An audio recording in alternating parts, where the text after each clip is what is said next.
New York, New York, the city that never sleeps, and the gateway to the land of opportunity. A true melting pot where dreams become reality and great ideas come to life. With the U.S. online sports betting and iGaming sectors predicted to generate $10 billion in 2023, there is so much potential to fulfill. The competition is fierce, and nobody said it would be easy. But together, we can make our sector fly. So get ready to learn, connect, and inspire at iGaming Next, New York City.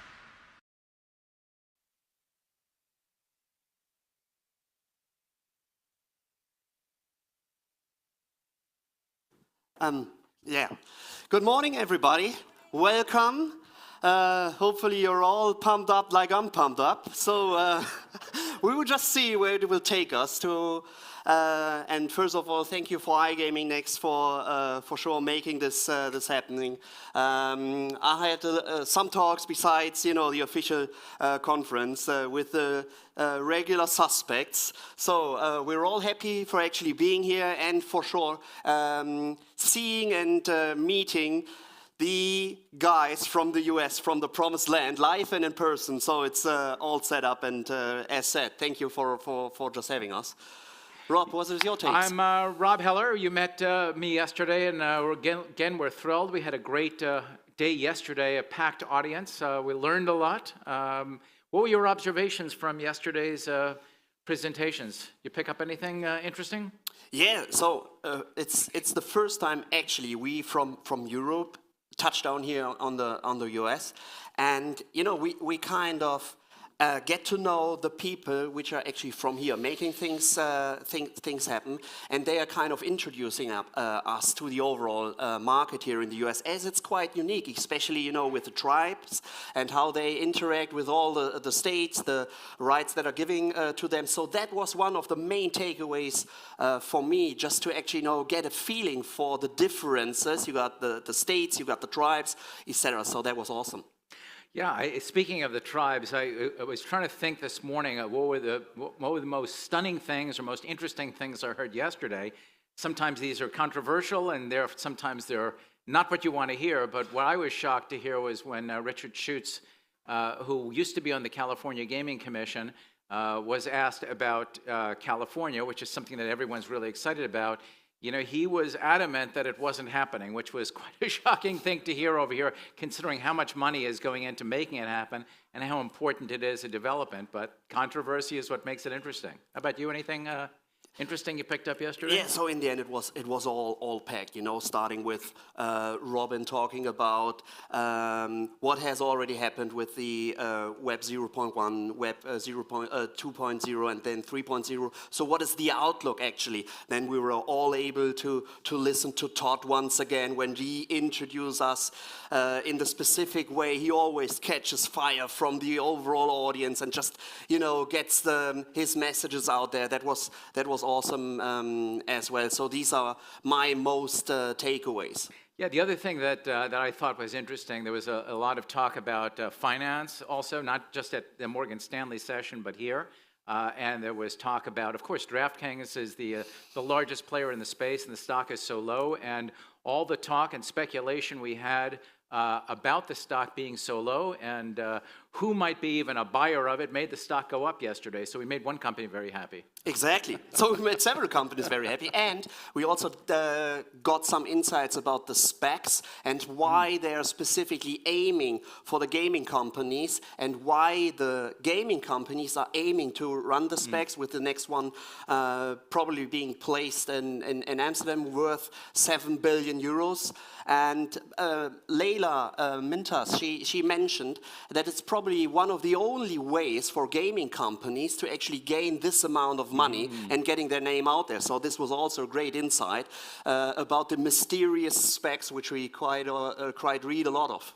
You know, there was one final point I'd make. There's something I learned that I didn't know yesterday. I probably should know it since we're sports betting consultants, is that the big difference, or one of the big differences between the US market and the European market, is that we're much more seasonal as it relates to sports here, which is a much harder way to do business, which costs these companies more to keep people involved and interested in the sports. So that's a big difference, and you know, maybe over time there'll be more sports. Maybe even esports will make the difference. Yeah, for sure. Well, we have a great packed agenda again today. Not as long as yesterday. It is Friday, and so we've got panels on what's going on in Canada, the next big market that's coming, where we have, I think, 30 applicants already for sports betting licenses. There's going to be talk about regulation, and we know what's happening. We know how powerful an impact that can be, just in terms of rollout here, or what we see as rollback, if you will, in Europe. Maybe the most interesting topic of all is chasing profitability. So we're very eager to hear what those folks have to say. And we would be remiss not to point out responsible gaming, because that's what, you know, if we have irresponsible gaming, we end up having no gaming. So that's going to be very compelling. And then we've got a couple of big keynotes. We've got something on New York, which we're going to be leading off, which Nico's going to introduce in a second. We've got the expansion.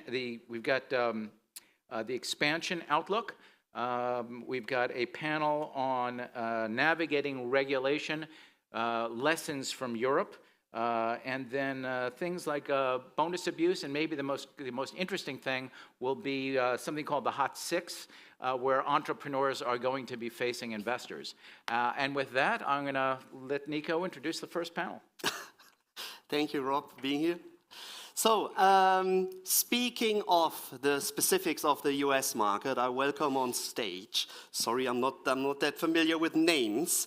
I'm welcoming William Pasquarel. He's one of the leading guys actually coming from the US, hopping over to Europe. I know Bill for quite a long time. Met him at the WGS in Barcelona. Mm-hmm. And a big applause to the one who actually made, long story short, New York happen. So welcome on stage.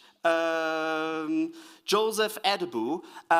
He is the one and only fighting for sports betting, as said, in New York becoming reality. So he just gives us a little bit of the insights, hopefully, what he accomplished in the US and in New York specifically, and what might be the deal, the make it or break it for California as well. So welcome on stage. Thank you, Nico.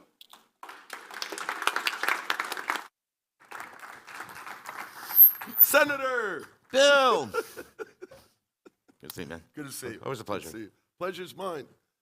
Let's sit and Hello, chat. everyone. You guys are so lucky. Where's the fireside?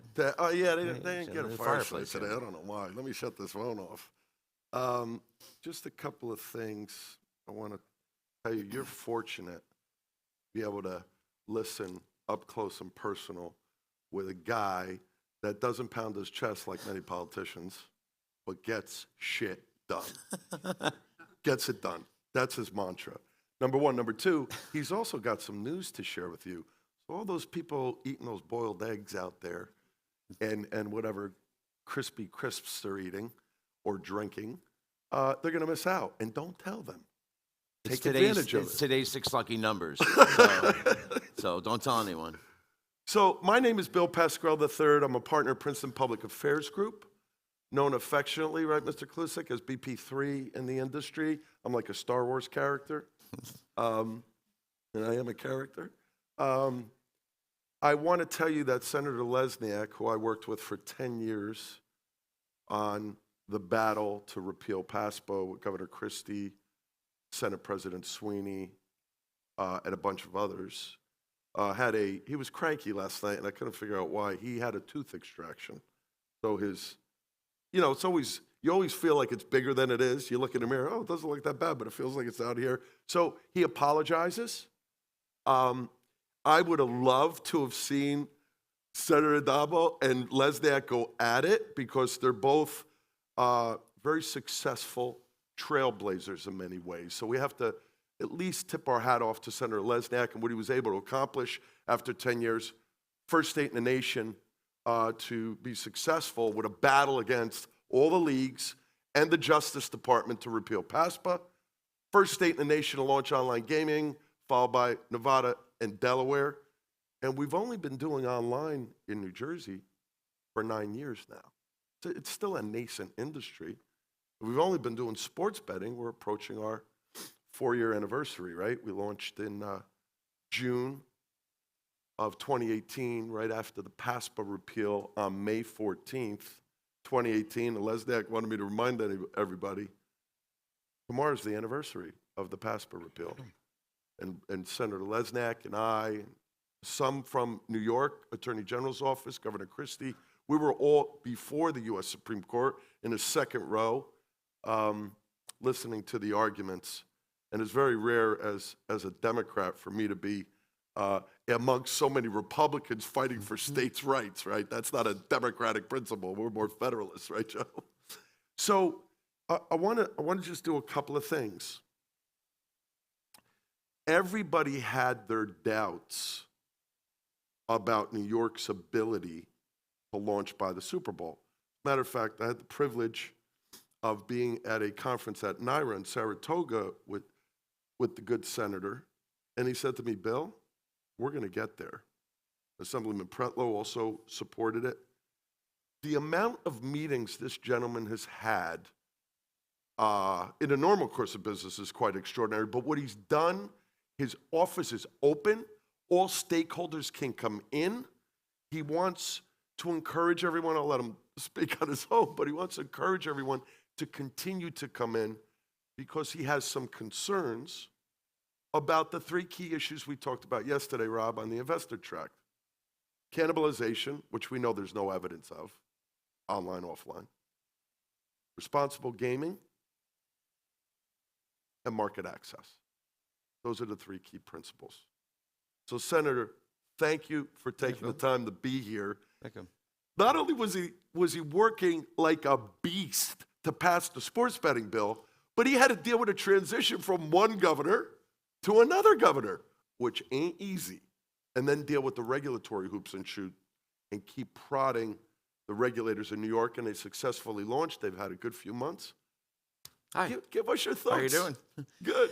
I'm not going to talk. I think that was good enough for me, and certainly. And I really want you to come home with me and talk to my wife and kids like you just did about me, because that would really help. It really would. But it's great to be here, and thank you all, and again to our sponsors and for the opportunity. But it's all good, you know.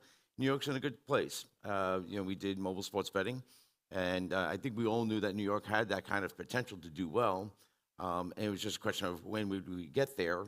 And lo and behold, again, with I give a lot of credit to the Gaming Commission. Amidst the changing governor from the Cuomo administration to the Hochul administration, they had us up and running well before the Super Bowl, which was key to make sure that we got all the kinks out. So I give them a ton of credit.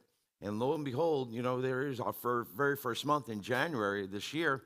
And was it the end of January? We were at 1.6 billion, breaking a national record in our very, very first month. So thank you all. Thank you all for placing your bets in New York. But it's been, again, we always knew New York had that potential. With the question was when would we get to certain benchmarks, and we were exceeding the benchmarks early. Senator, I think this is helpful because I've been a big advocate for the importance. It's very different in many other regions of the world, particularly Europe and Australia, which are big, massive gaming, and LATAM.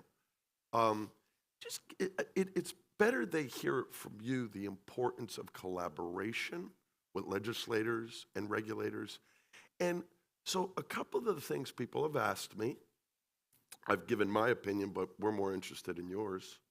The tax rate, because it's the largest in the country, Sorry, unless Hawaii goes. Oh, I heard that. Hawaii dropped the bill a few months ago at 55%, so New York's hoping that passes, so they're no longer the top dog. And then the issue of market access and the limited number of skins, which you've talked about perhaps maybe opening that up. Yes. Could you give us some thoughts on that? So, a little history. You know, when the Supreme Court said that New York, other states were allowed to do the sports betting, I really did think that New York should be out there leading the way. Our motto in our state, New York State, is Excelsior, which means to lead. It's Excelsior, right? To be out there. And what do? We did just that. We let New Jersey go ahead, and we just gave them a head start. You know, we knew what we were doing. We just gave them a head start. But it was frustrating because why? At the time, we had a governor, Governor Cuomo, who did not embrace gaming in New York as I thought he should have. So for a number of years, we watched our money go to Jersey. And so 25% of Jersey's 90% mobile was New Yorkers going there. And what we were trying to tell the governor at that time was the revenue and everything else. When we finally got to the point where the governor was telling us it's unconstitutional to do mobile sports betting in New York, and we knew it wasn't, because all you had to do is look at the language and the intent of our Constitution that says as long as a sports bet is placed at a casino, not the physical person, but just that the bet is placed at the casino, which means a server placed at the casino, then we knew it wasn't unconstitutional. But what helped us, I guess, project us over the hurdle of the Cuomo administration was the pandemic. The pandemic hit us with a $15 billion deficit in our budget. And I guess the governor had an epiphany and says, wow, mobile sports betting is constitutional. We can do this. Imagine that. It's amazing. It's magical up in Albany. It's like Oz, you know, things happen. And the idea here was that's what we needed. Now, the structure that I and my counterpart in the assembly, Gary Pretlow, a good man, had was a lot different than what Cuomo's vision was. We wanted to go through the casinos. We wanted to help out the casinos. We thought there was a similar model, similar to Jersey, because I think most people on the planet would consider Jersey being successful in mobile sports betting. Unfortunately, our Governor Cuomo had a different vision, a vision modeled after New Hampshire, because New York is so much like New Hampshire. All due respect to people from New Hampshire, of course. But, you know, because we're so much like New Hampshire, he thought this was a perfect model. So the state runs it, basically, 51% going to the state, and a limited number of operators, which were totaling 2 at first. 2 operators. Then we got it to 4. And then we really pushed to more than 4 now, you know, obviously the 9. But the 51%, that was a Governor Cuomo thing. And we basically fought hard to get roughly 45% of our language, Assemblymember Pretlow and I, about 45% of our language into that bill. A lot of safeguards for addiction, an extra $6 million for new addiction funding, $5 million for youth sports. We put as many safeguards for addiction in there. But the framework is really Governor Cuomo's, and that 51%, and the limited number of operators. So we let it go. We got it passed. He is the governor at the time, and so we let it go. And, you know, we're successful, but not to stand at the, you know, to stand back and go, oh, we're done. Right. We're successful, we're done. But to figure out a way to make it better, whether it is possibly somewhere down the line to increase the number of operators, which we have spoken about, whether it is to tinker with the 51% somewhere down the line, you know. So these are things that once we get to evaluate after a period of time, it was too premature to do it in this year's budget, which was April. It's only 4 months in, but let's look at it somewhere down the line. And those items, increasing the number of operators, tinkering with the 51%, possibly something we do somewhere down the line. You amaze me because again, can you tell my wife that, please? I will. I'm not sure it's going to help, but you know, might hurt you. This guy likes you. Okay, really? That's going to be a problem. I'm fascinated in the few years I've known you, how much you will get accomplished. And you didn't take any credit for all you did, so I'm going to give you the credit. The fact, and he was the governor at the time, and still very powerful. We all know Andrew, loved his dad. He's close to my dad, Mario. He is like a bull in a china shop, man. He can fight, and I'm not asking you to reveal any privilege, but the fact that you were able to push him back from Andrew Cuomo's original play for sports betting, you know what it was? He wanted the state to have a monopoly and run it.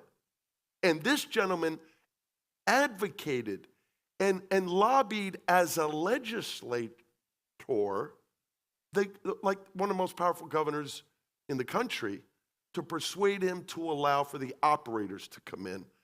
That was seminal. And the fact that you didn't hold back because you didn't get your total way is a credit to you, because it's always a collaboration. And I'm thrilled to hear you say, it's not 51 forever. No. Governments rarely lower taxes. We know that, right? But you deserve a tremendous amount of credit for that. And I didn't really have a lot of confidence, even though I have a lot of confidence in you, when you said it'd be Bill. It's August. The bill's passed. We're going to have this up and running by Super Bowl. And I said, respectfully, many publications, you and I were in, listen, when the senator speaks, you give him a lot of credit. It's next to impossible, because Eric Weiss is here somewhere. He's usually somewhere around here. What New Jersey did in 2013 with iGaming, we passed it in February, and we put into the bill, I put into the bill that Senator Lesniak put in, a 9-month, there it is, Eric. Remember a 9-month window, and you and Reebok and Rover and whomever else, Regaki, wanted to kill me? They got it done, right? They hired a good gentleman from Malta to help advise them. But you had an even shorter window, and the pressures of the Super Bowl. And actually, because it's New York, and I just live across the river in the Garden State. The Garden State. I think that New York has so much massive potential.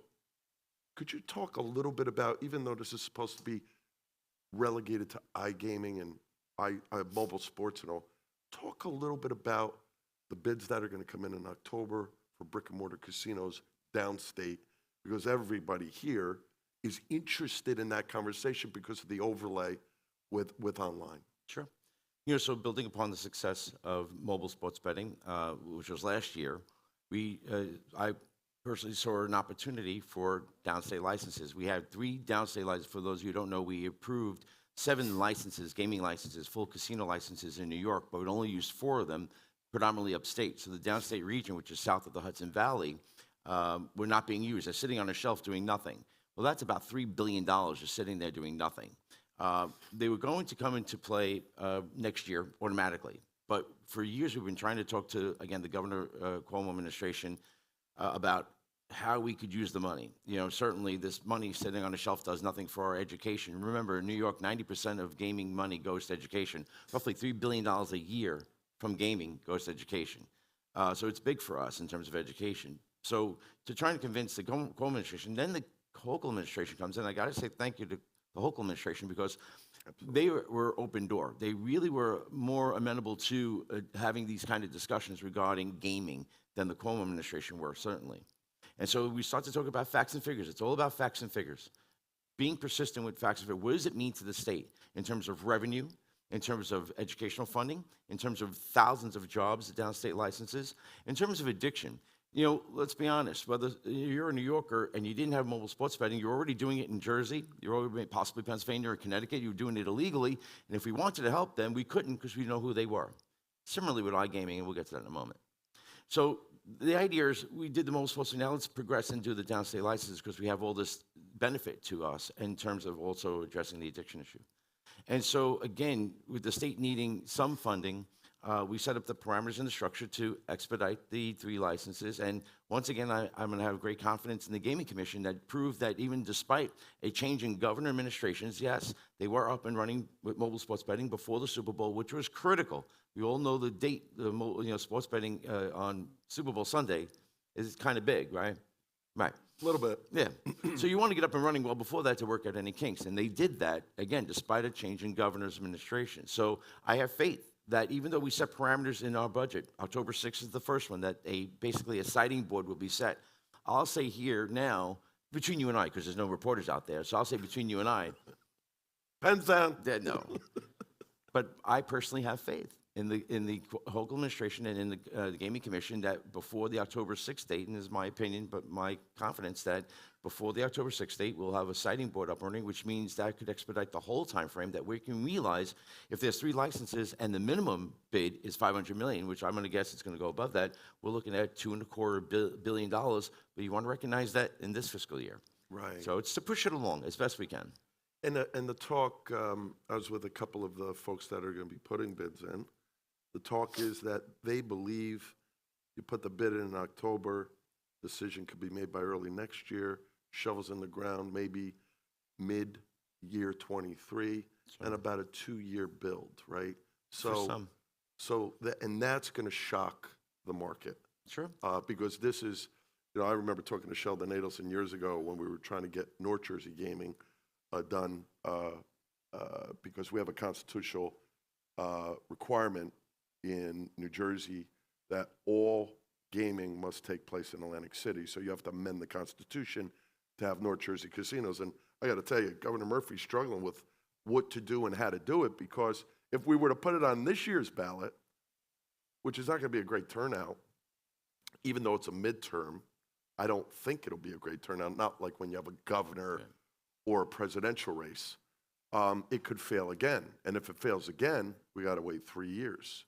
So that's the competing battles. But everybody in the space, MGM, Las Vegas Sands, Caesars, Genting, Hard Rock, everybody's interested in this. This is going to be a battle royale.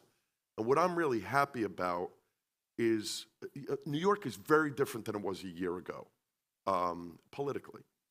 And I've been amazed. I just worked, Senator, you know this, to get the second online lottery approved.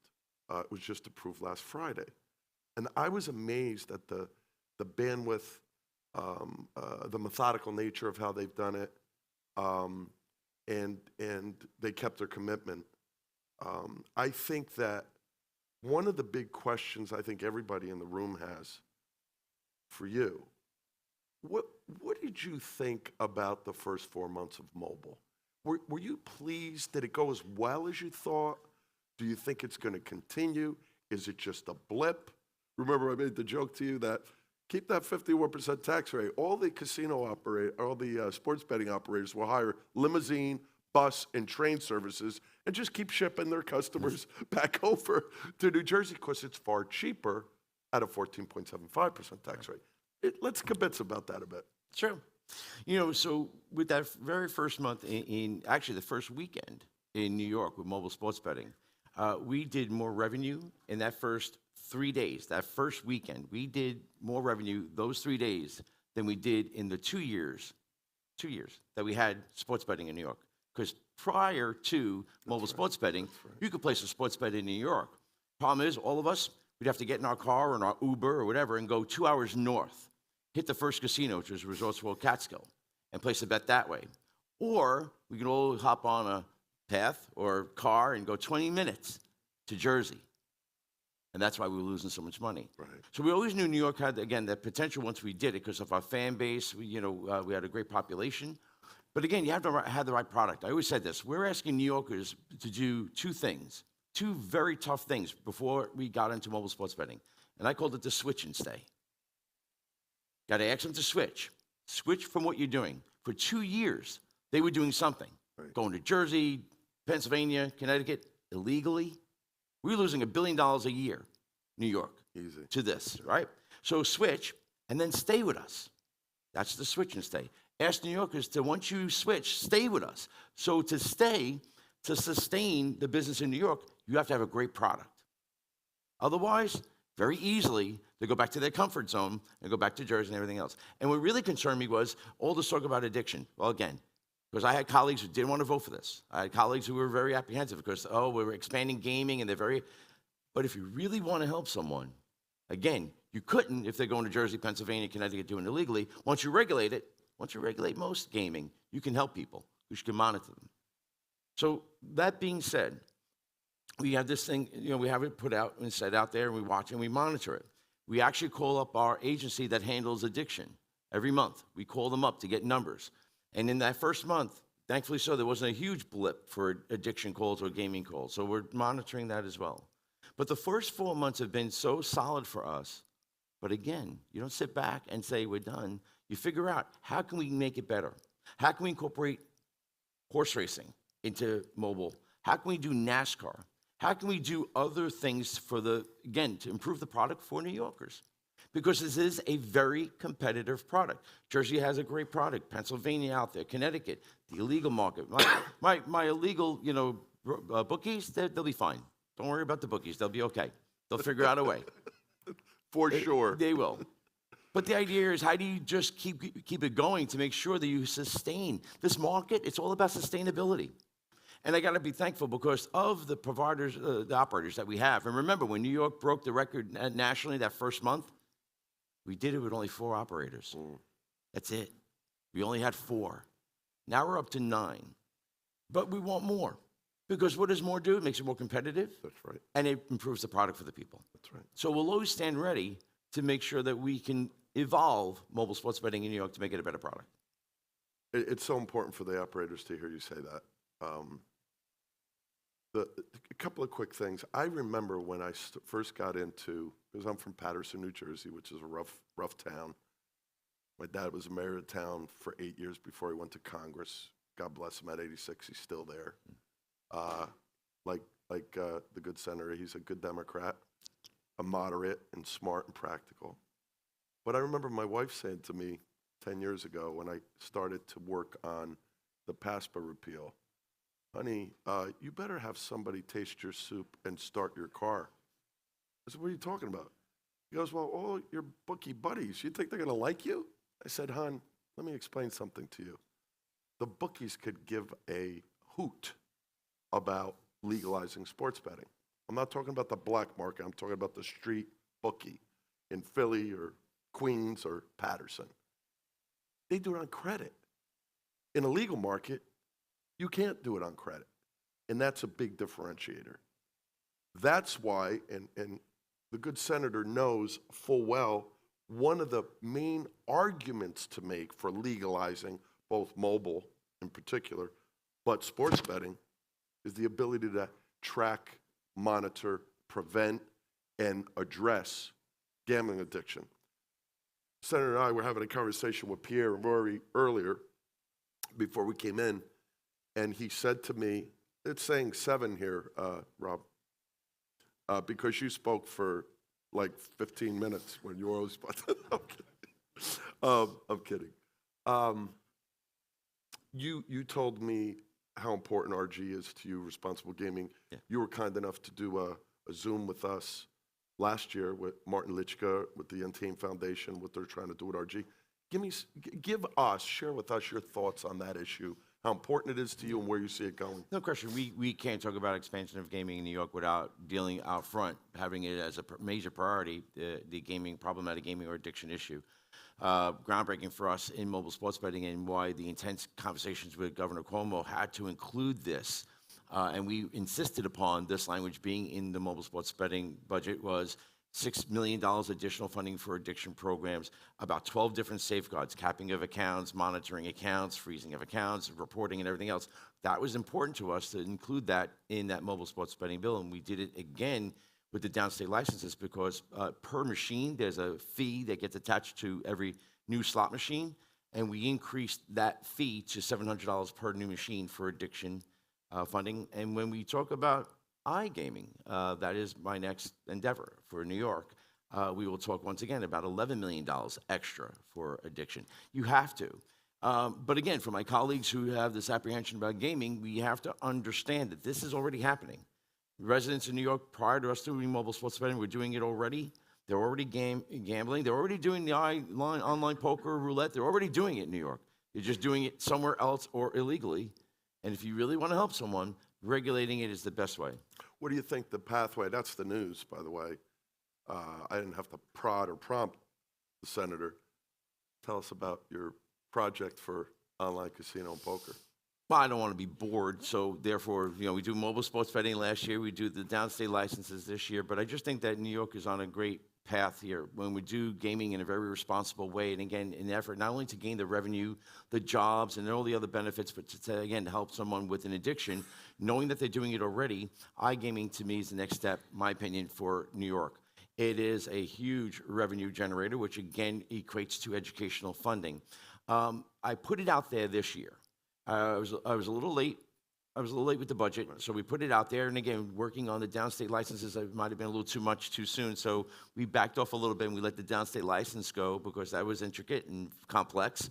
But what allowed us to start this conversation, this dialogue on what hurdles lie ahead so that we could pave the road going forward for iGaming in New York, which in my opinion is not a question of if happening, it's when. It's going to happen. It's a question of when. And so if we look at next year's budget, when we're not getting the federal help that the state may need, and we're looking for avenues of revenue, there it is. Because neighboring states, once again, are doing it and doing it very well, and that's maybe possibly our residents going there. So in an effort to keep the money here, in an effort to regulate it, again, for the safety of others, I think iGaming is again, the natural progression for New York to take in terms of the gaming industry. And you welcome the operators coming in and talking to you and No question. So and again, I got to thank my team. I have a great Albany team, a great district team that works with me on this. So please don't give me all the credit because I'll get it when I get back to the office. But I have a great team. And what we did was taking painstaking efforts to really call in, again, the Native Americans, because as you know, New York has Native American tribes that are very interested in gaming, and we got their point of view, and the operators, and those that are going to be working with us in the state to hear their point of view on how we go forward. The pitfalls, the hurdles that we have to jump over, it's important for us to hear them because they're going to be out front, whether it be as operators, providers, platform provider, whatever it is. We want to work with them because we need to learn from them on how this language is going to be very intricate, very complex in the iGaming bill.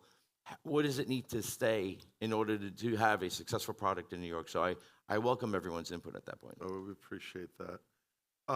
We're getting close to the end. I have dozens of questions, but does anybody want to ask the senator a question? Don't be shy. Well, it looks like you're all hung over. Oh, there you go, Rob.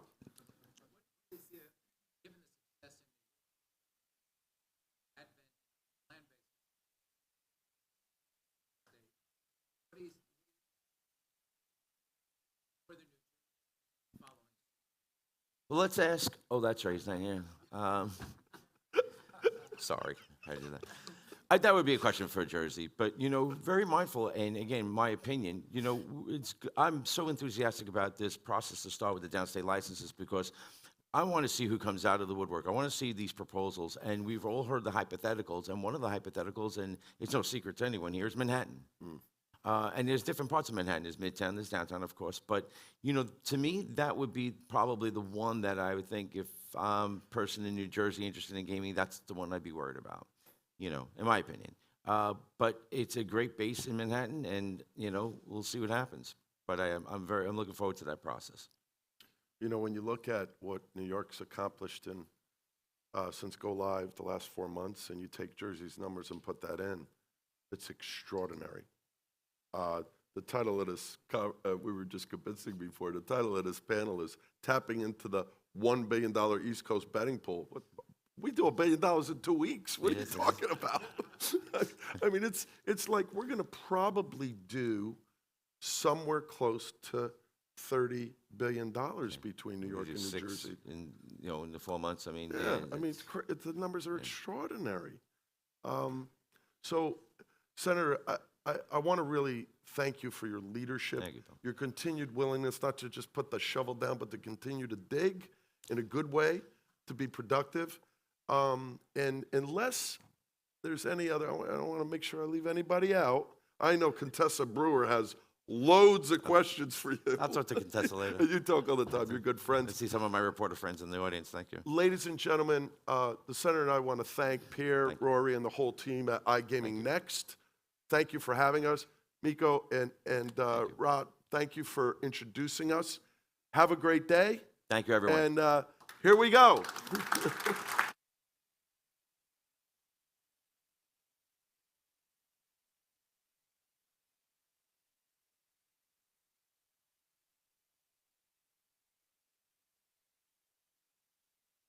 Great news for the enthusiasts for expansion of gaming, both online and on land.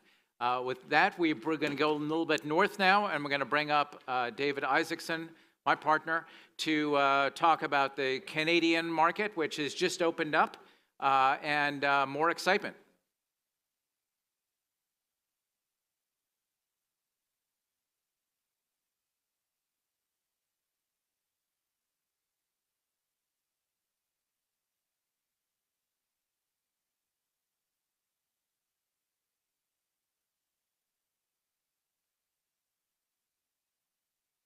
Okay, thank you, Rob. Can you all hear me? Yes, okay. Good morning, everyone. That was a great start to day number 2. Excited to be here. Again, David Isaacson, Senior Vice President at Spectrum Gaming Capital. And here, the title of this panel is called Cashing In on the Canadian Bet. And just to set the stage a little bit, Ontario's iGaming and sports betting market went live on April 4th. So very recent. Ontario has a population of 14 million people, double the size of New Jersey. So it's obviously an impressive market with good demographics. The market levies a 20% gaming tax rate, which in my view is practical and enables a competitive market to develop. New operators that are there include Penn National via the Score brand, FanDuel, BetMGM, among others. And then you have incumbent, we'll call them gray market operators, but incumbents that have been operating there for many, many years, which we'll get into, Bet365, Betway. You know, some recent statistics in terms of download share during the first few weeks, the Score app generated about 50% of total downloads. Obviously, the Score is a Canadian media brand, so you know a lot of familiarity there. Followed by Bet365 at 35%, followed by FanDuel and BetMGM. So let's get right in. Paul, I want to go to you. We have Paul Burns here, who's the head of the Canadian Gaming Association. Can you kind of describe the history of the Canadian gaming market, you know, the transition from a gray market to where you are now? You know, all the things we talked about, market size, the operators that are there, you know, what Canadians like to bet on? I mean, is it all hockey? Is it other stuff? No, it's everything. Yeah, we've got Ontario is the first jurisdiction in Canada to create a legal regulated marketplace for online gaming. We've had a very large gray market in Canada, and that gray market came about because the Canadian law is unsettled on where does a bet occur? Is it your home, where my home's in Toronto, where I live, or is it the server that's in the UK or Isle of Man or Malta? And no one ever wanted to find out the answer to that question and go to court and enforce it. So lottery corporations who've had monopolies in their various jurisdictions over the years would have complained, but no one's ever done anything of concrete to do what's needed to be done, and that's what Ontario just did. They created a legal regulated marketplace. It's about 4 years of serious work to make it happen. There was a lot of consultation. The AGCO, Alcohol and Gaming Commission of Ontario, the regulator, went out and spoke to regulators and industry to get their opinions on the market and what it should look like, knowing that they were, best way to describe it, last man in some respects in a lot of markets of creating a regulatory regime. And with that came what I think is a very fair regulatory model. Some people are surprised by it because it's a little different than what you've seen in the rest of North America, in the United States in particular. Operators are really the ones that are carrying the compliance costs. Suppliers do not have to be licensed. Game providers and technology providers need their equipment tested by independent laboratories to be active in the market. So it's some call it a lighter touch. I call it's probably more appropriate for today's gaming world, taking a lot of attributes from the European markets. It looks more like a European market than it would anything we've seen in North America. But you know, there's $1 billion plus of GGR being created in the gray market in Canada over the years, about half of that from Ontario. So it's not new, I call it a semi-mature market, because we've had legacy operators like 365 and Kindred and Betway, Leo Vegas, Pinnacle, have been in the market for a long time. Canadians have been betting. Canadian operators couldn't do it. We had to change the laws, which we did last year in 21, which was a great attribute for the marketplace because it represents about 40% of the market. And if you can't open with that, it was kind of hard to make this market work. So that's where we got to this point. And so we've seen 23, 24 licensing in the market now. The expectation that will grow to 40 plus in the coming months, because the bar to entry is not very high. It's a $100,000 licensing fee annually and a 20% rev share. And after that, it's just getting through a licensing and compliance point and launching a product. So that's not available in many places for a lot of companies to be able to access. That's what's made it so popular, and we're thrilled because it's actually going to create a strong industry in Ontario and hopefully the rest of Canada. Sure. What's interesting to me about, Ontario is that, you see in other markets, most recently the Netherlands, which basically, they decided they're going to regulate, they shut down their market, everyone stops taking bets, and then, they kind of start from scratch. But They didn't have to do that. Ontario's not like that. It's different. They're letting these gray market operators continue to operate. Gray sounds very bad. It's what it was. Maybe we could Better than black. maybe we could just define when we say gray market operators for those that don't know what that means. Can you just? Well, there was no licensing regime to sign up for anywhere. So not that a lot of people wanted to and asked for many, many years to. Can you give us a regulatory regime? We'd like to sign up. We'd like to pay taxes. I mean, not many companies knock on government's doors to do that, but the online gaming industry did. And when we got to this point, so what really the principle that guided this was, is channelization. How do we get more of the gray market operator into a regulated marketplace? How do we make that easy? So no cutoff period, don't have to leave. You have to file an application before April 4th, the day the market opened. And you're allowed to stay in the market. Yeah. And just move your customers in. They have to re-KYC them, they have to follow absolutely more rules, especially around advertising and other things, but they've made it attractive to do, and that's why you're getting the numbers. That's why you may see very high channelization rates in year one. That's probably hasn't been seen in many markets because of what they've done.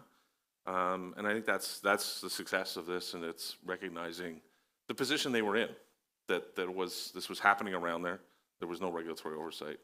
Very practical. Very It was. practical. Neil, I want to go to you now. Neil, you run a payments business, and obviously you're operating in the States and also in Canada. Can you talk about your experience starting in Canada, the licensing process, and other pitfalls that you encountered along the way, or maybe conveniences about this new Ontario market? Sure. I think, for us, we've been processing regulated gaming transactions for close to 20 years around the world. So when you think about it, this really is just a new market, but it's not really different than what we've been doing for close to 2 decades.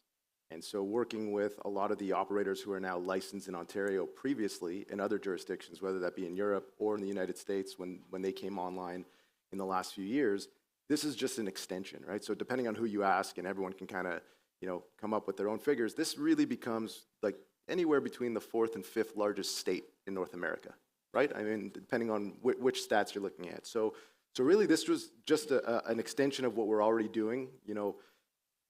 Paul mentioned from a licensing perspective, doesn't really affect the suppliers like us. So in the States, it's a little bit different. We have to become a registered vendor in every state in which we operate. And obviously we're registered with, the province of Ontario.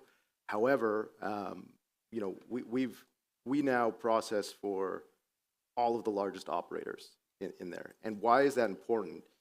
Because we have the experience in Europe, because we have the experience in LATAM, because we have the experience now in the United States, we can handhold these new operators who are coming into Ontario. So, we talked a lot about this, but Ontario is not a new market, right? For the reasons that Paul just described. It's not new. Canadians have been, and in Ontario, have been placing sports betting wagers for 15 years, right? What is new is that it's now regulated. And so some of the operators who have never been there before, you mentioned a few of them, all the ones you mentioned off the top, the Score, FanDuel, MGM, et cetera, they wouldn't go into the market until it was licensed, until it was regulated.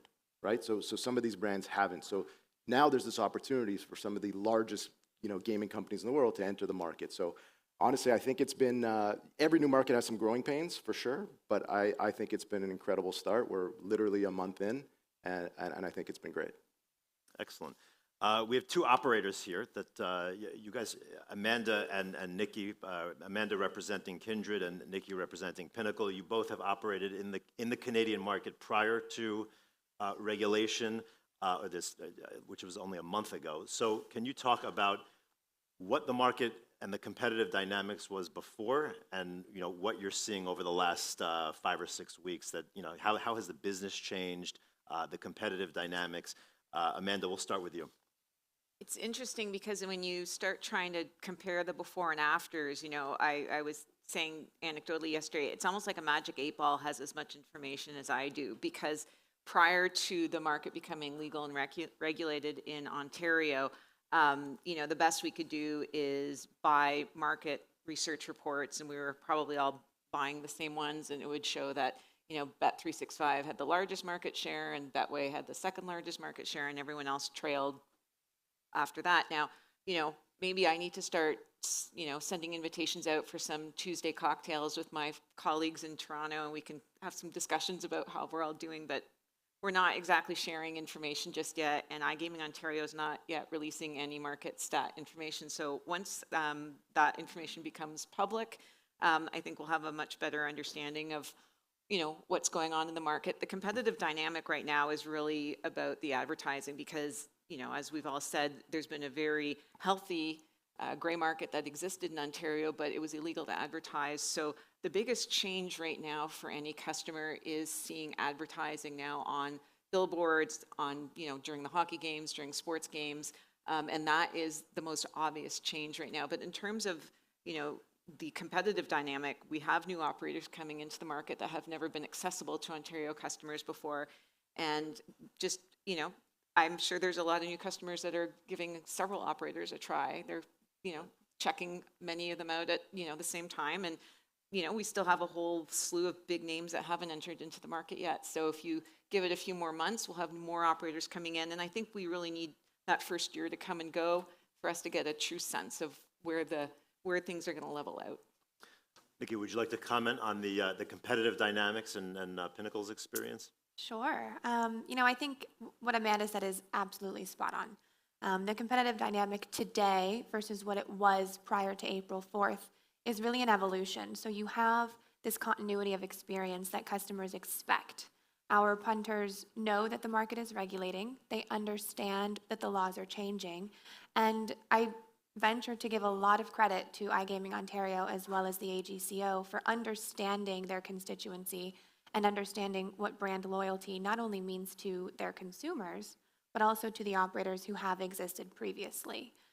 When you talk about competition and you talk about new and existing operators transitioning or being welcomed to the market, you raised a good point about the Netherlands. Pinnacle experienced a similar transition period in Sweden. We're currently licensed and operating in Sweden, but we were happy to exit that market in order to help the Swedish regulator achieve its goals of regulation. Whereas in Ontario, you see a much more seamless transition period from what April 3rd was to what April 4th is. And that's through a lot of research, it's through a lot of conversation, and a really deep understanding of what the social stigma or consumer preference was for the past 15, 20 years. Pinnacle is one of the longest standing sports books and longest standing brands in the world. So when you talk about the opportunity to engage with other market companions in a jurisdiction like Ontario, we're happy for the competition and we're happy to see what that drives us to do to make our brand stronger and to bring more loyalty amongst our existing customers. Let's just talk about, I want to talk about advertising because you both mentioned it, and I think we can open this question to all four of you. But, in New Jersey, there's obviously a glut of advertising, and, obviously the last day and at every conference we talk about the path to profitability or lack thereof. I know that in Canada there's restrictions on advertising. But a billion-dollar market was able to develop and function without that advertising, and now that's changing. So maybe you can just comment on what that means for the market. Do you expect those U.S. companies that like to spend a lot of money offering free play and advertising, do you expect them to come in and act the same way in Canada that they are in New Jersey and New York and other competitive markets? Amanda, why don't we start with you on that? Well, it's interesting because if you look at the first iteration of the standards the AGCO put out before the market opened, it was an absolute prohibition on all advertising, all bonuses, all inducements. And then after some pushback from the industry, they changed their standards. So how we all operate right now is we can advertise. It's just we can't put bonuses or inducements on any of the public advertising. Once we register a customer, they create an account, they accept the terms and conditions, then we can start sending them whatever we want. But the public-facing advertising, and this was done deliberately by the Alcohol and Gaming Commission as a RG check, because again, we've had gaming in this province for a long time. They knew that what would be new to customers and Ontarians would be the volume of advertising. So one way to ensure that this market was going to get launched responsibly was to limit those big aggressive figures that we know existed in a lot of the states when the states opened up. So we don't see that in Ontario currently. And it's been a way, in some discussions with operators, it's been a way of almost just kind of making it a more level playing field, because the beauty of Ontario is because it's open licensing, anyone can come in as long as they meet the requirements. So you will have operators of different shapes and sizes coming in, which is what you want. You don't want one size fits all for the customers. And so this way, at least if you're able to come in and you're not worried about having to, do those big splashy billboards, then, hopefully that just helps more operators find this market attractive too. Paul, do you want to comment on how you think that impacts kind of the size of the market and the competitive dynamics? I think it's, as operators have said to me, it's now we can compete on product. And that's something that everybody was quite welcoming to, I think, in the sense of not into an offer race. But we also talk a lot about building a sustainable industry. We've seen ad bans creeping across Europe and other parts of the world. And the AGCO, IGO, and the industry is very aware of that. And that's where, we're as a CGA we're even talking to broadcasters, and as they talk about their sports betting programming, is what kind of RG programming are you adding into your marketplace? What kind of, we have to, even discussions on limiting share of voice from broadcasters, because you want to build, it's about sustainability. It's not about who can grab as much money as quickly as you can. It's let's play the long game here. And that's the conversation. Everybody has been really great about that conversation, and everybody's taking it very seriously. Yeah, we have more advertising. We're going to. That's fine. Obviously the taking out bonusing and inducements makes it different, but it's I think we've found a nice balance to start, and people we have more advertising because we have lots of operators. That's fine, and not everybody uses television. Not everybody uses mass media. The affiliates, I think, will grow. I mean, we've seen North America hasn't really adapted to the affiliate model as well as Europe. It's a much smaller percentage ad spend. I think that'll grow in Ontario. I think that'll grow in other parts, because you may see regulators, and we know this, is that when you get political solutions to bad headlines, it's never really good. And it doesn't work out well for our industry when that happens. So you try and tell everybody, it's like, keep that in mind. Because it's very easy for a politician to stand up on any given day and say, we're going to ban advertising. It happens like that. It's done. It's painless. They can think about it over coffee in the morning and announce it by lunch. And it's done. And that's what we got to avoid. And that's even the conversations I've had with Bill Miller and the AGA. We have to look at sustainability for our industry. We have to make sure that that's the building healthy customers is part of the equation. And that's everybody's, antennas are up. Everybody's engaged. And Ontario, in the way they structured the market, I think is going to lead in a lot of that way. So, Neil, I want to change the question for you a little bit to be more financial and payment focused. But can you talk about the banking experience in Ontario and how you'd compare it to the States? I know I was in New Jersey. I am a New Jersey resident, and in 2018, I had some difficulty funding my account on at least initially. It was a little bit complicated and cumbersome. Can you talk about banking, and acceptability of this new regulated market, and anything you're seeing, any trends so far? Sure. And I think you bring up a good point about what it was like in New Jersey then and what it's like now. And that goes to show you what happens when a market matures. Obviously, things get better.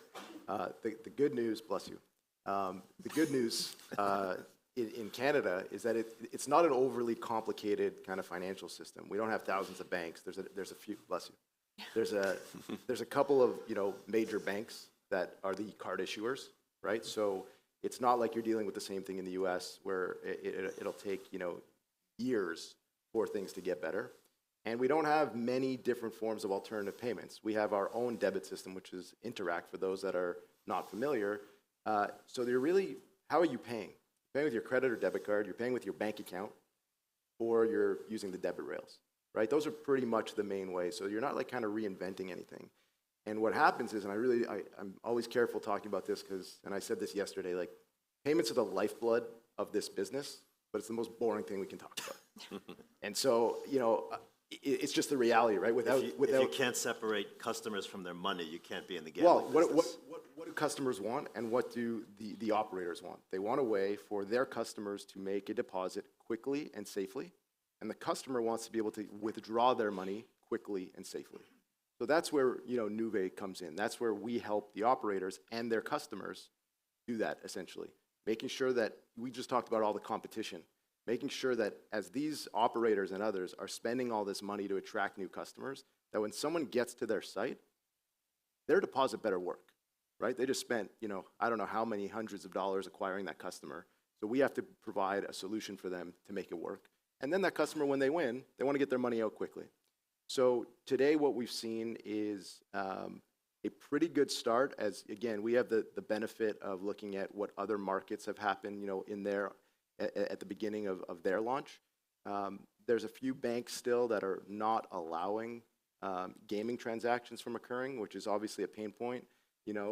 We work very closely with these banks, with the managing directors of the banks, working closely with the card brands, working closely obviously with Paul and the CGA, to try and help educate them and realize that, hey, these are licensed, regulated operators governed by the province of Ontario. This isn't someone that shouldn't be operating here. We only work with licensed operators. So there's an education process, but again, we're a month in. And so far, I think that if you kind of look at it from high up above, I think it's been a really good start. Nikki, can you talk about, you mentioned on our call, esports is an important vertical for your company, and especially in Canada. So could you talk about some of the unique characteristics about the Canadian market, kind of just educate us on what people are gambling on and how they like to do it? Sure. Full disclosure, I am not a Canadian, but I will give credit to my fellow Canadians on the panel if you want to chime in terms of consumer preferences. But, Pinnacle took the first esports wager in 2010 on its website, and we've continued to foster that risk management model, and we've continued to foster that product offering throughout the world where we do offer services. Ontario has really adopted a wide-spanned approach to what events and what markets an operator can put up on its site, which really does, again, I venture to give a lot of credit to those who were involved in the policy making and the decision making as to how to really channel the gray market into the licensed and regulated market, with giving our customers options for what they want to wager on. You don't see a lot of prohibitions on certain events. You don't see a lot of prohibitions on what types of markets can go up. Of course, there are parameters to that. But with things like esports and other unique or niche markets that can be offered, there's a bigger opportunity for Ontario to reap the benefits, as well as operators to reap the benefits from what that expansion looks like. Which is really one of the main factors as to why it is such an attractive market, not just for local operators, but for international operators as well. Amanda, do you want to comment on kind of what your customers are doing and some of the things that you see in this market that's different than other markets? Well, I think what's really wonderful about the Ontario market from the Kindred and the Unibet perspective is that we have such a very sports-hungry fan base, and we have such wonderful sports teams. I think there might be a few disappointed faces for anyone who was watching the Leafs game last night in the audience today. Long-suffering is the best way to describe us. Yes. But anyway, you know, you look at some of the sponsorship and partnership opportunities that have been launched in the province, and I mean, would you have ever picked curling as being one of the first ones being introduced? I don't think you would have seen that in any of the US states. So I think there's the opportunity to tap into some of the unique characteristics that make Canadians, you know, a little bit different than our neighbors to the south. And it will really allow operators like Kindred to come in and try to offer things that are different to the customers here. We're going to be, I would say 80%, our customers are going to be 80% similar to customers in the States, but that 20% differentiation is going to be really critical. And for us, we are really, really focused on being hyper-local to our customers and making sure that as we're coming in and we're figuring things out and, you know, making sure that it is the best offer we can give them, but also it's very local to the market in Ontario, because it would be really hard for an operator to launch in this really critical market without having people in the market that understand it. I think it would be a really hard market to run, you know, remotely. Got it. We have 5 minutes left. I just want to pan the audience. Is there any questions about Canada, Ontario? Anything you want to ask our panelists? Does not look like it. Okay. So let's talk a little bit about the land-based gaming industry, right? There's a very robust casino industry across many provinces in Canada. So Paul, I want to go to you first. How, you know, as the CEO of the Canadian Gaming Association, I would think you hear from the land-based operators. They want to either work with digital or they're against it or somewhere in between. Can you talk a little bit about, from their perspective, what they're saying and what they're seeing, what they're saying, and possibly complaining about? Well, it's the land-based operators in Ontario are able to access the online space, and that's something they wanted. The premise that we've always worked from the industry was that they needed to level the playing field when they started to do this, a regulatory playing field that needed to be level for our operators. It didn't come out exactly the way I think everybody wanted it to, because the casino sector, we have this provision called conduct and manage. And so one of the unique features, not only is there a regulator, but all the iGaming operators sign commercial contracts with iGaming Ontario. And so there's a commercial contract through the revenue, because we don't call it a tax, it's a revenue share model, because it can't in Canada, because of the overarching laws are in the criminal code. This is a long way to get to an answer that shouldn't take this long. But anyway, welcome to the complexities of Canadian gaming law. So with the iGaming Ontario contract, all the online operators have to sign. Well, the land-based casino operators have one with Ontario Lottery and Gaming for their casino operations. They were just handed a second one, a second compliance program, a second reporting mechanism, second AML regime. And that's not a sustainable model. And we still need to work on that, because that was not, adding red tape and adding regulatory burden was not one of the objectives the government had going into this. And so that's made it hard to getting the regulatory framework. And I think part of it is that the casino operator's partner was not exactly working hard on their behalf. I'll be blunt about that. I think they let them down, and that's why they haven't been launched. They're coming soon. They're going to be very robust. They're going to have a great offering. And they're in the middle of a lot of capital development too, which is, the pandemic got in the way of some. Will it include a retail sports books and yeah, casino? Yeah. Unfortunate part has been they could have opened a retail sports book anytime after the end of August last year. Okay.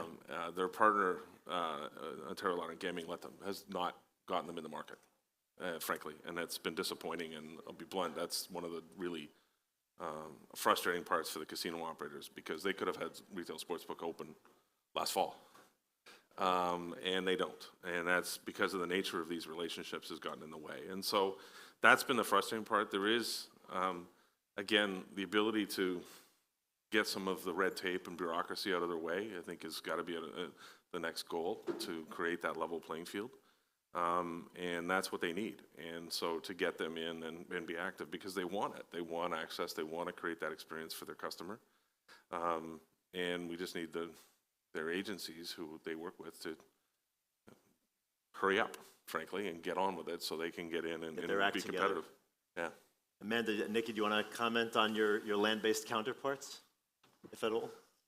Yeah, at this point in time, Unibet is only operating online in Ontario, so we don't have any relationships with the land-based in Ontario. Okay.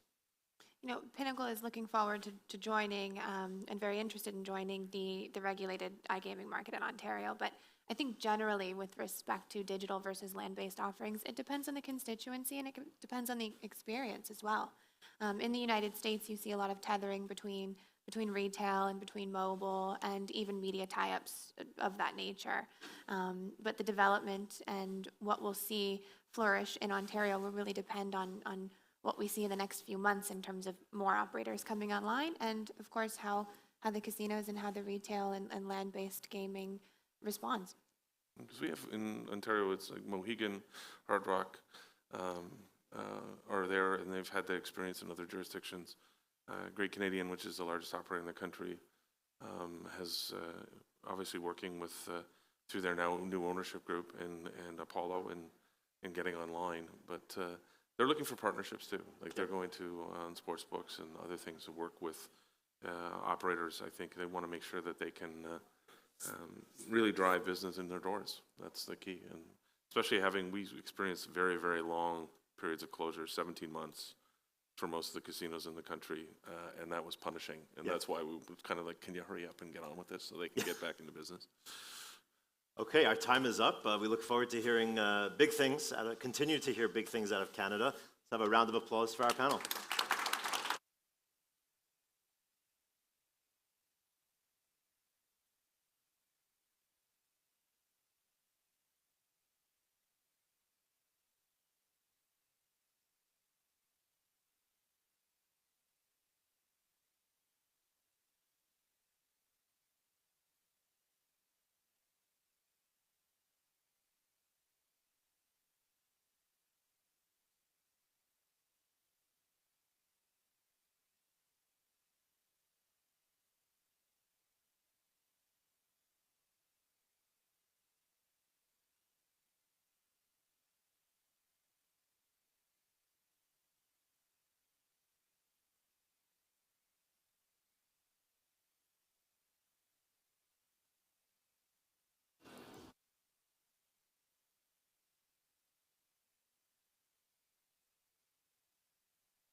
So welcome back, everybody. Welcome back. So if you just a little bit of a recap. So we've been talking about how regulation in New York has been made possible with the state senator of Edinburgh.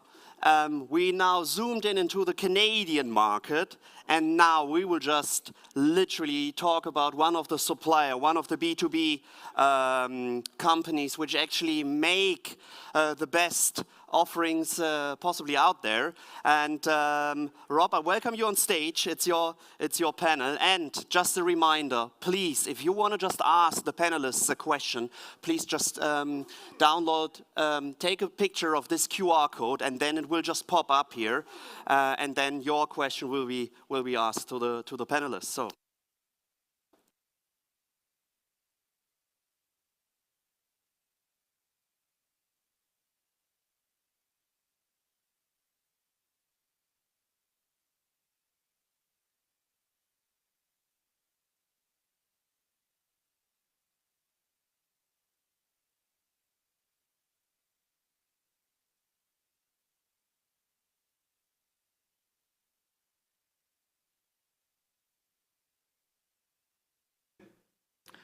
Well, hello again, everybody. We're really honored to have a very interesting panel today that's going to be talking about platforms, choosing platforms, and the spread of iGaming and sports betting in the U.S.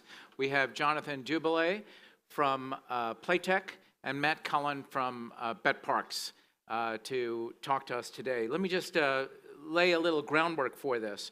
So it was only about 11 years ago that we had Black Friday here in the U.S., where the government shut down all the gray market operators, or at least tried to do so. I remember at least one of them ended up in jail when he changed planes in the U.S. while ignoring the rules. iGaming was legalized 2 years later in 3 states. There's only 7 now that are still doing it, in 2018, before PASPA, iGaming was $300 million of GGR. Now we've got 27 states that are operating sports betting. We have $56 billion in handle in 2021, and New York has already had $4.5 billion in handle. iGaming rose to $3.7 billion of GGR in 2021, and the tax rates, and here's what's interesting, range from about 6% to about 50%. So state by state, it really varies a lot. Some states have as few as 1 operator and as many as 25.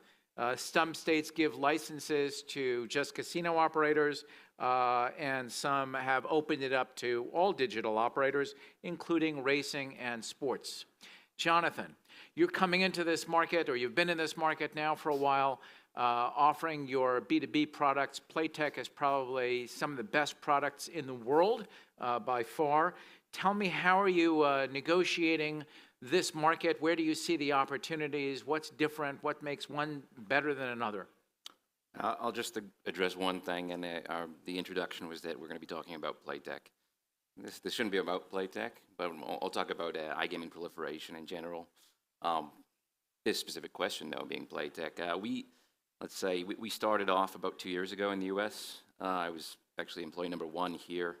Been with the company for some time, but we didn't jump at things in 2013 when New Jersey legalized iGaming.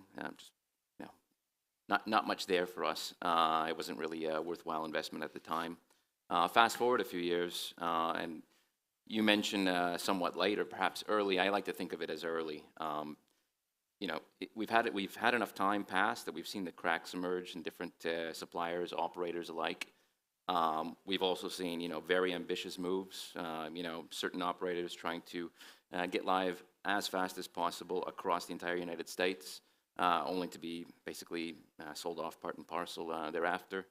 And then on the supplier side, a lot of them have been snapped up. Not to say that we couldn't have been one of those. In fact, it could very well happen one of these days.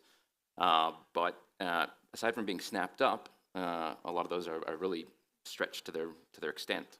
The race as a B2B supplier, to provide software across 20 states, for example, I'm not even mentioning the 30 states, but 20 states, and keep up with your customer and their trajectory, and keep up with multiple customers and their trajectories is an incredibly difficult thing to do. And one of the things that Playtech actually, what we learned from is, don't stretch yourself thin. We're a gigantic company, relatively speaking. We're upwards of 6,000 employees, actually 200 in the US today. But one thing we didn't want to do is deploy our platform across, again, 20, 30 states within a short period of time. Not only would that it wouldn't be profitable, it could, even with a company our size, could stretch our constraints. So here we are. Our main focus is choosing key partners. I'm sitting beside one right now.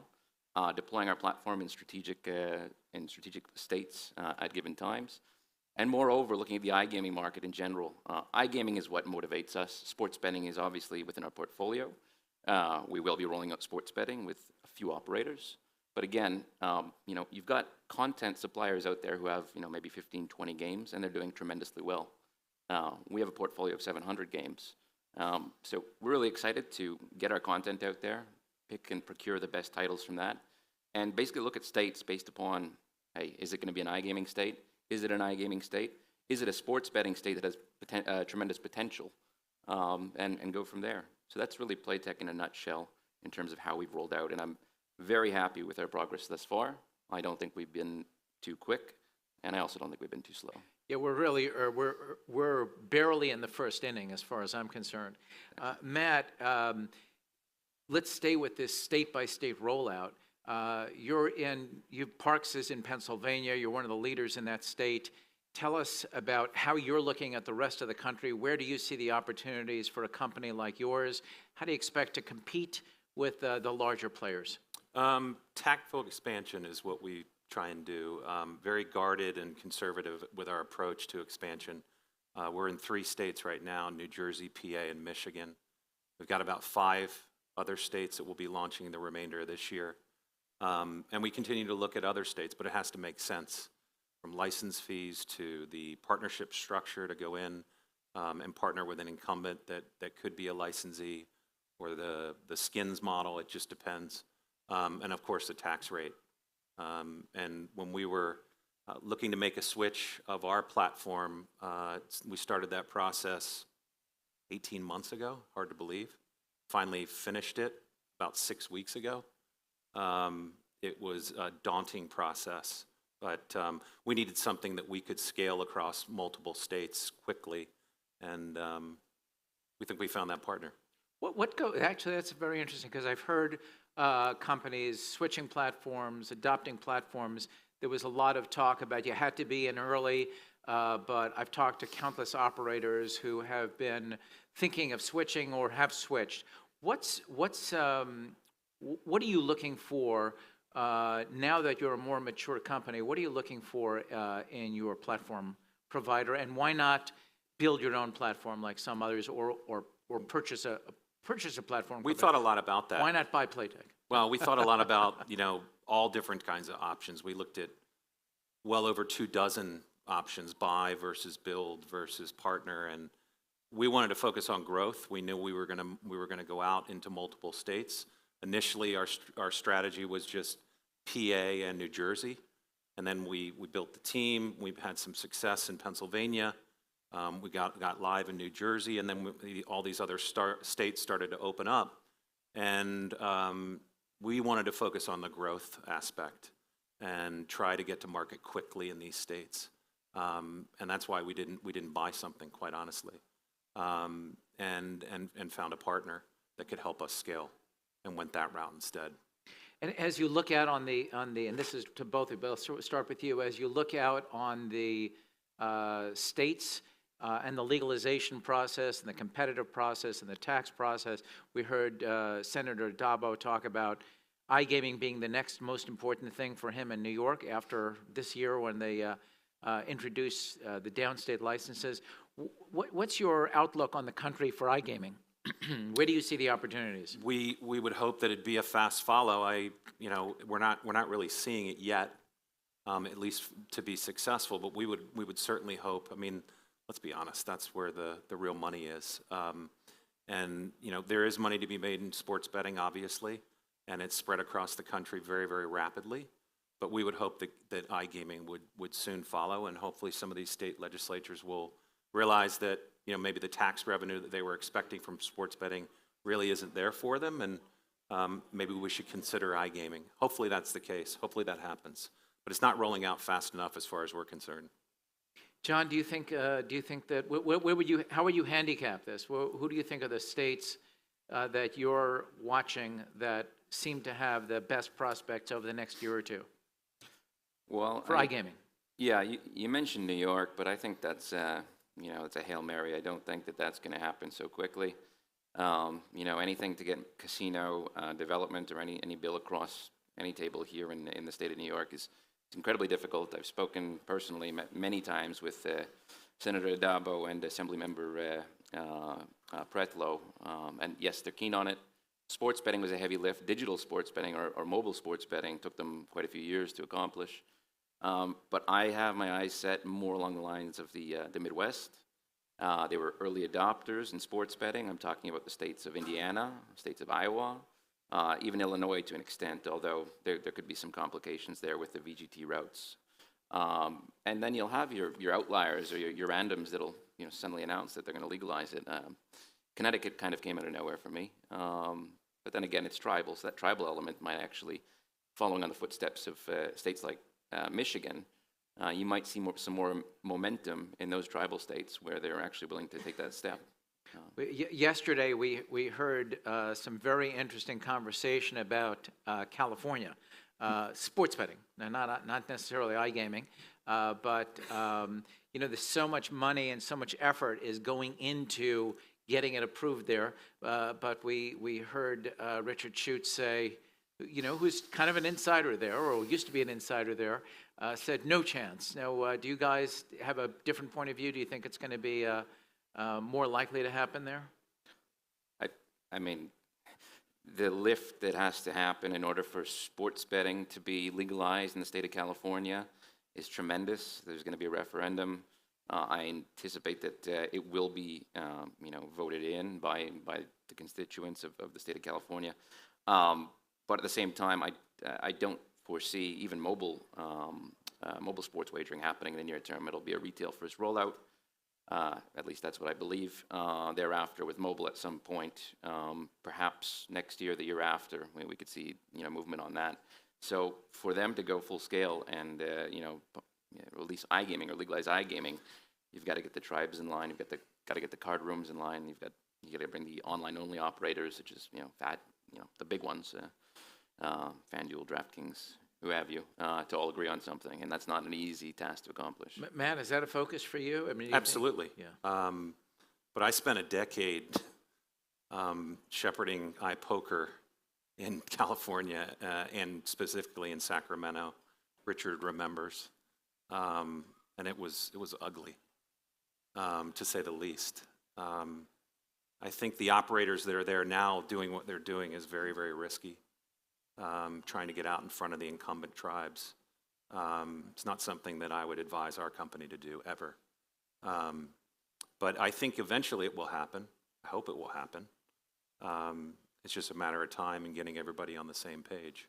And it's probably, I think very likely, it's the tribes are going to wade into this cautiously and probably start with retail like everyone else thinks. And then online's just a tough one in California because they want to protect what they have, right? The land-based side.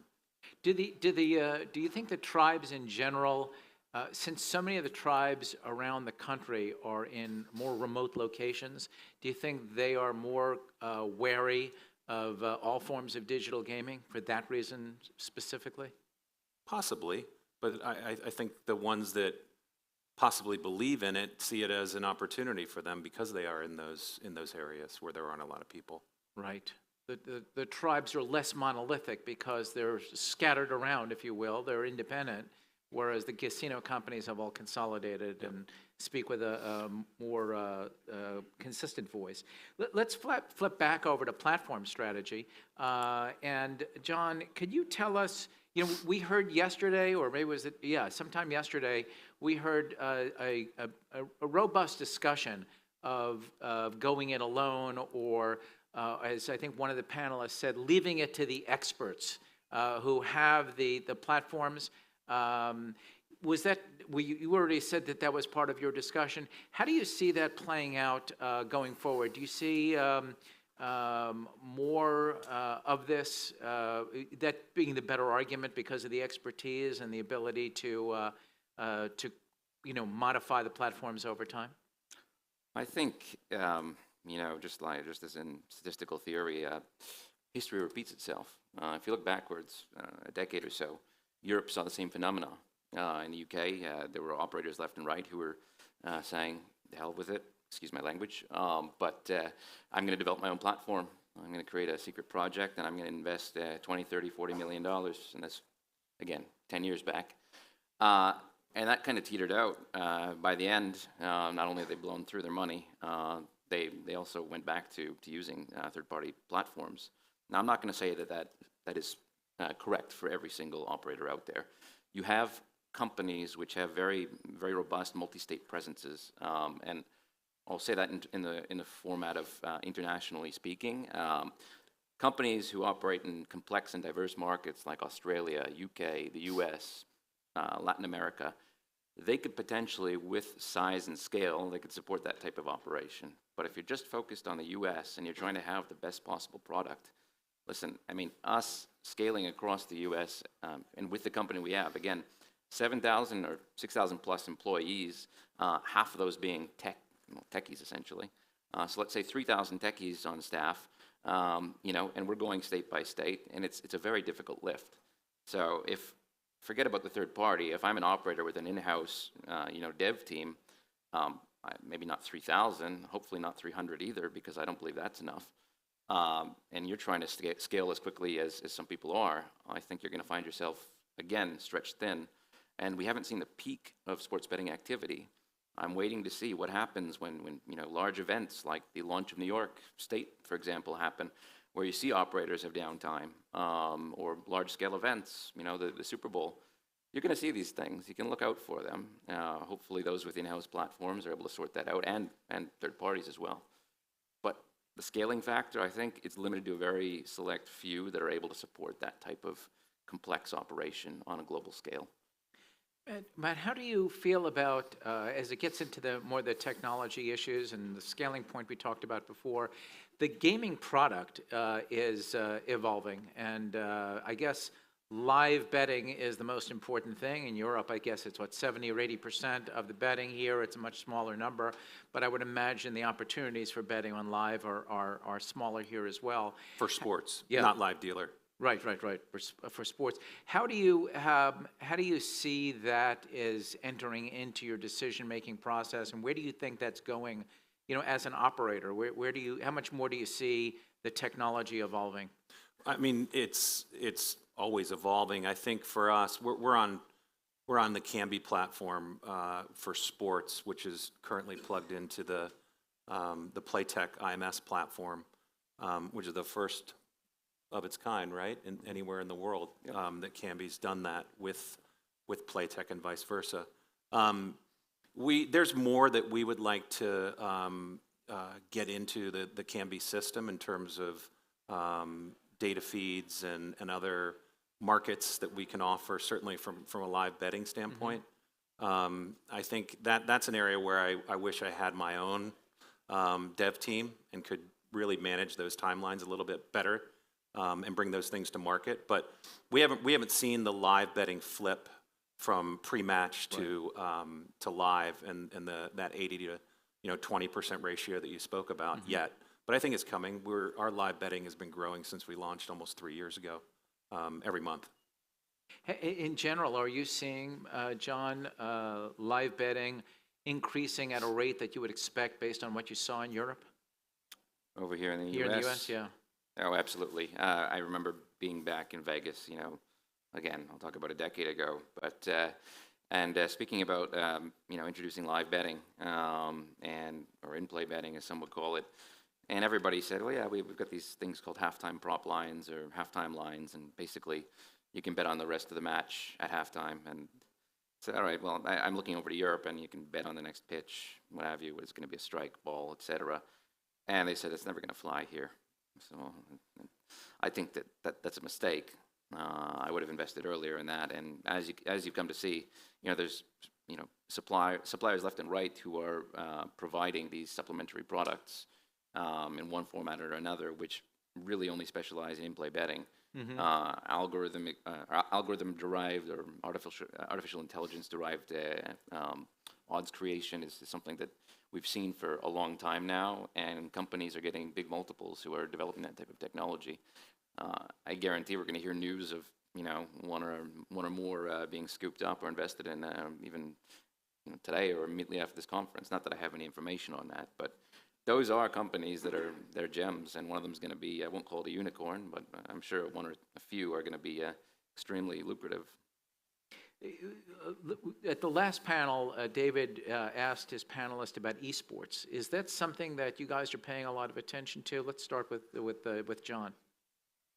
So I was in corporate development previously in another life, and we looked at a lot of esports companies and that were trying to bridge the gap between gambling and you know, esports as we've come to know them.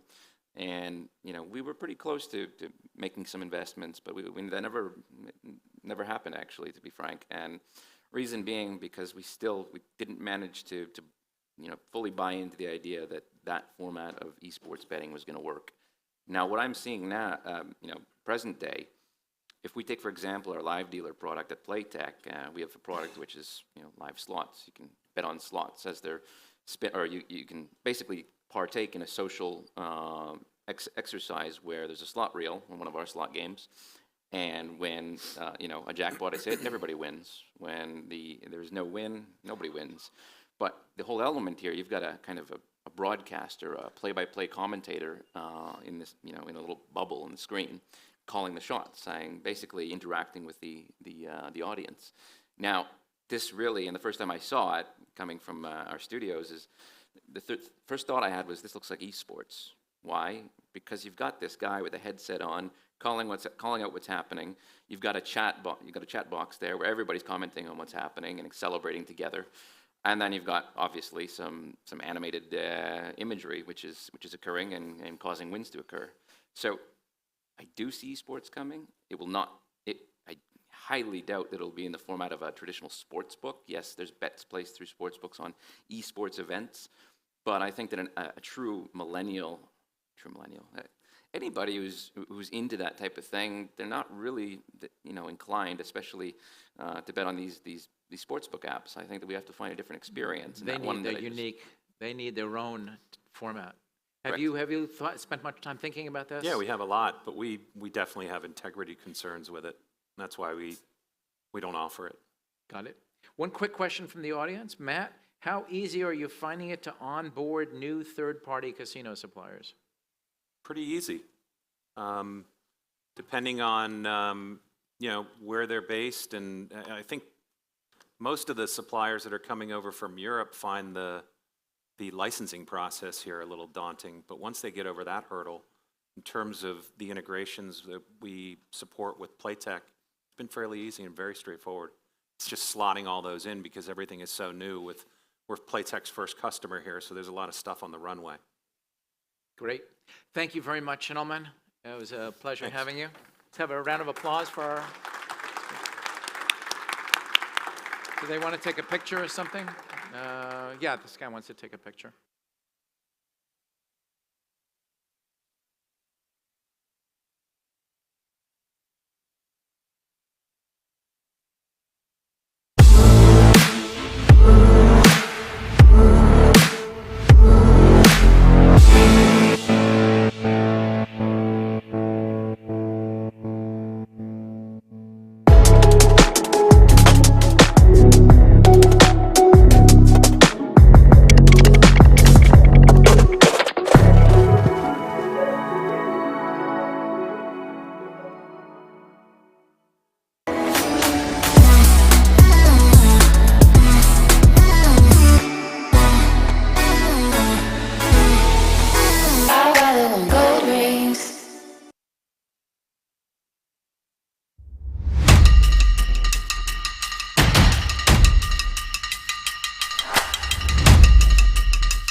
Okay, we're right on time. We're going to start up over here.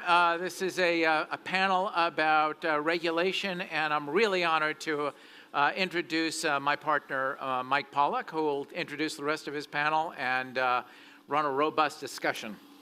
Well, thank you, Rob, and thank you for that rousing introduction and for getting this rowdy crowd to calm down. The topic today is regulation, and it's always a fascinating topic, especially for us former regulators. And we want to get right into this, right from the outset. I note that the title of this, Regulatory Land of Opportunity or Obstruction. I'll tell you this, I don't know who lives in the land of obstruction, but I'll tell you, it sounds like a dismal place. But I'll tell you who doesn't live there. It's these esteemed panelists, because they are going to play a leading role in guiding this industry towards that land of opportunity. Now I'm going to start with my fellow former New Jersey regulator, a man whose career spans the history of modern regulation, George Rover.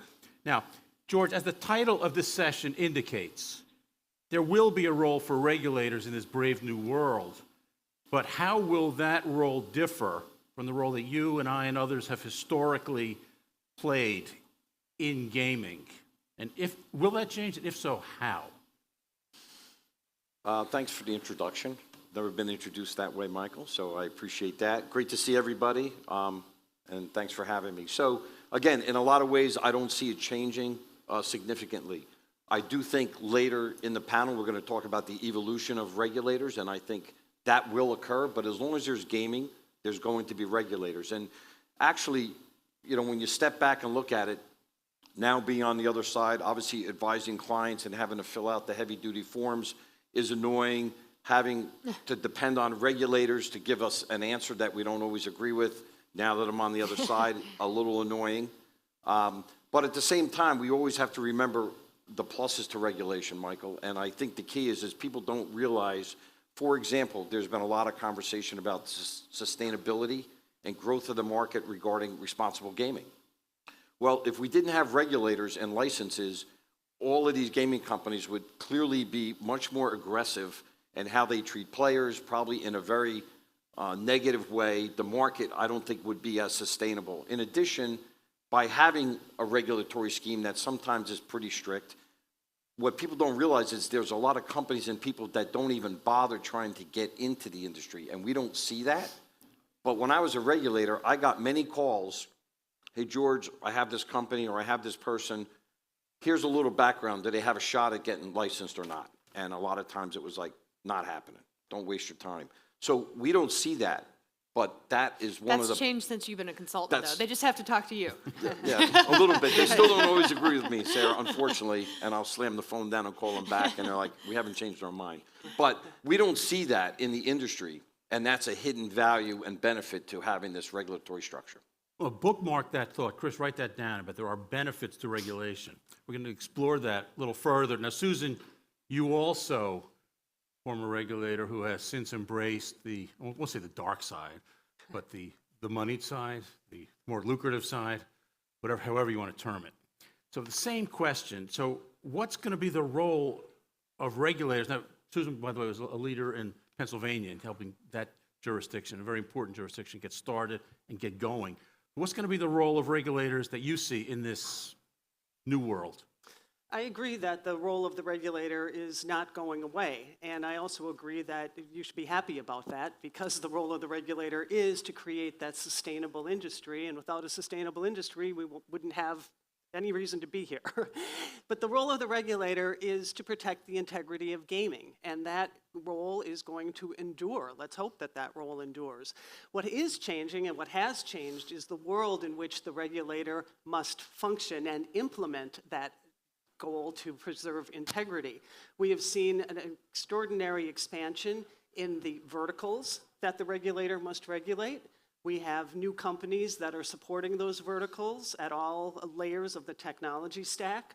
We have a lot of new players who have come into the industry, and a lot of players, media, entertainment, sports-related entities that aren't used to being regulated, and that puts a burden on the regulator to help them understand what that world is like and how to help them along their learning curve.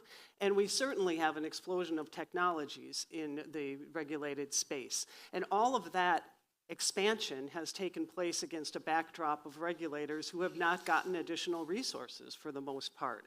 They are still responsible for the land-based world that they all started with, or that a lot of them started with, and they've added all of these additional responsibilities. So the challenge to the regulator, I think, is greater than it used to be, but I think that the role of the regulator to protect the integrity of gaming will endure, and that the regulator has to find a way to leverage the resources that they have to fulfill that role. Integrity is another word, Chris. Write that one down, too. There are themes clearly emerging. We're just getting started, but there are themes emerging here that essentially that if regulators and regulation did not exist, we'd have to invent them because they do play a role.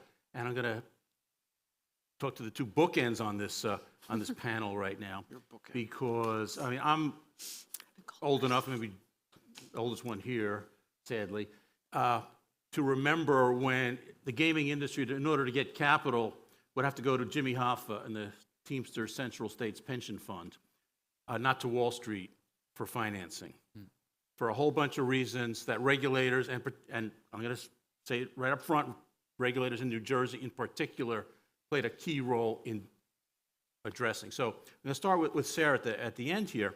So from your standpoint, because you're involved now in the capital markets with respect to gaming, in your role now, so what role have regulators played and what role should they play in providing confidence to capital markets? Yeah, I mean, look, I think you're bringing up the old days of the mafia, and clearly so much has changed since then. I mean, it's been like 70 years since I'm not gaming that old. has been gaming's been legalized and legitimized in the U.S. and that was clearly the intent and role of a gaming regulator, was to go through licensing process to make sure that the bad guys were staying out of it. And you know, I worked at the American Gaming Association. A lot of the role that I played as the spokesperson on behalf of the gaming industry was talking about and dispelling the myths around casino gaming, that this is a totally legit business, it's traded on the stock market, that, you know, people go through these very cumbersome regulatory requirements. And so I think those days of, and especially now, you know, part of legalizing sports betting was honestly to mainstream the casino gaming industry and to align ourselves behind something that is so widely embraced and so popular, and it's worked. Gaming's not going away. It is a massive part of the economic engine in a lot of local communities.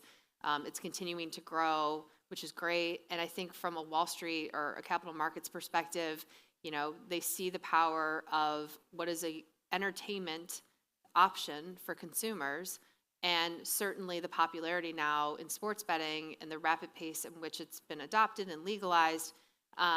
You know, I think business is open, clearly. I mean, these are multi-billion-dollar corporations, and again, that give back to their communities either through employment, tax contributions, and I think, you know, obviously Wall Street wants to be a part of that and play a role in that as well. Andrew, you're kind of to a great degree representing the operator market here. So what do you see as the role that regulators play in advancing, let's say, your business agenda? Yeah, I think that that's a great question. I agree with everything that Sarah had talked about how the stability of the market comes from the regulation. You know, you have these very strong integrity checks on operators. And I think regulators also play a role.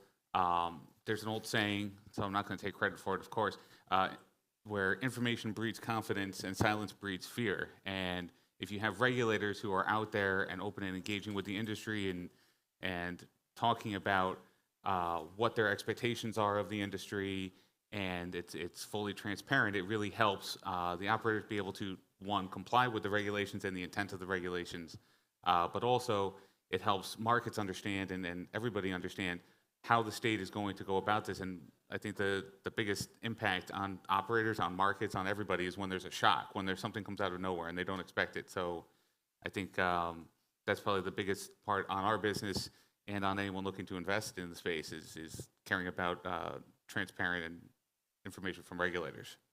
I'm already going to mangle that quote, but would you say information breeds confidence, silence breeds fear. Okay. So just following up real quickly. Chris, write that down. Just following up real quickly, do you see regulators then playing sort of a calming role?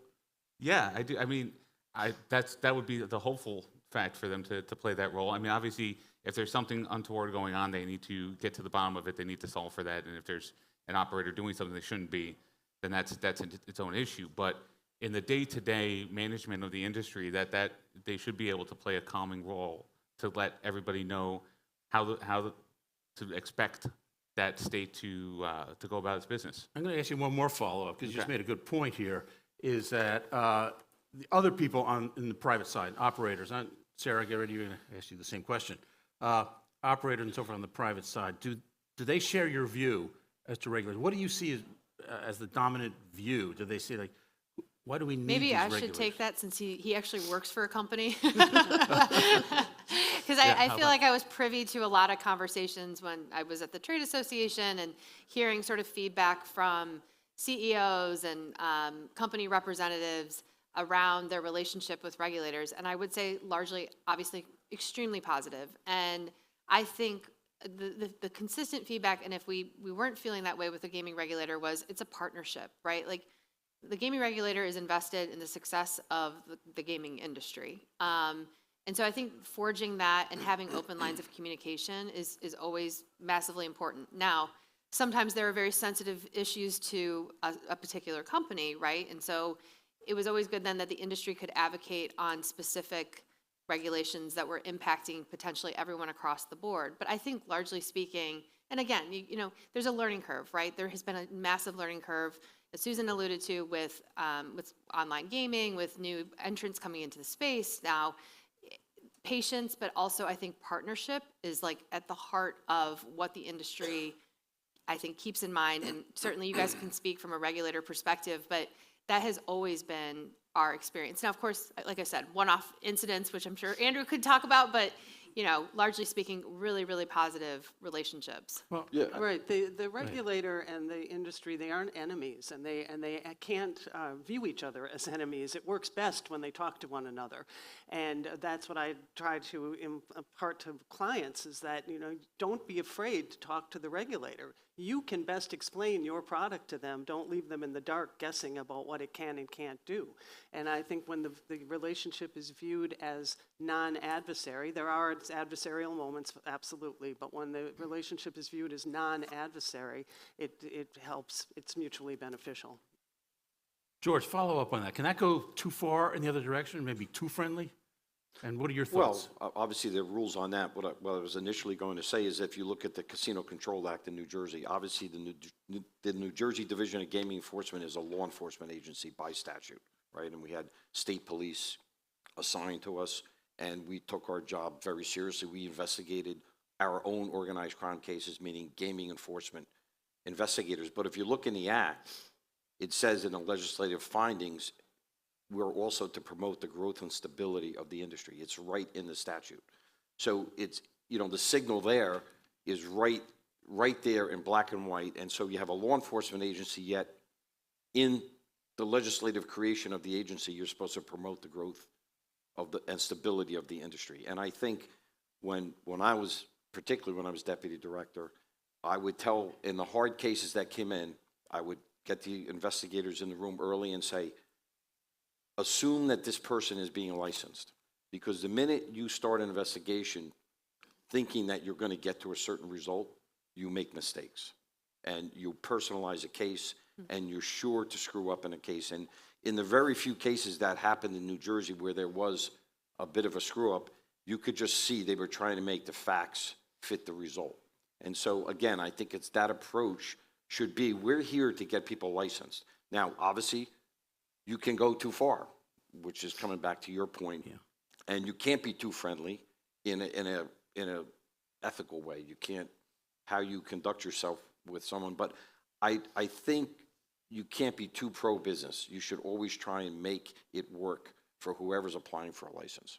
Well, it's an interesting point, a good point, and the same principles, precisely the same thing that George just pointed out, from a land-based perspective. Not a single iota of that changes in the digital world. It should. Now, Andrew, knowing that regulators have law enforcement powers, handcuffs, and they can pull out your personal history disclosure form at any moment if they don't like what you say here. So I want you to tell us what you think.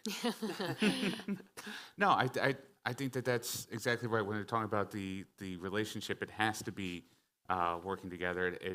The states, and even from the beginning, from when a bill passes and you start to look at how you're going to develop the regulations, the states that have had, I think, some of the most difficulties, or at least we've had some of the most difficulties in, are the states that haven't embraced engaging with their stakeholders. I mean, states like Colorado, Arizona, and Ohio have all had great interaction with stakeholders from the very beginning of, having either public comment sessions where they've had multiple calls and discussions with stakeholders over the draft regulations, or multiple drafts of different sets of regulations like Ohio has been doing. Like, I think that has kind of served a very strong and good purpose.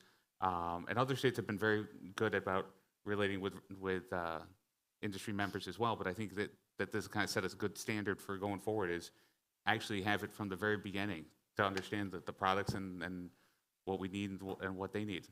So, I mean, I'm not going to sugarcoat this. I mean, I think where we are in 2022, I'm not convinced that every state and every operator and every regulator just coming in fully understands the necessary role of regulation and the necessary history. And I find it worrisome that they don't, and I hope they're attending sessions like this to kind of understand that perspective. But I'm going to look at the brave new world of gaming. Now Susan, iGaming is now just about a decade old. And let's put some hindsight to that. From your standpoint, is it better to be a pioneer? Look at New Jersey was in both iGaming and in sports betting. In other words, is it better, everyone else get ready for this, the same question's coming up. Is it better to say, we want to be first, or is it better to say, listen, be my guest, you go first, and after you? I think there are pros and cons to being first. The pro is that you have a blank slate and you're free from the influence of precedent. And the con is that you have a blank slate and you're free from the influence of precedent. In Pennsylvania, we were an early adopter of iGaming and sports wagering, but New Jersey had come first, and I think it was a luxury that we were able to not be first. We were certainly able to learn from the experiences of New Jersey and even Delaware. We talked to about their iGaming experience, and there are lessons that can be built upon as a result of coming not first. But no matter where you come in the fold, you could be 15th or 2nd or 40th. The reality of being a regulator is that you don't know what you don't know, and that there are going to be experiences that you're going to have to cut your teeth on and learn yourself. So I think it was a luxury to not be first, but I think that anywhere along the way, a regulator is going to have to adopt and evolve as they gain their own experience with the new vertical. So, in part, so as not to make the mistakes that may have been made by from having been a pioneer. Sarah, your thoughts on that? I mean, Susan said it so well. I don't know that I can add much more other than to say, I think, from a leadership perspective, especially New Jersey, and what's the program called? New Jersey First, or New Jersey First. Yeah, so amazing, tremendous leadership is required, certainly from a gaming regulatory perspective, in an area in which that is so highly regulated. There's a lot of risk, sort of fraught with sometimes gaming and perception around gaming. And so I applaud gaming regulators, not just the ones in New Jersey, but across the board then, that are willing to take new innovative approaches to how things maybe had been done, or now you're in a new space, as Susan said, you're creating your own environment. And I think that constant line of communication, again, with the operators is so critical, because they do see so many things that regulars, it's not ill-intended necessarily, but it just, how things may have been written may not be applicable to today. So when you talk about iGaming regulatory statute that was written, 10 years ago, I mean, so much has changed, so much has advanced. Regulation can become a blessing and a curse. So again, the role of the regulator and staff is so important, that they really do truly understand how to move an industry forward so we can continue to compete. And also, one of the issues with respect to being first is that in many ways, there's no do-overs in regulation. There's no mulligans necessarily. George, let's give this some New Jersey flavor. Right. You referenced earlier the New Jersey Casino Control Act. Yep. The preamble to the New Jersey Casino Control Act says that gaming is been authorized and regulated in New Jersey for the benefit of, I forget the exact words, but of rebuilding Atlantic City as a tourist destination, as whatever it was called way back in the day. Yep. That's the preamble to the statute. That same statute authorized is where iGaming and sports betting, everything comes from. And they didn't change that preamble.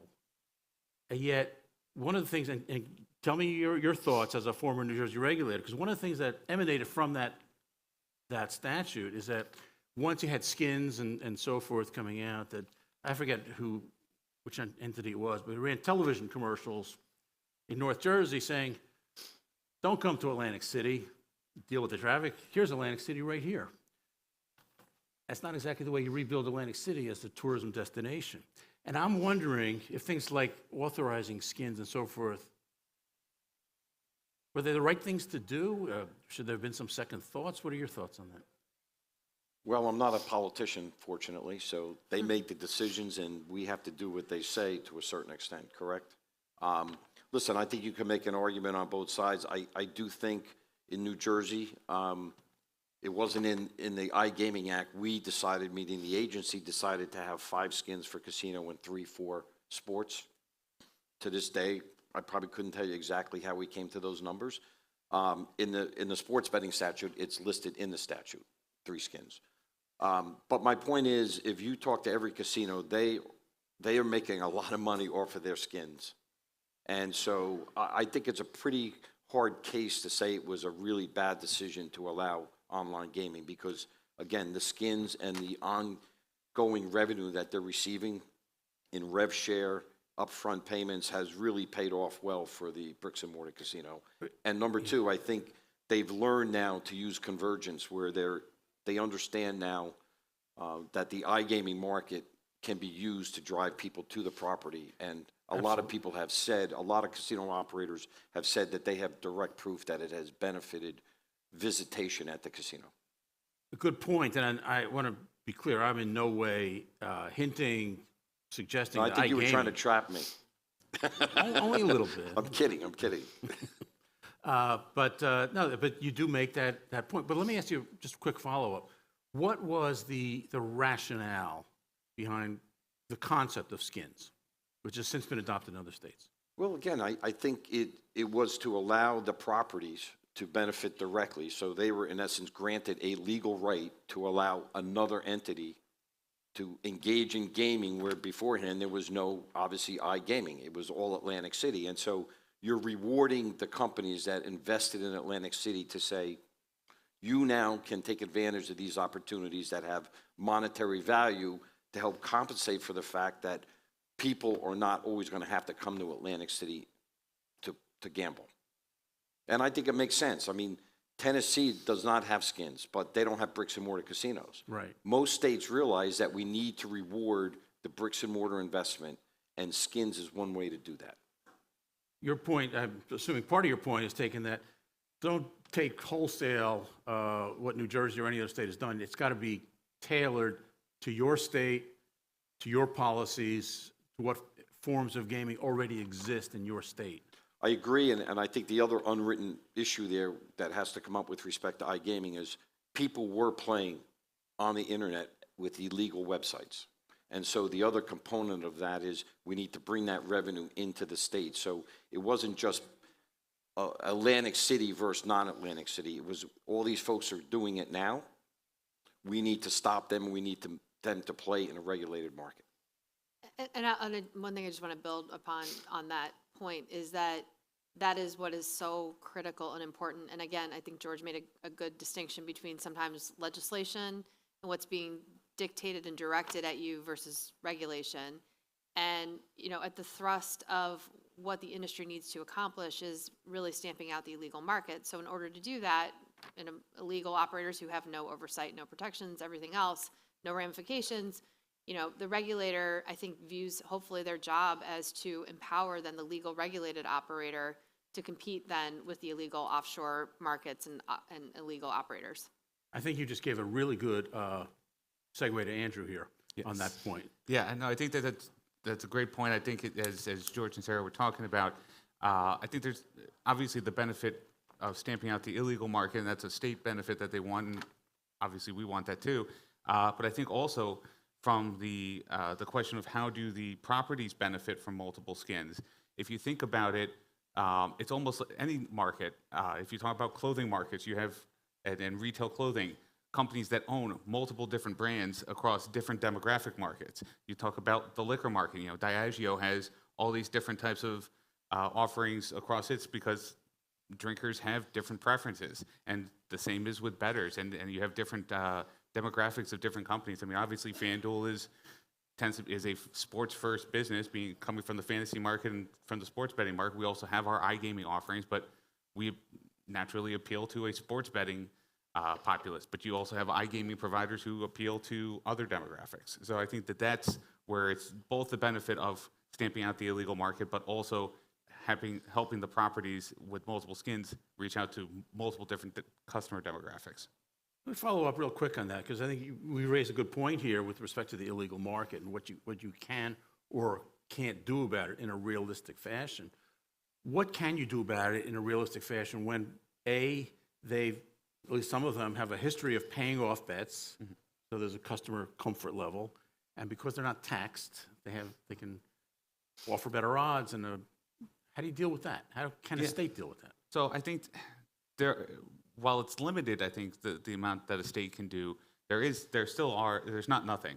The first is obviously creating a competitive mobile market in their state and allowing consumer choice, which then is able to be kind of the carrot to draw customers away from the illegal operators. I mean, everybody still at the end of the day wants to make sure that they don't get caught up in anything. A lot of people who might have professional licenses in a state, doctors, lawyers, whatever, don't ever want to be associated with any sort of illegal activity. But the other part is there are things, New Jersey has done that, where with marketing affiliates, you either market for the illegal market or you market for the legal market, but not the two. So if you want to be part of the legal regulated market for marketing affiliates in New Jersey, you can't go and also have on your site links to offshore illegal books.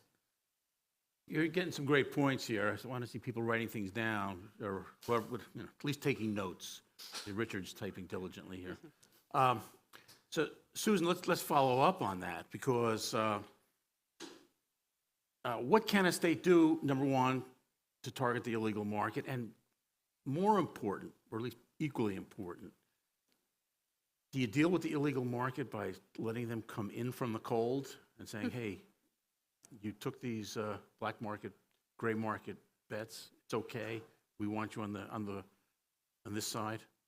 Well, that's the approach Ontario has taken, and each jurisdiction gets to make those decisions for themselves.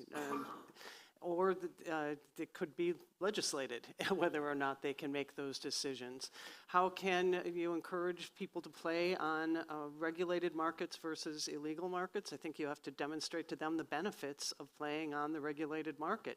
Who are you going to call when you got a problem? If you're playing on an illegal site, no one. And I think if the consumer understands the benefits and the fact that there are protections and regulations and fairness is important to the equation, and that it's enforced, that is a persuasive way to encourage play on the regulated markets.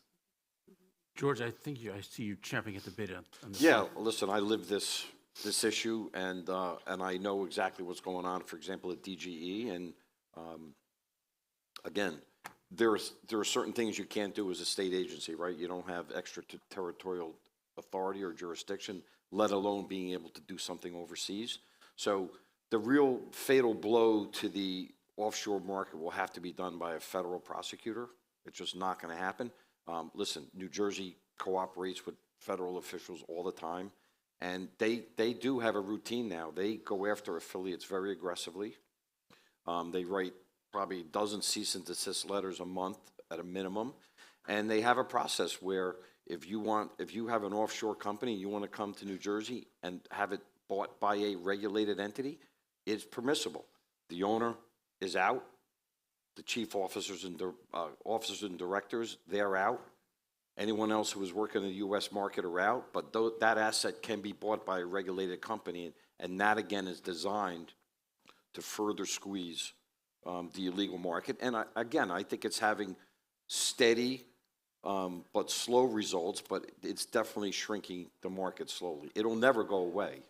Squeezing it from the supply side, in other words, saying there's no reward and there may be some punishment. Correct. If you are, okay. So again, some recent major affiliate company just sold to a regulated New Jersey company for tens of millions of dollars. Are they allowed to profit from that, though? Yes.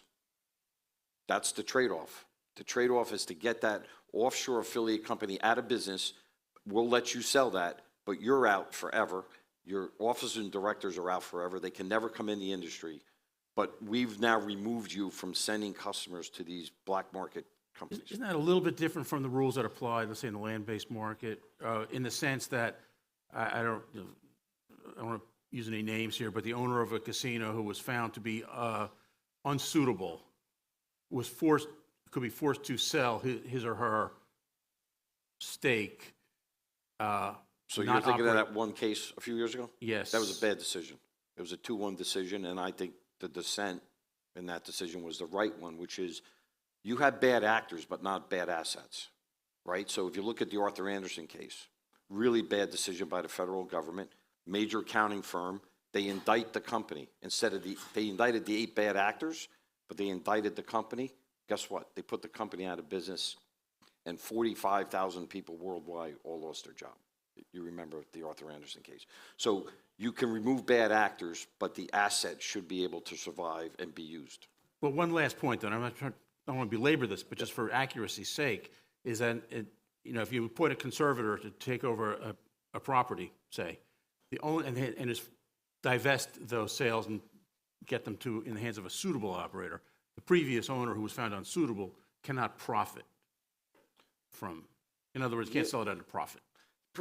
Well, there's other cases I've seen that happen where they've said, no, we just want you out of the industry. You can sell for fair market value. It's an interesting dilemma, and rather unique to gaming. Sarah, I'll get your thoughts on this, because you deal with a lot of... It's a tough one. It's super tough. I mean,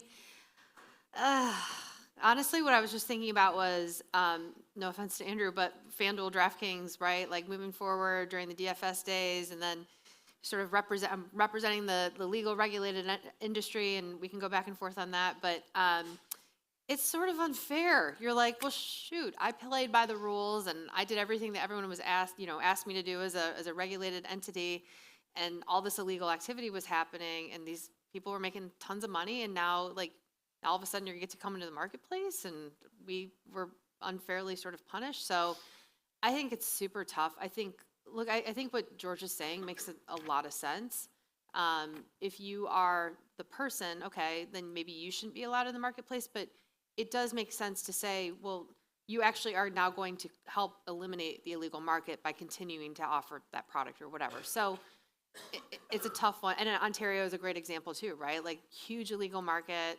Okay, well, now you have to go get, regulated. But if you're an operator, I'll pick one, Caesars, who wasn't operating illegally, but now you got to go compete against operators who've been in that space for decades. It's tough. Like, that's really tough. Especially since many of those operators who operate illegally have databases of players. That's right. Like, you're flipping the switch now, and you already have customers. And they can then you were operating illegally. So it's tough. That's why the New Jersey model is kind of in the middle. Right. They're saying we're not going to let you continue to profit from those assets. They have to be sold to a regulated company. How do you feel as a regulated company who's always played by the rules? How do you feel about that? I already threw him under the bus, so Yes. it's fine. FanDuel You can just back over him again. I see the time showing 0 on the clock. I understand that. I'm not going to wade in too deep here. I think I'm not trying to put you on the spot here. But I think it is. But answer. I think it's something. Yes, but it still answer the question. But no, I think it's just a very tough one. It's going to have to be decided, I think, almost on an individualized basis, because you have to look at the totality of the circumstances in the case. I mean, there's some that are like, absolutely egregious, and then there's others where you say, okay, maybe you've done the right things and you've gone through and replaced leadership and done all that, and we can move forward. So yeah, when we allowed Amaya to buy PokerStars full tilt, Yep. obviously a lot of hate mail came in from the industry to DGE, and I understood it. I understand completely their position, and a few folks who are still in the industry, who are CEOs, are still angry about allowing that to happen. And so it was kind of a balancing what's best for the overall industry. And, you know, I think Susan pointed out every jurisdiction has to look at it differently and what works for them. Well, yeah, I mean, you think it's easy being a regulator. Not only do you have to deal with difficult situations, you're underpaid for the privilege. So Susan, as a former regulator, what advice would you give to the future generations of regulators as to essentially what are the lessons that they need to retain, and how should they go about their jobs going forward? Don't try to create the wheel yourself. You know, look to the experiences of other jurisdictions, talk to the regulators in other jurisdictions, learn from their mistakes, build on their experience, and talk to the industry. When we launched iGaming and when we launched sports wagering in Pennsylvania, I invited in a ton of companies to come in and educate the staff on what is this thing called online gaming, and how does it work, and how is it different, and how is it the same? And that is extraordinarily beneficial to the industry to form those relationships with the regulator, and to the regulator to be able to understand what it is that is coming their way. You know, don't be afraid of one another. I think that that's my advice to regulators. Anyone else have any advice to the future generation? No, I agree. It's got to be collaborative, and what I have found when I was a regulator is almost any decision you made, even if it was negative to the position of what the casino wanted, if they were part of the conversation, they certainly felt a lot less angry about it, because you listened, you explained why you couldn't do it, and they weren't happy, but it was a different level of unhappiness. It makes a big difference, and you really should be inclusive. Well, I think we've all learned something here, and everyone should read Chris's notes, because he's been scribbling down furiously. So anyway, but please join me in thanking this tremendous panel.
So, hello again. So, as of now, we're well set up with how regulation in the United States obviously works.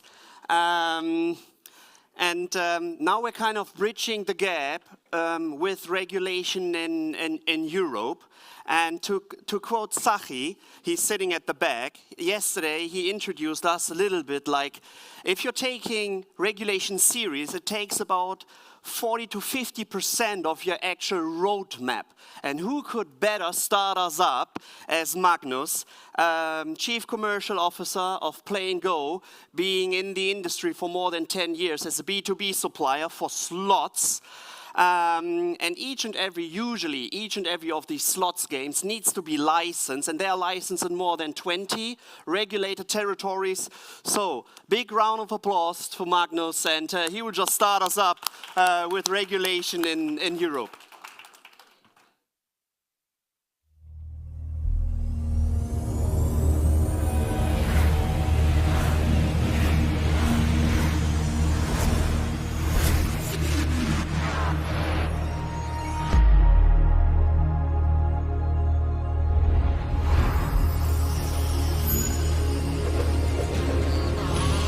Welcome. I think you're going to like it.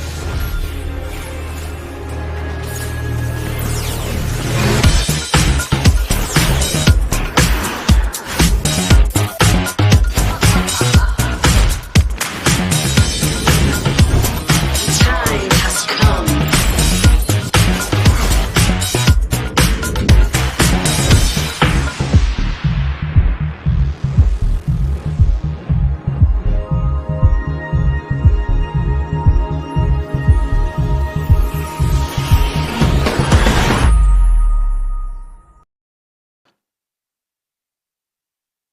All right. Thank you, Nico, for that great introduction. You know, 22 years ago, I came to New York for the first time and participating in a sales conference. And the keynote speaker was Neil Armstrong, first man on the moon. I'm not going anywhere with that. Just wanted to tell you that I met him. All right, so you heard about, as Nico said, we're a European or global supplier of slots. We're available in more than 20 jurisdictions. We've been around since pretty much the beginning of iGaming, and we are now in Europe, Latin America, Canada. We'll be here in the US within hours. And there's a couple of things. Our content is, we got titles like Book of Dead, Reactoons, Viking Runecraft, Moon Princess. These are some of the best performing games in this industry, ever. You can probably not run a successful casino online in Europe without our content. And now we're bringing this to you guys. With 20 plus jurisdictions, now 10 years ago when we started, there was 0 basically in Europe, and now there's almost everybody. So we've been doing this journey in Europe, and certainly we liked it. We liked the regulation, and as the panel said before me, regulation can be a very good and strong force, and we want it to be that. So we've been helping and aiding operators, our customers, to move into jurisdiction in Europe. I believe that there is a learning here. Not everything translates across the pond, but some things do. And there are some key learnings on how you get better revenue, improve top line and bottom line as a B2C operator when you move into a regulated market. So I was thinking of sharing a couple of those learnings. We can see now in all the states, here in New Jersey, in Michigan, everywhere, the serious amount of money people are pumping into acquisition. And you're building databases, you're acquiring player. You have to do this, right? It's part of the game. You have to build this acquisition. But what do you do when acquisition is over in a way? You have to retain, and this is also old news. Retention comes after acquisition, obviously. However, what we saw in Europe is that retention cannot only be a CRM activity. It is a CRM activity, but it also has to do more. It has to be more. And we've seen, so my first learning that I wanted to share is that you shall use content for retention. And with that, I specifically mean that you run an online casino much like you run any other business. You want the customer to come into the casino, spend time, spend money, and leave and feel good. Feel, okay, I got value for money, I got return on investment, it was a good thing to spend this money and this time on this online casino. So you do that by providing entertainment, high-value productions, entertainment, products that you can really enjoy and spend time with. So you want that content. You want content that keeps the player or the customer on your site for a long time, and when they log off, they must feel good about it, because then they will return. So content is a very, very good retention tool, and use that. You also need to be clever on how to use that content. Pushing everything to everybody is probably not a good idea anymore. You need to diversify, you need to differentiate who's playing what on Wednesday mornings compared to Friday afternoon. What does the different demographics play? And also, what works in Michigan, what works in New Jersey, what works in Greece or Sweden or UK, you need to know that. Or you need to talk to someone who knows it. So you have content to do the retention. That's the first tip, or the first thing that we saw that European operators, those who were successful, they successfully managed to use content not only in acquisition but also in retention. Second thing is you will have a plethora of suppliers. Just on the availability of content on game sites is just staggering. It's just new games every day, everywhere. But all of them are not good. All of them are not high quality, and all of them does not work all the time in every jurisdiction, everywhere. You have to put pressure on your suppliers, and you have to be selective.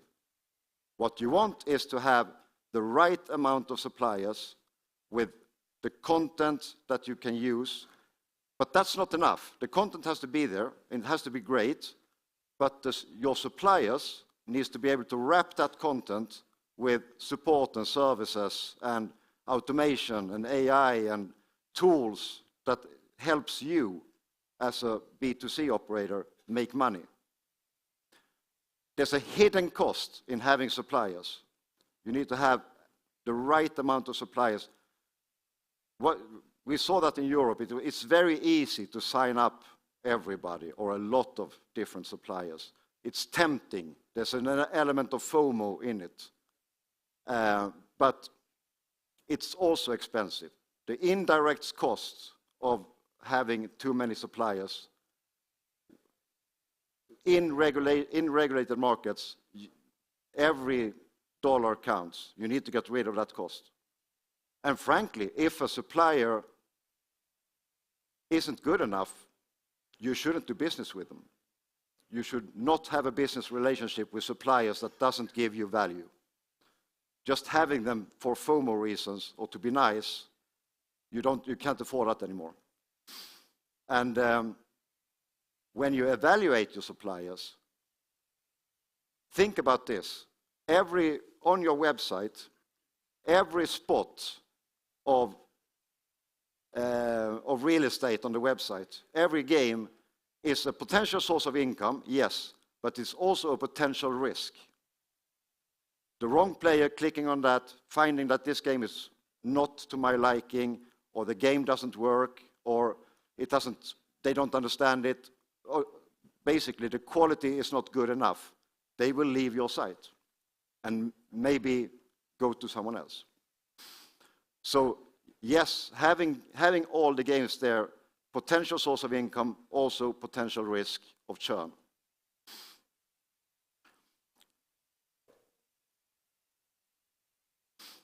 So we do content, but we also wrap it with services and support and the things that you need. automation, AI, and taking cost away from you as an operator and helping you by having a highly professional and automated support system to you. You need to look for those things.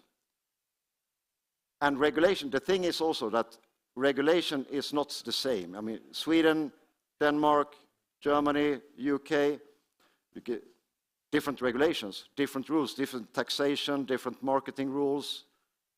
Everything is different. Same in the US, New Jersey, Pennsylvania, etc., different set of rules, different taxes. What you have to do is build a super efficient infrastructure and process for yourself in taking the games from the suppliers on your site to the right player at the right time. That has to be streamlined and very, very efficient. And you don't do that by signing up everybody and then hoping for the best. You have to spend time on spend money on technology and spend time evaluating your suppliers. Look at set up KPIs. Look at the performance of the portfolio, not individual games. Look at availability, uptime, all those parameters. And because we've seen and we heard these few days how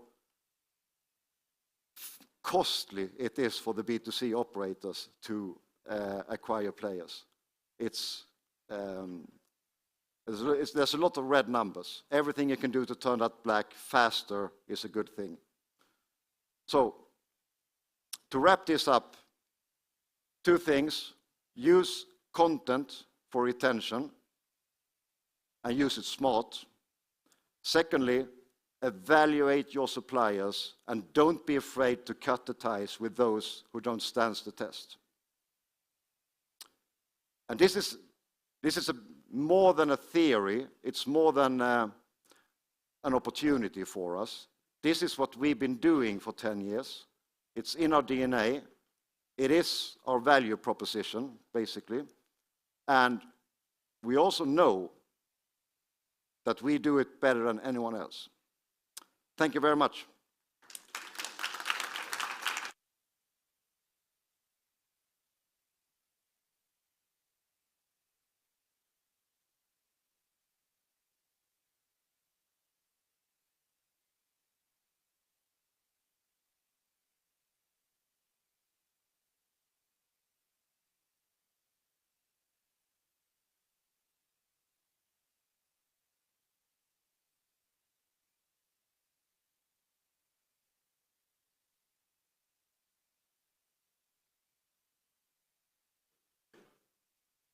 Our next panel before lunch is going to be, I think, maybe the most critical thing we can talk about, which is chasing profitability. As our last speaker mentioned, too much red ink. We want to see black, so we want to figure out how do we get there. And Rodney Campbell is going to be leading his panel in a discussion of this topic.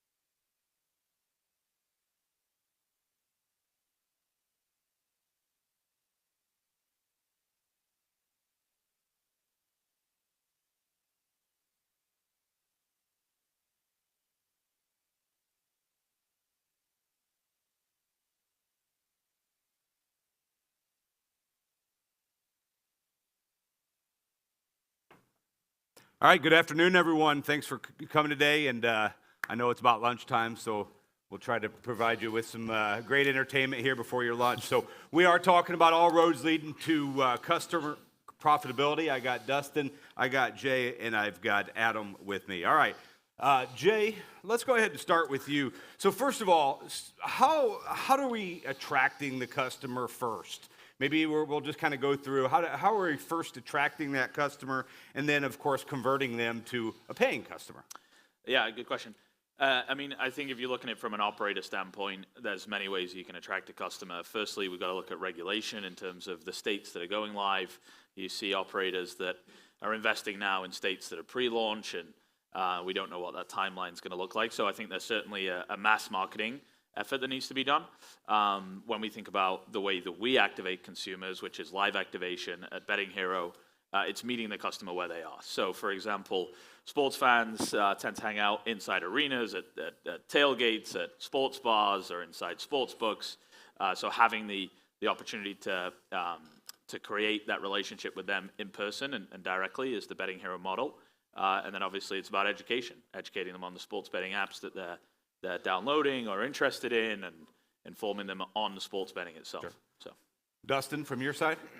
Yeah, same thing. Education is key, right? Because every market that becomes regulated, there's a lot of people who do know this is a thing and it's becoming legal and regulated, and then there's a critical mass of search around that. And that's what I think we as affiliates have learned, is that there's all this interest right at the front end of this, and you have to acquire those customers then, because there's this. It's gotten even worse with the most recent launches, I think, with Arizona and New York. Worse or better, everybody finds these apps right away because there's excitement around it, and it happens. So that's the interesting part, I think, is that there's so much education, and you also see a transition, I think, from unregulated to regulated whenever we see these happening. You see that people finding the regulated sites because, and that's borne out in search, because these are regulated and trusted partners, and it's finding that. Makes sense.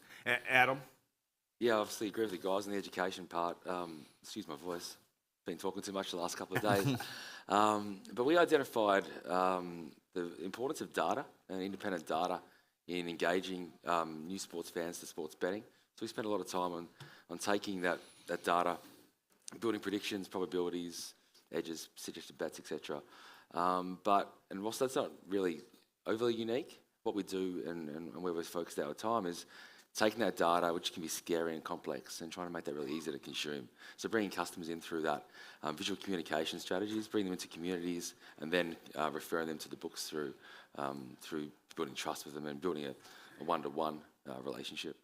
Yeah, and so then Adam, from your side, once you have them, what have you found successful in keeping them there and keeping the customer profitability going? Yeah, I think that relationship we've got with the customer and the community we're trying to develop with them as well. So we run predictions for 20,000 events each year, so making sure they're getting the information they want around the sports that they're betting on, personalising that, even answering questions, in Discord channels, social media channels.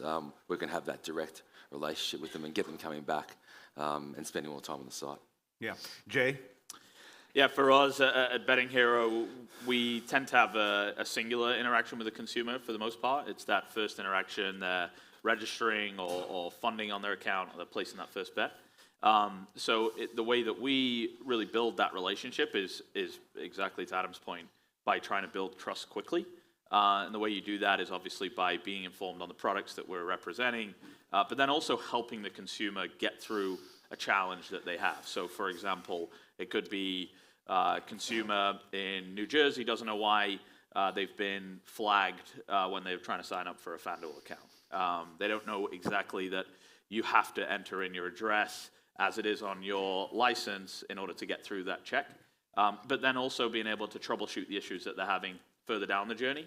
So, for example, Bank of America credit cards probably not going to work as a funding method, and educating them on different funding methods that might be more successful. So building that trust by showing credibility for us is really important, obviously resulting in a profitable customer. Yeah, we do this a lot of the same. We get a lot of emails from people who are looking for answers. I mean, we know people come in through search, but also people just ask us for answers because we're providing that high value content, high value then customer, because this is a customer that does know what they want. We're providing high value leads to the sports books and casinos, and yeah, it does come back to education, and there's still a lot of that to be done. We're 4 years out of PASPA and the federal ban being lifted, and sometimes it feels like, oh, we're here in this bubble and everybody has the education, but it's not anywhere near the case out there in the marketplace yet.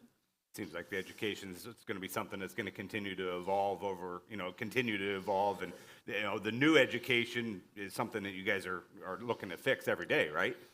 Yeah, I mean, if you look at, just take the market as it is today, every quarter there's 2 or 3 more states that are legalizing sports betting, that means there's an enormous cohort of customers in each of those states that have probably never bet on sports before, or have maybe done so in the gray market. There's obviously education that needs to be done there. And then if you think about the product innovation and the product development that I'm sure many of the people in the audience here are focused on this week, these products are at their infancy. They are going to improve. They have to improve. Consumers are not going to accept the current products that are in the market for very long. And therefore, there's going to be enormous amounts of education with existing customers that are looking to find new products or try new products out. So education, in my opinion, is going to be a constant theme for the foreseeable future. And again, that's across states, but also products in existing states. I mean, what you said about the product, like product is still not great, right? It's in the U.S. I don't think. I mean, there are good apps that do their jobs, but we have to iterate, and that's for the sportsbooks themselves. They're going to have to continue making better products because there are some that are very bad out there in the market. There are some that are pretty good, and that user experience, I think, for both retention and getting to the profitable customer, I think is super important. Adam, so we'll go back to you. How do you keep, then, once you have them there, how do you keep them engaged in your product? For the customer reliability or profitability to keep growing, how do you keep them engaged? What are some things that you guys do to keep them engaged? Yeah, for sure. So I guess when it comes to the sports books and why they should be joining 1, 2, 3, obviously that's our model for all of us at the end of the day. So showing ways that we can increase their profitability as a customer, which kind of is an interesting topic about what we're talking about today, profitability for the industry, but also we want these users to come back and these players to have a good experience. We want their money to last a long time, for a longer amount of time, so they keep coming back and having a good experience in the industry. So showcasing, if you bet this way, you would have achieved this result, and personalised message around that, around the different sports they're betting on, the different bet types and that kind of stuff. We do a lot around social media. It's been one of our biggest growth areas, engaging users through, simple conversations, competitions, and user-generated content. Yeah. Jay, what about you? Look, I think to pick up on that point, building that relationship over time for operators in particular is going to be critical. You see, operators like BetMGM and Caesars who have done a great job in integrating what is a true omni-channel experience for their consumers, and understanding the consumers and what they're looking for is going to be pivotal in that. Look, FanDuel, if you look at the research that's been done on products, and we do a lot of this first consumer studies ourselves, the FanDuels of the world have the best product right now based on what the consumers are saying. But there are obviously a lot of people that use the DraftKings and BetMGM and Caesars more particular because of the fact that they can get those trips to Vegas, or they can stay at a hotel, or they're familiar with that brand. They connect in a more, let's call it, trusting way with a retail location. So being able to understand that consumer and really start to build a relationship with them beyond just, okay, are you betting $20 on a parlay this weekend? You've got to start to build that relationship, and I think operators are going to continue to focus on that. Yeah, and that was kind of what I was going to go to next. What are some of the trends of the average consumer out there right now? What are you seeing out there? Yeah, we just released a study from our research division and we focused on New York, and this will be part of a monthly series where we focus on a new state or province each month, where we analyze the industry from the consumer lens, and I think there's not enough of that being done. And what we're finding is that even in a state like New York, which is relatively new, that there is a high affinity to try multiple products from consumers. Very, very little loyalty.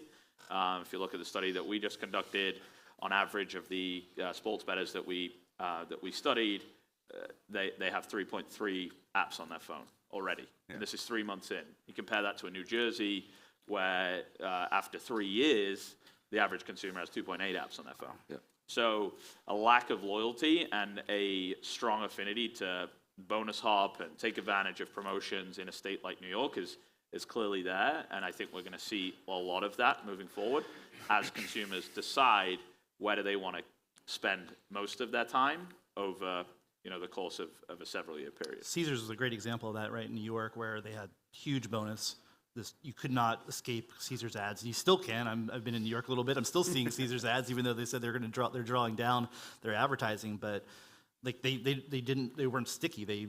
They got this critical mass in. They had the flashy bonus, and everybody came in, and then they started leaving either for whatever reason, either customer service or they got the bonus and left, or people didn't like the app as much because Caesars had claimed market share immediately.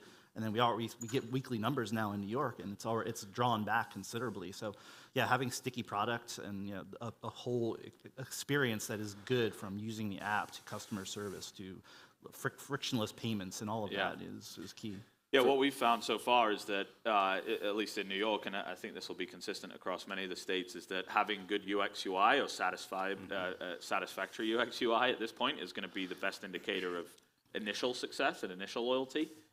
It's not great. I think in the study we did in New York, 76% of consumers said that they would leave an app for another, for one of any reason, other UX, UI, promotion, better odds, better funding, withdrawal options. But having that UX, UI right out of the gate is going to be really important. And obviously the promotions are going to help give you that initial lift. It's interesting, I'm obviously an Australian, proud Australian. PointsBet, Australian company, got one of the best apps in my opinion, and by some of the rating scores out there, but probably haven't grown their market share that they've wanted to.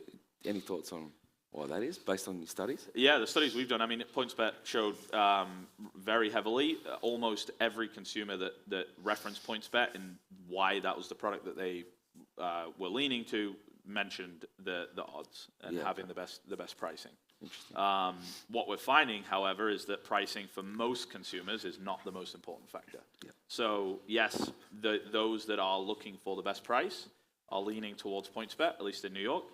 Those that are not necessarily interested in the best price, but perhaps the best UX UI or the best funding withdrawal methods or the speed to use the app, the frictionless experience, tend to be leaning towards FanDuel and DraftKings. I definitely agree that PointsBet's one of the best products, right? It's up there. You mentioned DraftKings and FanDuel are mark 1, 2 in the market, but I'd argue they're also probably 2 of the best apps. PointsBet has great products, so you hear a lot in these conferences of product always wins. It's not winning now, obviously for PointsBet. It's you have to, they do a lot of things right, I think, but right now to get customers and just to get customers in the door, you can't just have a great product. That is not enough to put butts in seats or bettors in apps, right? You have to do more than that. You have to, that's why you see all the spend on brands, why you see lots of spend on affiliates, and right? Because you need those customers right now.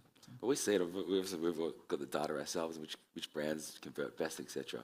And for us, we see the betting gets or the tangible offerings working the best. So you talk about Caesars, they gave away NBA jerseys. That went really well for our customer base. Sports fans who are, making their first recreational sports bets. Yeah. Adam, I'm going to go back with another question for you, back to profitability here. So what's a common timeline to becoming profitable with that consumer? I know there's various ways that we're finding the profitability, but what would be a common timeline that you see? I mean, look, it's obviously very early still in this market for that. Working in the Australian market and European markets, 12 to 24 months, I think is pretty reasonable, up to 2 years for a customer to become profitable. I don't know whether that's actually the right problem for us to be solving, though, right at the moment. We've got a big job to do as an industry to make this more mainstream. A lot of numbers get thrown around how many people are betting or haven't, but 180 million probably haven't placed a bet yet in this country. That's our first job, and making their experience a good one. So we talk about profitability. That obviously means the customer losing. We don't want the customer to lose all of their money in their first experience and too quickly, because we want them to come back, want them to have a great time, join again, join another book, bring their friends, and grow this industry, I believe. And that's what we're trying to do with our tools. Jay? Yeah, look, I think it's difficult to put a time frame on how quickly you can get to become profitable. I think there's some questions that need to be answered before you can answer that question, which is how much of a wallet is a customer spending with one operator? Look, the more apps that a customer has on their phone, the less quickly they're going to be profitable for one individual operator, or the longer it's going to take for them to be profitable for all of the operators that they play with, right? So if FanDuel has 40% of wallet share with a customer, and the other 60% is split between DraftKings, BetMGM, Caesars, and PointsBet, then clearly FanDuel is going to get to that profitability more quickly, if all else is equal, i.e. marketing spend and CAC and all the rest of it. But it's the job of the industry, to Adam's point, to better educate, to better inform, to build relationships, to bring these customers back. And it might well be that it could take several years for an operator to get profitable with a customer, but that operator might win in the long run because that's the app that they choose. For example, PointsBet, using that example. PointsBet may end up being one of those winners, but it might take them longer to get to profitability. Yeah, I think Adam nailed it. Is it even the right question to answer right now? We're seeing in the market, like, people are concerned, like the operators are concerned about becoming profitable. But right now, you're still, like you said, there's still so many people that don't even have access to online sports betting. You know, I sit in Oregon where I only have one app. I get DraftKings, and that's it. Like, there's like, again, we sit in this bubble. We hear billions and billions of dollars, but so many people have not. And there's sports fans who have just. There's tons of sports fans out there who are potential bettors who have not been activated. I don't think, and I think your data would probably bear this out, that the offshore sports books have been converted to any great extent because it's a different product, better product in a lot of ways.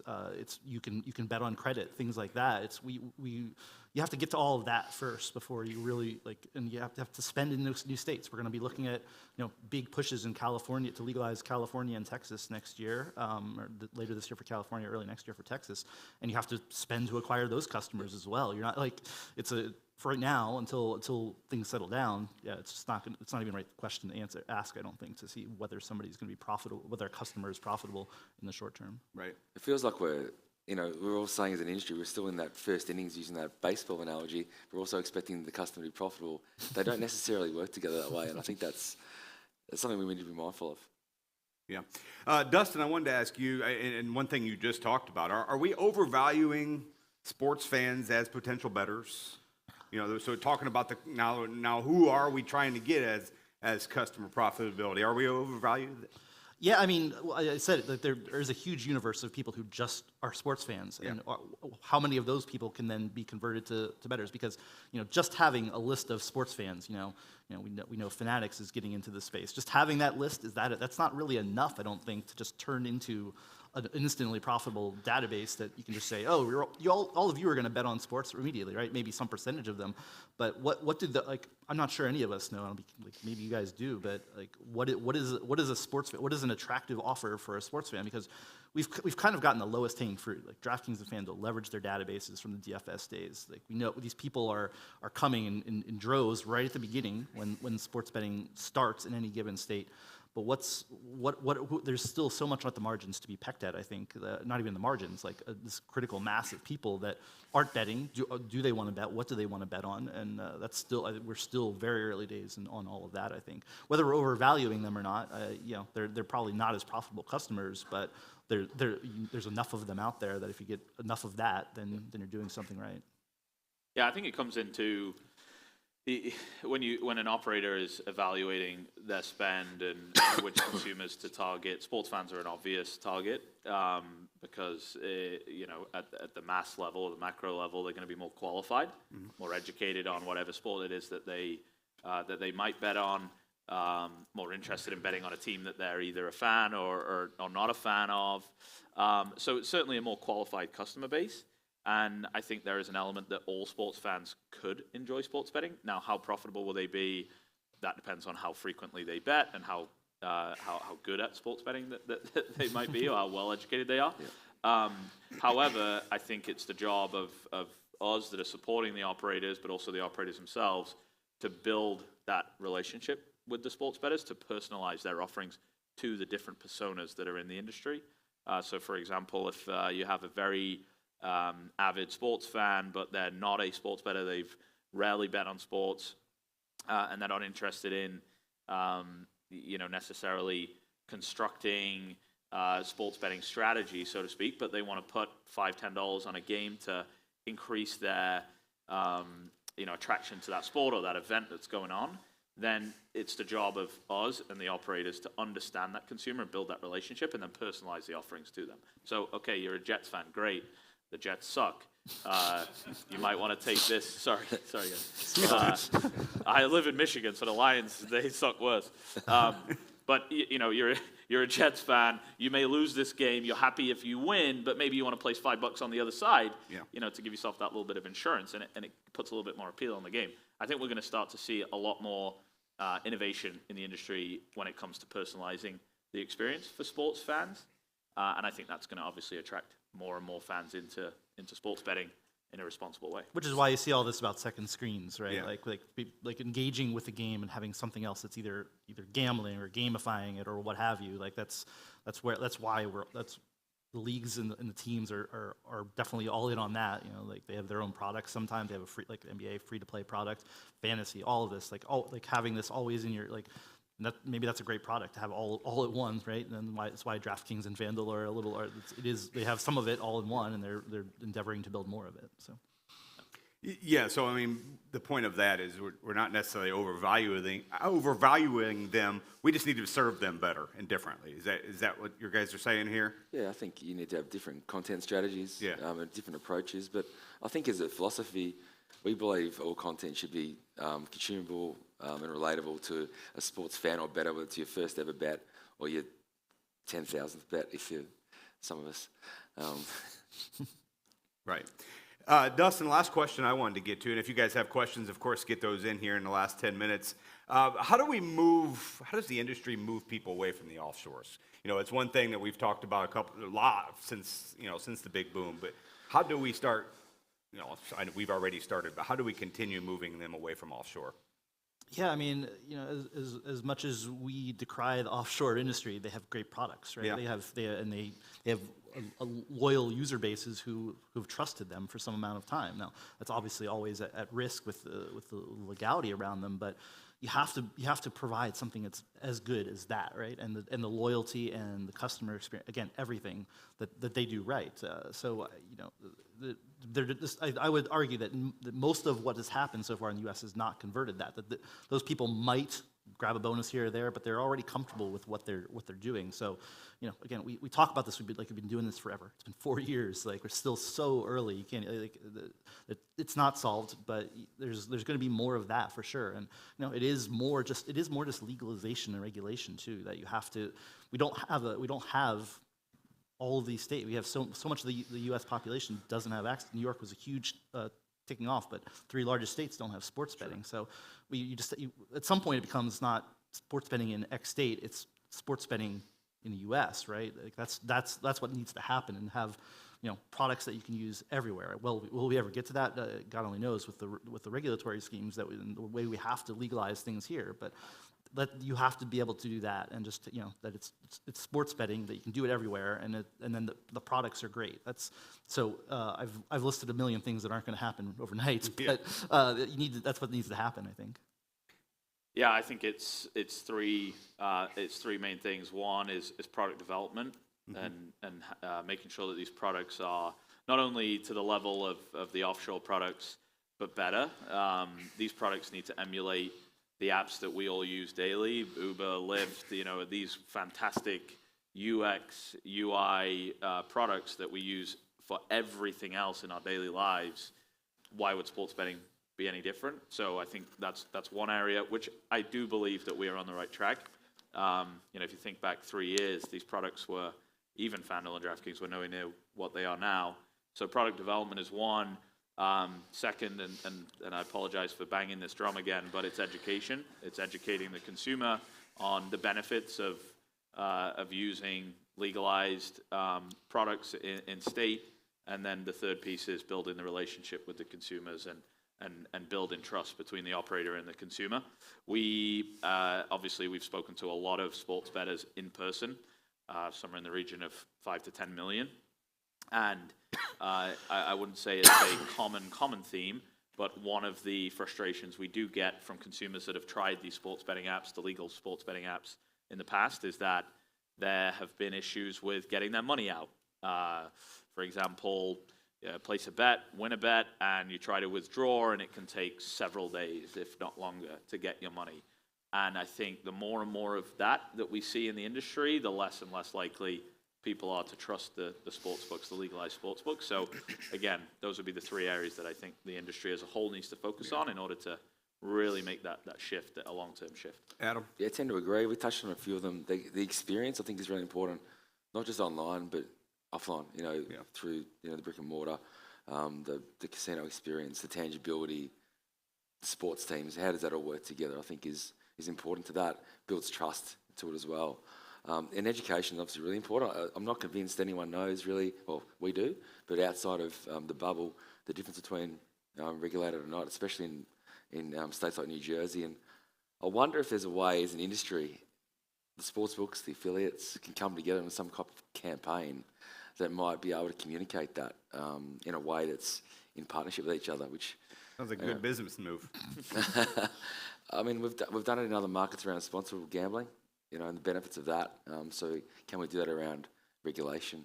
Yeah. And not to toot our own horns too much, but for Adam and I especially, it's just more of our sites, right? There are still lots of offshore affiliates that have the same kind of content that we do, but they're pointing people to offshore affiliates. Now, we have often displaced them, in rankings, especially we see this change in search where the sites that are promoting regulated sportsbooks are getting valued higher, but I still see it every day. I see it in the media, I see it in the search results.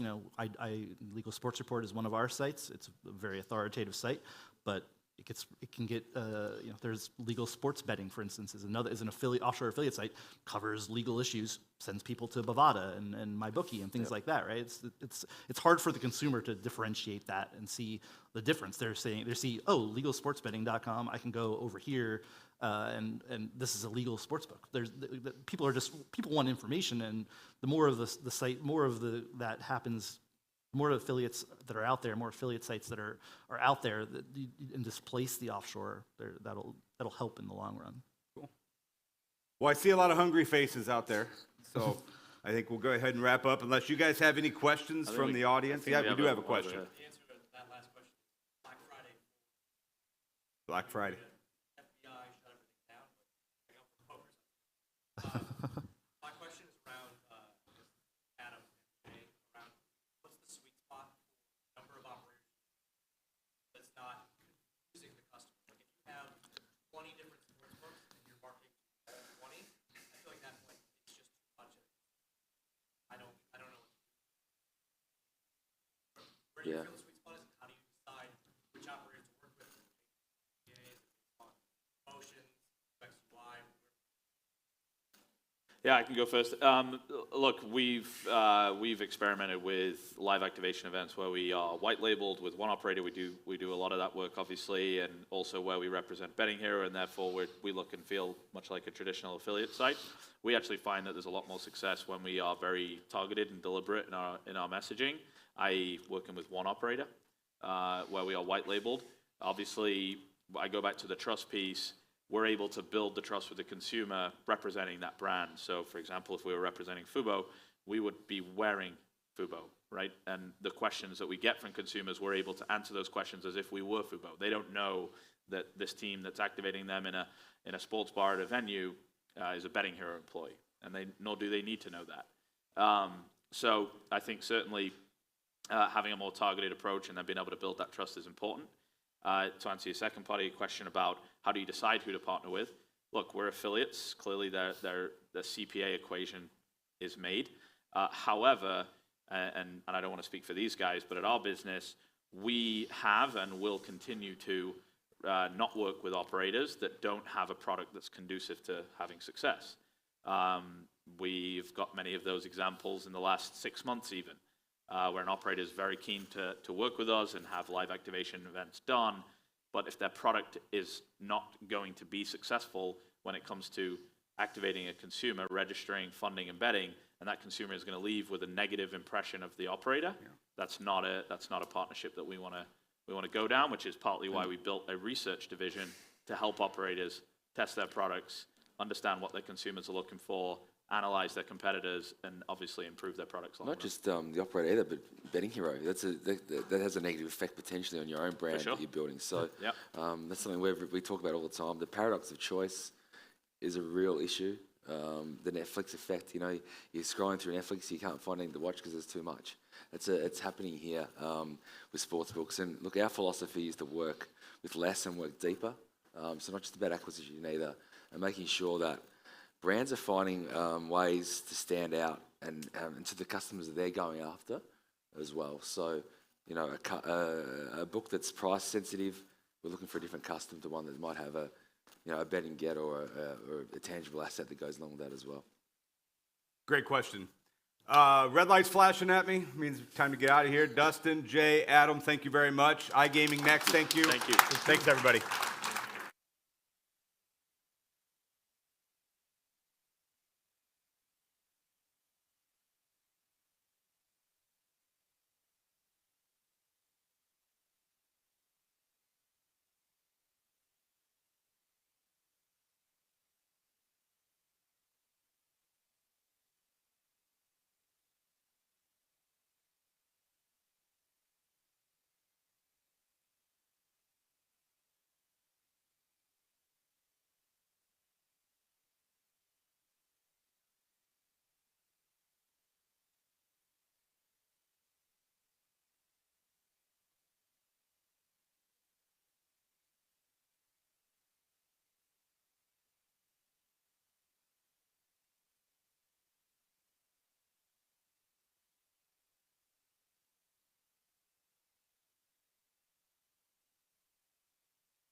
Once again, hello from my end.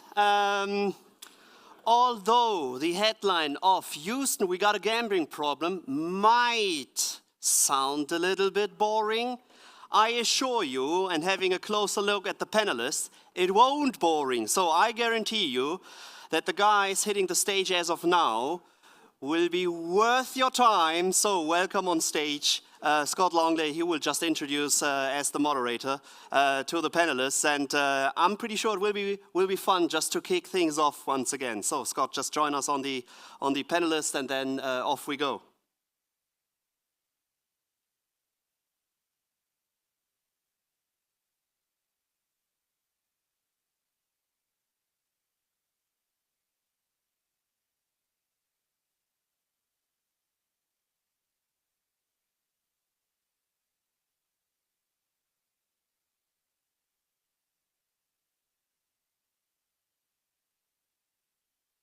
Hi, everyone. They've booked too big a room again. Welcome to this panel. I think we tried to change the title of the panel. They clearly haven't changed the title of the panel, so it does say, Houston, we have a gambling problem. I don't think people on this panel particularly like that title, so there you go. Anyway, so my name's Scott Longley. I'm not the Director of Government Affairs. I've got nothing to do with government affairs. I'm a journalist. They tried to beef up your job title. They put it out on social media, and I was like, what the hell are you... Anyway, so I write the Earnings and More newsletter, which everybody should sign up to, and it'll do me a world of good. I'd like to introduce the panel. I'll let them introduce themselves. So we'll start with Martin, and then we'll move on. Good afternoon, responsible gambling diehards. I appreciate it's Friday afternoon, so thanks for sticking around. My job title is correct. It's dubiously glamorous and definitely way too long. My name is Martin Lechka, and I look after Entain's regulatory affairs and responsible gambling matters through the Americas, including in the States, and I am a subscriber to Scott's newsletter. It's great, so you should all do that, and thanks for having me. Thank you. Christopher, are you a subscriber? No, sorry. I will be after this panel. Yeah, thank you. That's good. Good afternoon, everyone. My name is Christopher Hebert. I'm the director of the gaming division for the Louisiana Attorney General's office. And as it relates to responsible gambling, I also started a program called the Problem Gambling Resource Services Program in our state. Our sole purpose is to educate our citizens about the free services that our state provides for problem gamblers and their families. Kate? Yeah. Subscriber, and I mandate all of my new employees also subscribe. And I have the longest title on here. I'm the Vice President of Strategic Communications and Responsibility at the American Gaming Association. I've been there for about 3 years and lead all of our RG efforts working with colleagues on stage here. And Adam finally. Adam Warrington, hello, good afternoon. I'm the Vice President of Responsible Gaming for FanDuel Group. And I think we've got, there we have. We have Tracy. Hi, Tracy. Would you introduce yourself to this audience, please, Tracy? Thank you very much. My name is Tracy Parker, and I'm Director of Standards and Accreditation with the Responsible Gambling Council. And I'm coming to you live from Toronto, Ontario. Fantastic. Thank you very much. Right, let's kick off. Kate, I thought we'd start with like a bit of a background on the situation with regard to responsible gambling and where responsibility lies for responsible gambling in terms of state versus federal. Sure. So it's actually a short answer. There's no federal government rules around sports betting, casino gaming, iGaming in terms of responsibility. It lies within the states, and it creates a unique kind of framework for operators because it allows each state to decide what works for them, but then each operator has to abide by rules from the many jurisdictions that offer sports betting and iGaming, whether online or in retail. So it can create, progress in that some states can push the regulations forward, but it also creates a lot of different rules, and I'm sure makes things sometimes arduous for Adam and Martin and their teams as they kind of present responsible gaming to their customers. But going beyond that, I think what's more important as we work towards, a bigger market that we have today is responsibility isn't just up to operators or regulators, it's up to sports teams and leagues, it's up to media, it's up to anybody who has a vested interest in sports betting and iGaming. And so that's one of the things the AGA is focused on, bringing education to these new partners in this growing field is, if you're making money off of this industry, you have a responsibility for responsibility. Yeah. To help, what are the practical steps that the AGA has taken, particularly with regard to the growth of sports betting? And I guess that has brought this issue into focus more than it was previously. Sure. So the AGA has had a leadership role with responsible gaming in this industry for decades, as long as we've been around. And that starts, back to 1990s when we helped found then NCRG, now ICRG. But in the last 4 years since PASPA was overturned, I think what we've seen is the AGA's role has been to set a standard and a high standard because we see what's happened in other markets, and we want to get ahead of that, but we want to do it in a way that benefits creating a thriving industry that can compete with illegal offshore operators and bookies, but protects customers. So out of the gate, we updated our responsible code of conduct for our members.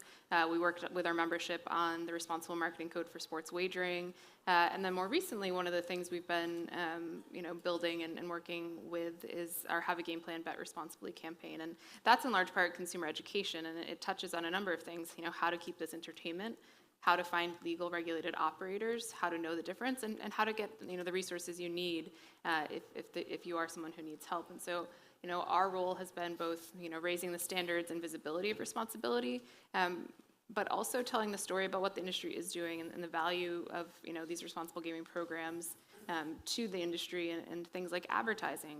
There's a lot of conversations about advertising. Is there too much? Is it impacting customers and the public in a negative way? But advertising is really crucial to building a sustainable legal market. Our research shows that a lot of people don't realize they're betting with offshore providers, and if we're not having the opportunity to educate and bring customers into our products, then we're not going to get very far there, and there's no protections with illegal offshore operators. So yeah. I mean, you mentioned advertising, and I'll turn to you, Martin, despite the fact that you're now in Jersey City, as you told me earlier. But I'm going to drag you back to Europe just briefly. Hopefully not literally.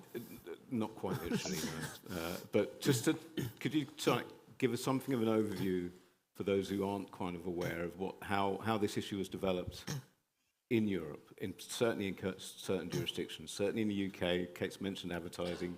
Advertising is a particularly hot topic when it comes to UK right now, what we think, and also in other jurisdictions in Europe. I think Spain, Portugal. Maybe not Portugal, certainly Germany. So could you give an overview of what's been going on, and how do you think the industry has evolved its stance with regard to some of these issues? Thanks, I'd be happy to. First of all, let me take an issue with the title of the panel, though, because we all have, it's fair to say.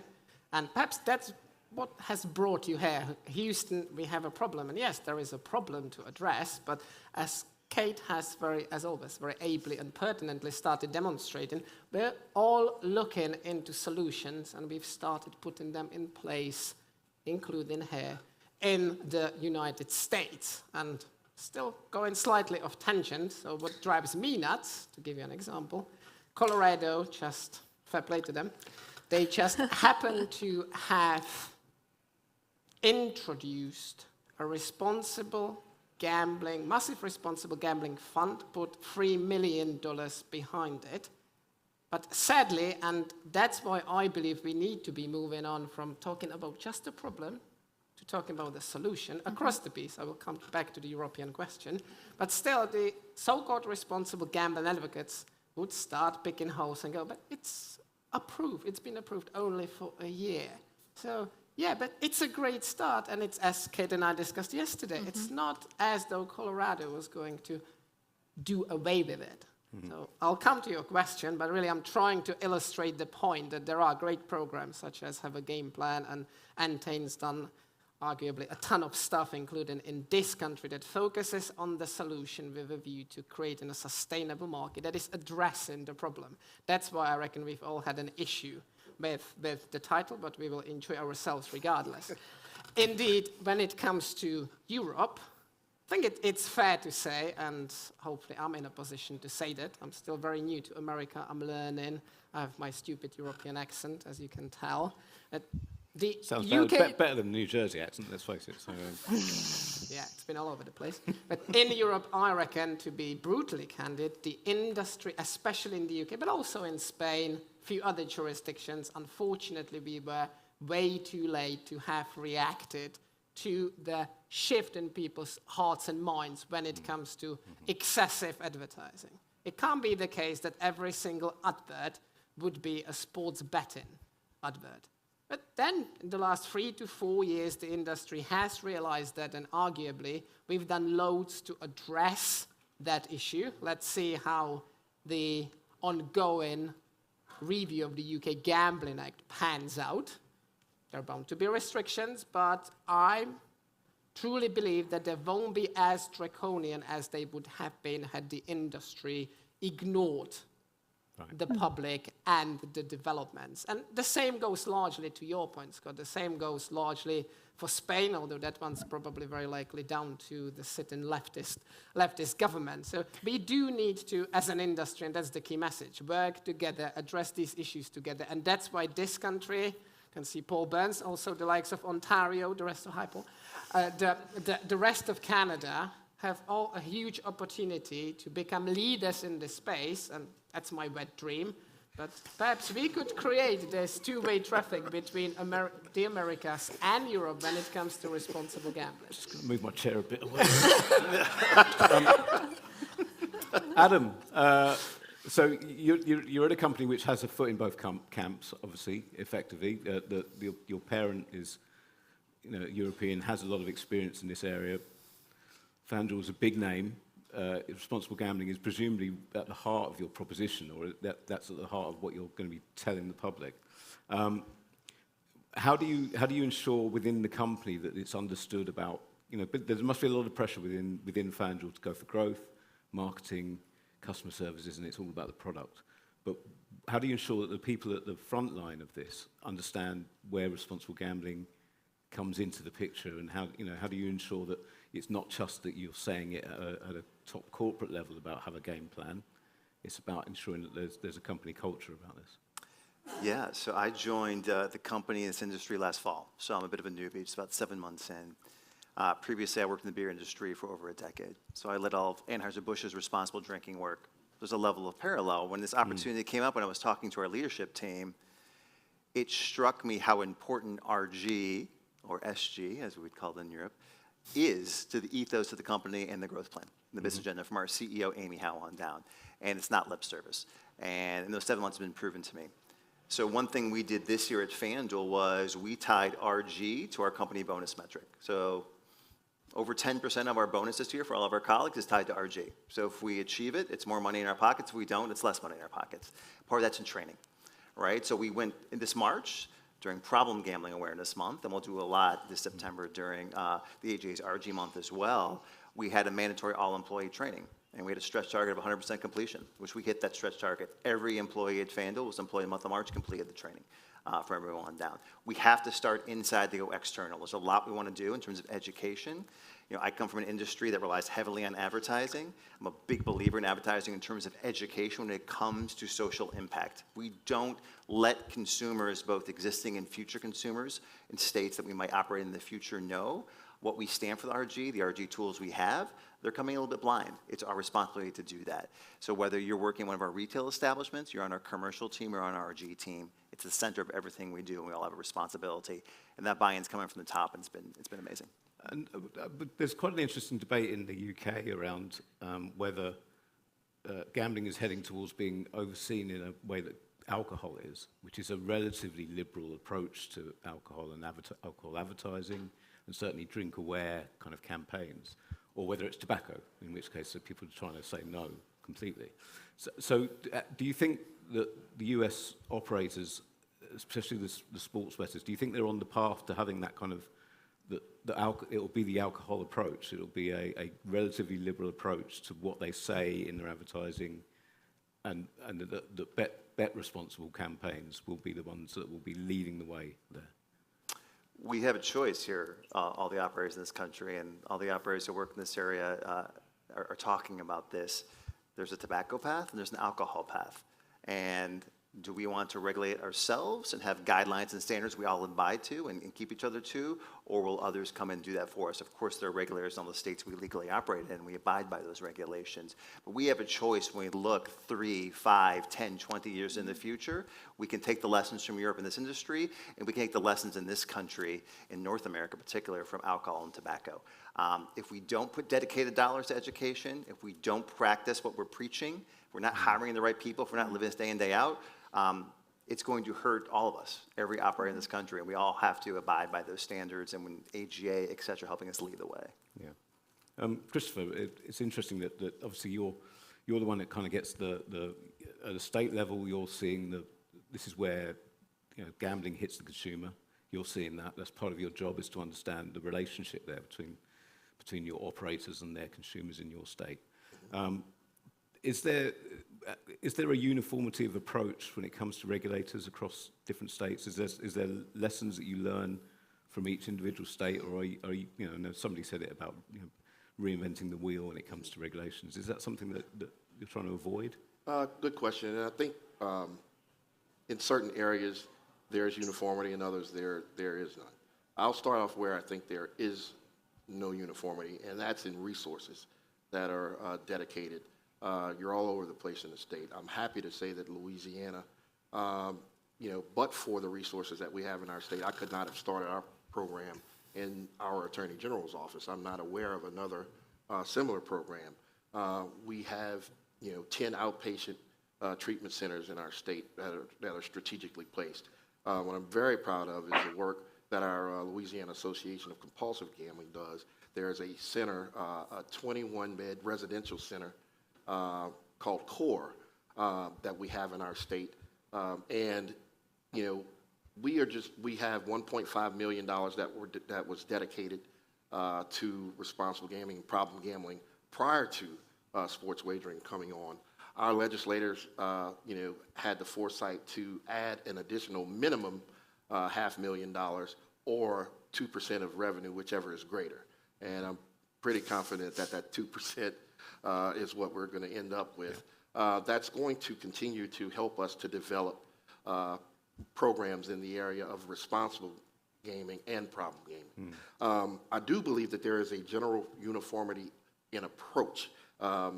And I think a lot of that is because of national organizations such as NCPG, where we have 37 of our states, to my knowledge, have affiliate councils. I do know that there is a lot of information sharing between those states. Those states have monthly meetings. They share treatment programs and the like. And I do know that states like Pennsylvania, just from talking to our head of our affiliate, we do confer with states like Pennsylvania, Nevada, and the other 34 affiliates, so that we can have a sense of uniformity. I think a great example of that we're seeing now, and something that definitely impacts the operator, is the movement towards one national hotline number, so that the operator is relieved from having to keep up with, and you see it in the advertisements. I mean, the responsible gaming portion is sometimes longer than the actual advertisement. New York on top. Exactly. So I think there's uniformity in that sense. I think the states are doing a good job of communicating. Okay. I would just add to that, something that's unique about this space is that whether you're a regulator or an advocate or an operator or the industry organization, everybody wants to do more and do better and work together to get there. And I think figuring out where those commonalities and consensus are, that's the sweet spot. And talk about the helpline, that's something that the industry came together, came out about last year and said, we want this, and it's not just so that our marketers can have one line on an advertisement. It's so that consumers, when they're at a point where they say, I really need help, let me read that small font so I can get the number to call. They can just pick one number there, and it's going to get them to the resources. But in doing that, you have to make sure that the resource that's provided is funded and effective and has the ability to connect them with the services they need. And so I think the collaboration that we've seen as the industry has expanded is really is probably the most meaningful change, that everyone's committed to this and committed to doing it together. It's just a matter of, making sure that we're not letting our own egos or territory get in the way of progress on behalf of, consumers and players. Yeah, I think that's an excellent point, and we have to remember that regulations are minimum requirements. And I think it's incumbent sometimes on the regulator to actually reach out to operators. We have been fortunate in Louisiana. We've already had 2 operators to reach out, and we're doing 2 separate collaborative efforts. One of the operators entered into a partnership with our flagship university, and so our collaboration there is geared more towards students and ensuring that underage individuals aren't going to game. But we are also entering into another partnership with a separate operator where they are going to allow us to use their platform to advertise, which I think is excellent. So I'd like to see a lot more of that happen as well. Tracy, I'd like to bring you into the conversation, if that's possible. There's a lot of chat here about how the operators are making best efforts. From your point of view, do you think that's true? Do you think they are making best efforts? And second of all, is there more that you think that they can do that you're lobbying for or talking to them about? Yeah, no, absolutely. It's a very interesting discussion. I think there's obviously more that can be done, and certainly a lot of the issues we've talked about sort of highlight the needs for monitoring, research, and enforcement. I come back to thank you, Martin, for raising the issues around the title. My questions around that was that if we focus only on problem gambling, we're missing a lot of opportunity and a lot of really good work that you heard Adam talk about in terms of the player education piece, sort of the upstream prevention work that needs to be done. So I think that broadening the conversation as opposed to, and we don't have to choose between talking about responsible gambling or problem gambling, support or mitigation. Right? We're very creative as an industry. There is the opportunity to do it all, and there's certainly the need to do it all. But to Kate's point, that can be achieved really only in those sort of in the most effective way with collaboration. There is a very large ecosystem in this that involves both the players and the operators, the affiliates, our payment service providers, our broadcasters, any kind of content providers. And it's that kind of collaboration that we certainly advocate for, and bringing all sides together. Kate mentioned dropping ego and assumptions and those kinds of things in order to come together for the right reasons and to move things forward. And that's certainly something that we can do. I think that's one of the biggest advantages out of a regulated market, is that it does bring people together, not just for the monitoring and enforcement piece, but also to finding those creative solutions that we need to sort of tackle the issues that we're talking about. I'm interested, because I come from the UK perspective, and Martin knows this well, is that the extent to which issues around responsible gambling and problem gambling can be a real political issue. Mm-hmm. That you've got a lobby, an anti-lobby, an anti-gambling lobby, effectively in the UK, which are wielding quite a lot of influence right now. Is that how much of responsible gambling, Kate, is it a political issue at any level in the US? It is hard because the dynamic in the US is so different just in how we, consider business, where the individual freedom of people to opt into things or play or not play creates a different setting. I think I was telling Adam this the other day. This is the first position I've had where there's kind of a counter. I'm a communications person also, and I also do responsibility, and this is the first position I've had in my career where there's a counterpoint, really. I used to work on things like children's heart health, and no one's going to be like, actually. And so it's been interesting to me because, there's an opposite side of the story, and it's an important one, but it's not one that the industry is trying to perpetuate. It's not as if, people are sitting in rooms and offices and buildings and saying, how can we take advantage of these people? We will, inherently, by having this business, you need to build it in a sustainable way. And so I think it's often, when you look at the headlines around, anything over the last year that touches on problem gambling, I think sometimes it can be unfair that it's an us versus them in terms of what the industry is trying to do. The industry wants a responsible gaming forward environment. We want to build this so that we all have jobs for years to come and have, it can provide entertainment. That's what this is. And so I think, there's always going to be friction points. I have a really great relationship with Keith White at NCPG, which most people might think is odd. But we collaborate on a lot of things, and then we have an honest relationship around, this is your point of view, and this is our point of view, and that might not always come together, but let's find the places we can come together and move that forward. So it's a unique dynamic, but I think one that benefits, the end game here.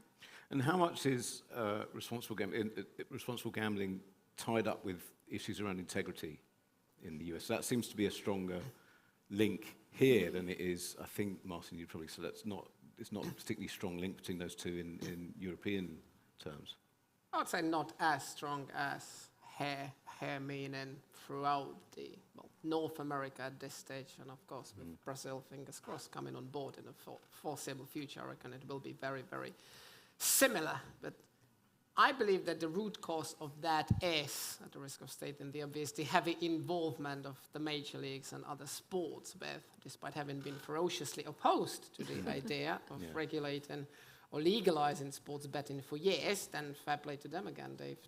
They've seen sense and drifted from the dark side to the bright side. So I believe that's what it comes down to. So to answer your question, it comes hand in hand. I believe we're all trying to provide to our customers not only the shiniest, flashiest, the most exciting offering, but also the safest one. And especially when it comes to the younger generations, people much younger than I am these days, because they do care. I'm not saying that I wouldn't care, but the young folks, they care even more about the ethos of the companies they do business with. And that's why consumer protection, including responsible gambling, is so important. I can't agree more. Responsible gambling is not meant to be about competition. If our respective, looking at Adam in particular, if our respective marketing and commercial people are at each other's throats, yes, that's their job, but we've been happily working together because both companies have realized, and other AJ members have realized, that we do need to come together and make sure that we're still here 5 years from now, 10 years from now, 15 years from now. We can't afford for our customers to just burn out. So the time of milking the cash cows is over. Christopher, in Louisiana, is there what's the political situation with regard to responsible gambling? Is there an understanding of the issues in terms of legislators, or not? And what are the fears of what from your point of view would be the biggest problems that might occur when it comes up to regulated sports betting? I think, number one, you bring up a good point about educating our legislators. I think we do have some work to do in that area. As many as that we can get to conferences such as Nickel G's and those types of things. It'll go a long way to educating them, because at the end of the day, they are the ones who are passing these laws that we all have to live by. And so it's very important that they stay up to speed on what is actually going on out there. There are opportunities to learn. Look, we're going to have hiccups in the different jurisdictions. It's important that as we come online, a perfect example is what we're talking about with advertising. And, the word that you keep hearing is oversaturation, oversaturation. And so, our office had to quickly respond to complaints that we were getting. We currently have a rule that's going through the promulgation process now as it relates to advertising. And what we did was looked at all of the jurisdictions that had sports wagering, and we actually borrowed, if you will, New York's regulations as it related, because we thought they were robust enough and got the job done. We were lucky, I'm going to say, in the sense that we were not one of the first states to pass sports wagering, because it gave us an opportunity from a responsible gaming and problem gaming standpoint to kind of understand what was going on I think one of the examples of that is when our neighboring states started to pass sports wagering, and our problem gambling hotline saw an uptick in calls. Now, of course, some of those calls, ironically enough, as it related to mobile wagering, were people calling to see if they could get some assistance in getting their app up and running. So we politely told those people that that's not what we were there for, and then we moved on. Yeah, I've got a problem gambling. I just can't get that one. Yeah, that's right. 85% or something of helpline calls. Yeah, but things like that. What that did for us, though, was when Louisiana did finally pass sports wagering, we were prepared to deal with some of those issues. So I think it's just important for all of the jurisdictions to learn from one another. So when you're saying you're getting some responses from people about advertising, is that a genuine kind? Do you think there's a rumbling of discontent amongst a certain amount of people about the amount of advertising? Absolutely. In our state, it was particularly the TV advertising during football games, and also social media. I know that Facebook posts, you couldn't go 2 or 3 posts without seeing an ad. I get it. As operators are competing for market share, I certainly understand it. But I work in the industry. Those who don't did not necessarily understand or appreciate the volume of advertising. And so I think, and I think we as regulators have a responsibility to respond to that. It's also okay. it's a hard thing to regulate. Yes. Because it's not FanDuel's ads and BetMGM's ads. It's not any individual. It's a collective. And how do you? It's a hard thing to regulate, but it's something that And is it actually something that might be self-regulating because of natural market forces? What we know, it's very expensive to advertise during NFL games, so every operator will not continue. To be frank, you will not see that. As more and more states become legal and grow, and hopefully Chris agrees as well. So natural forces will address at least some of that issue. Yeah. And what's but that is a problem if you just pin your hope on that, is it? Do you think that there has to be some kind of nudge somewhere? I think there is a few things at play. The self-regulation part already, the kind of self-moderation part already happened. You saw it come down. Are we going to see a blip at the beginning of the NFL season this year? I'm sure. Are you going to see a blip when if anything happens in California or Florida or Texas, any of those states? Yes, it's going to go up in those markets. But I think a few things will happen. Americans are just going to get used to it. Think of the last 20 years in any new industry that's come up, whether it's .coms or quick investments. There's going to be a new thing that gets the ire of press and policymakers, and so we just get a little more used to seeing it. There is a self-regulation process the AGA established shortly after in 2018, but we're talking with broadcasters and teams and leagues about expanding that to also include responsibilities for those entities. They all play a role in this. The leagues, some of them have been more forward in setting limits in terms of how many ads per game or the type of advertising that can happen. And broadcasters, they could probably be more transparent about how much advertising there is. And so we're in conversations with how can we evolve this so that is holistic for the industry and better represents, better protects us for the long run, to be honest. And if I may, I do believe it will settle down because the novelty factor is bound to bear out. Yeah, there will be the next thing, or the markets will get saturated. The operators will get their customers in, and they will start catering to the customers, and I suppose also the regulators, because now everybody's madly busy, scrambling from one state or another to another. You guys, you need to cater to the needs of all the new operators entering Louisiana in your case. But then a year from now, when the honeymoon period's over, if you will, I'm sure you will have a time to sit down and pause and think, unless online casino bonanza kicks off, although it doesn't look that way, and you'll start dealing with even more sophisticated concepts.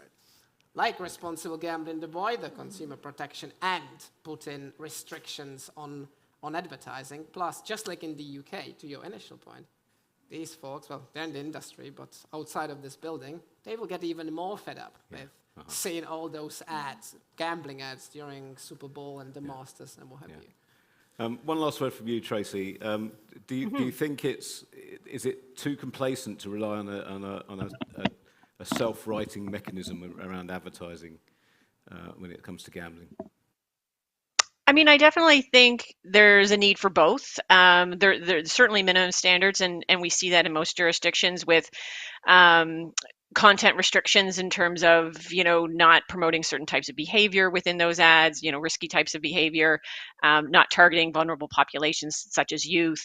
So there's certainly a baseline standard that certainly can be followed. You see in different jurisdictions where it hasn't been self-regulated and what can happen in terms of restrictions to, ads at certain times of day or different types of where locations for those different types of ads and that kind of thing. So we know what happens when there isn't an approach to self-regulation.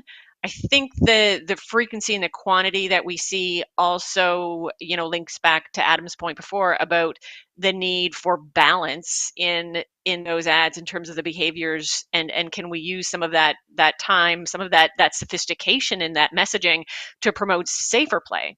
And safer play habits and to educate players and to provide information on the tools that are available to them to use and to keep play safe. So I think there is a lot of opportunity, and typically there's always sort of a need for both carrots and sticks that certainly the industry will figure out.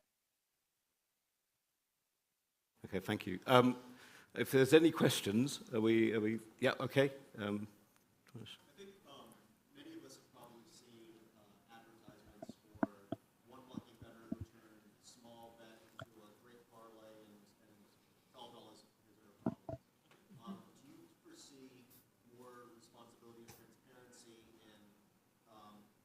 Offsetting that by saying, here are the total number of parlays, and here's how, for this period of time, all users are playing, so it's not just the pie in the sky that's kind of shown to customers.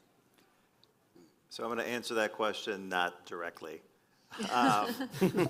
What we did at FanDuel was we had a national ad that started in March, we're still using, which we call the system, which is all focused on RG tools. It's one gentleman educating another on how he uses tools throughout his betting experience. Right? So we're looking to educate that. That ran 6,000 times in the month of March at a national and regional level.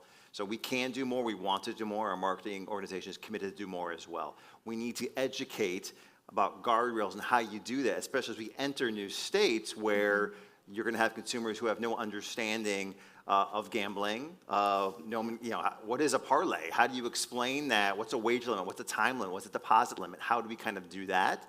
So we need not to showcase this fancy scenario. I totally agree with that. How do we educate about tools for a sustainable entertainment experience? This is meant to be entertainment. It's not meant to be a way to get rich. Yep. Right, if there's anyone else, any questions? I think we're out of time. The went to 0 a while ago. So, Tracy, thank you very much. Martin, Christopher, Kate, and Adam, thank you.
All right, thank you very much. That was a terrific, is this on?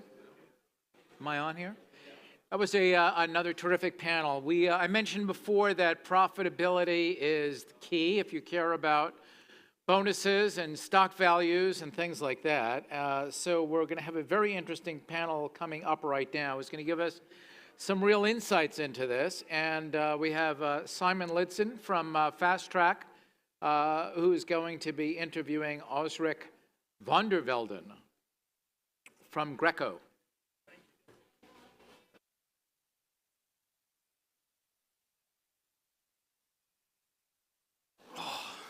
Great. Microphone on, everyone can hear us. Super good. Nice. Everyone is after lunch right now. I think we're going to be able to give you guys quite an interesting discussion on the bonus abuse and casino topic today. I'd like to start just very quickly. My name is Simon. I'm the CEO and co-founder of Fast Track. I've been asked to moderate this session today. I've known Osric for quite some time, and he's quite a figure, at least on the European side, where he's, at least if I say it myself, a huge influencer in terms of knowledge when it comes to this area. And he's done some really exciting research that we are going to share and discuss today in this room. And I think it's going to be an eye-opener for a lot of people in the room as well, in terms of what's happening and what's going on, and hopefully it's going to be quite educational. So, Osric, tell me, like, we put up a number on the screen right now. So tell me about this number. What are we looking at? So this is the total amount of value that a single player can take by taking advantage of every welcome offer or acquisition offer in New Jersey.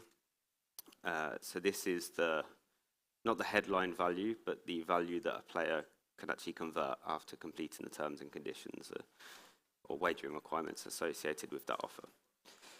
So that's just one player, and it would take them around a week with no real special skill. And that's from a total of 36 operators. And sort of where there's sport offers available and casino offers, usually you can only pick between the two. So this is taking the highest value available offer for each operator as well. So it's broken down into sport, which is 7,593, and casino, which is 14,862. Obviously, the best from each has been taken there. So this is playing the offer within the terms as intended as well. So I'm used to the European market where there's quite sophisticated strategies used to optimize this value. There's issues in the US as well, such as double dipping, which is crossing state lines to take advantage of a single offer multiple times. But there's also ways, usually, of manipulating bonus engine logics to convert cash outside of wagering requirements, sort of undermining them. And then there's consumption order abuse, Dutching, collusion, so Dutching offers against each other, which increases the average value. So there's many ways of increasing this number, as well as kind of what I'm saying. And I mean, it's quite a huge number. I don't know. It would be nice to put that maybe in context. I don't know, like in itself, it's a huge number. You take one person going through all of the welcome offers, and 18,500 is obviously quite substantial. Give us a little bit of context. How does that compare to other markets? So the UK is the best example. I mean, it's the market that I'm most familiar with as well, but the UK has the highest concentration of people exploiting offers, essentially. Right. The value in the UK is £2,412, which is around $3,000 US, but that's across 148 offers. So the average per operator is obviously far, far less. So you said 140 operators in the UK. 148, yeah. 148, and representing to £2,300-ish. Yeah.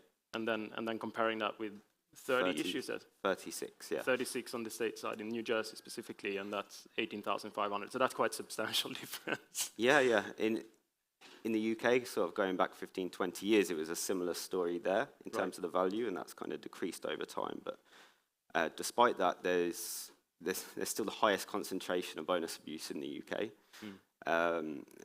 In fact, it's the most sophisticated country in terms of cheating in the world. But there's over 350,000 paid subscribers to bonus abuse forums there. So they're people that are paying for guides and information and tools to take advantage of promotions, essentially. And they make it super simple, so it's accessible basically to anyone. Kind of like a get-rich-quick scheme that actually kind of works. So they've seen kind of huge coverage and huge growth over sort of the last 10, 20 years. And there's frequent publicity in the UK. So The Guardian, Vice, The Economist, there's been tons and tons of articles over the years kind of talking about this kind of phenomenon of people being able to like cheat the casino, basically, which is always going to be an interesting topic, right? And there's over 1 million identities in the UK being used for the sole purpose of taking advantage of these offers, which is about 1.5% of the population. So it's a huge pool of identities that's in use proactively, and that's just with permission. Then there's obviously the use of scraped and stolen identities. Okay, so you're saying that those 1 million, it's essentially people that have sold their identities to, or given an opportunity to do it themselves, or done it essentially with. Exactly. There's multi-accounting groups that, I mean, the recruitment used to look more like somebody in a bar offering you like 100 quid to buy your identity for a bit, basically. But it turned into people standing outside of kind of recruitment centres, trying to recruit people, driving instructors recruiting their students. Like, I've spoken to people that have said, like, they were trying to recruit an identity that had already been poached by someone else. Like, it's quite a big thing, but it kind of become more mainstream in that because it's with permission, like, it's a legal grey area. Like, there's no, other than the operator, no victim in that it's not a stolen identity. Like, they've given you the permission to use it and play on their behalf. So because confidence grew in this, like, nobody ever was prosecuted, it meant that these things were scaled, and recruitment started going online, and now you have massive syndicates that are just recruiting, people they don't know, and some of these multi-accounting groups, they're tens of thousands of identities and have registered companies, and they pay taxes. It's a proper counter industry, like that worth, in excess of £1 billion as a standalone industry. So it's crazy, and there's perpetuation from the exchanges as well. So the betting exchanges they provide a two-way market on every bet, and for people that bet on take advantage of sport offers, they tend to cover all outcomes. So they need to bet against any outcome that they use with an operator, and exchanges provide this functionality.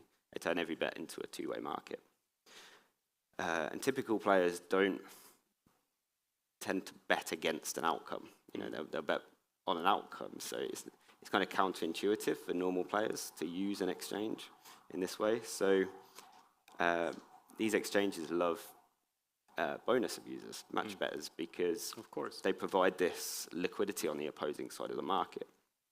And so they've somewhat kind of perpetuated the problem, and they offer all of these forums 0% commission to use their services to provide this liquidity. There's like a symbiosis there between the two. Sort of giving a helping hand almost. Like. Yeah. And they also raise the profile of match betting and bonus abuse because it's in their interest to generate more liquidity. Yeah, I think that gives you some idea of the state of the UK. Like, it's a problem that they're trying to solve 20 years later still. Like, it's super interesting. And I mean, if we then glance over and we look at sort of what does this mean in terms of the exposure in the US, and what can we sort of touch on that? What would that, if we everything we know about UK right now and how that's evolved over time, where we are in the what we can see doing this analysis right now, how that's going to be evolving throughout the US. What's your sort of prediction? What can you tell me about that? Because obviously the betting exchanges haven't made it over here yet, so this is a partial sort of view on everything. So that's another problem potentially, I suppose, as that becomes available. What can you tell us about the US market? So, you know, I'm not looking at this from a data perspective in terms of what abuse the operators have exposure to, but we've got very good visibility the other side of this. So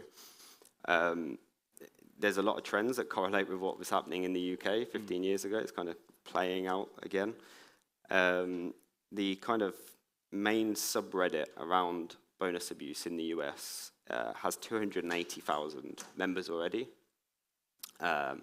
led by a guy called Dark Horse Odds, who has his own forum that he's now set up in the US. So they're kind of upskilling people, these forums. They're teaching them how to, there's no exchanges yet, but in place of exchanges, they're doing something called Dutching, which is where you cover all the outcomes, and you can kind of put offers against each other. So if you take an offer from one operator and then from another, you can kind of cover both sides of the event and capitalize on both promotions in one hit. And so they're making it as simple as possible for people to go and take advantage of this value, basically. They're making it accessible. You don't need to be a mathematician or understand probability to be able to do this, right? Right. So they're also kind of promoting more advanced techniques, such as traveling across state lines. So there's still quite a few operators that allow you to take the welcome offer in each state. So there's people touring the US, and there's guides on how to do this, to go and take, literally rinse each state. So in terms of, the understanding of this abuse, obviously the UK's, the level of sophistication is incredibly high now. They're focusing on quite nuanced processes of cheating casino. They got really inventive.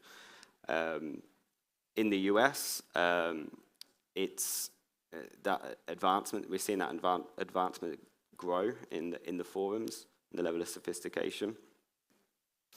But there is already kind of a base knowledge here. There is a well-established kind of group of people, community of people that have been applying the same principles to the grey market, the previous years.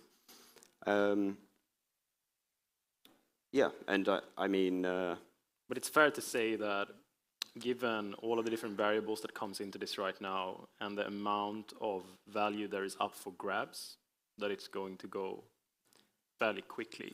Exactly. And it's already happening, isn't it, like to quite a degree, as you're saying? There's huge incentive, and it's a small leap for players to realize they can take this value, right. And there's a big incentive to scale it, like making this $18,500. If somebody's to take this and realize, it took me a week to do that, I'm going to use my brother's, sister's, cousin's identity, and it escalates, right? But we've seen sort of, I was talking about the UK and all the publicity that it got. Bloomberg just did an article following an individual person that was able to take $37,000 right, from operators. So that included some retention value as well. So, it is there. It is gaining traction. We've seen the exchanges now, trying to move into the US. There's some kind of barriers in terms of the cross-border liquidity, but it seems like they're finding solutions to this. And that's going to perpetuate the problem as well, in the same way it did in the UK. It's going to tie into the abuse forums with the zero commission. They're going to promote media attention.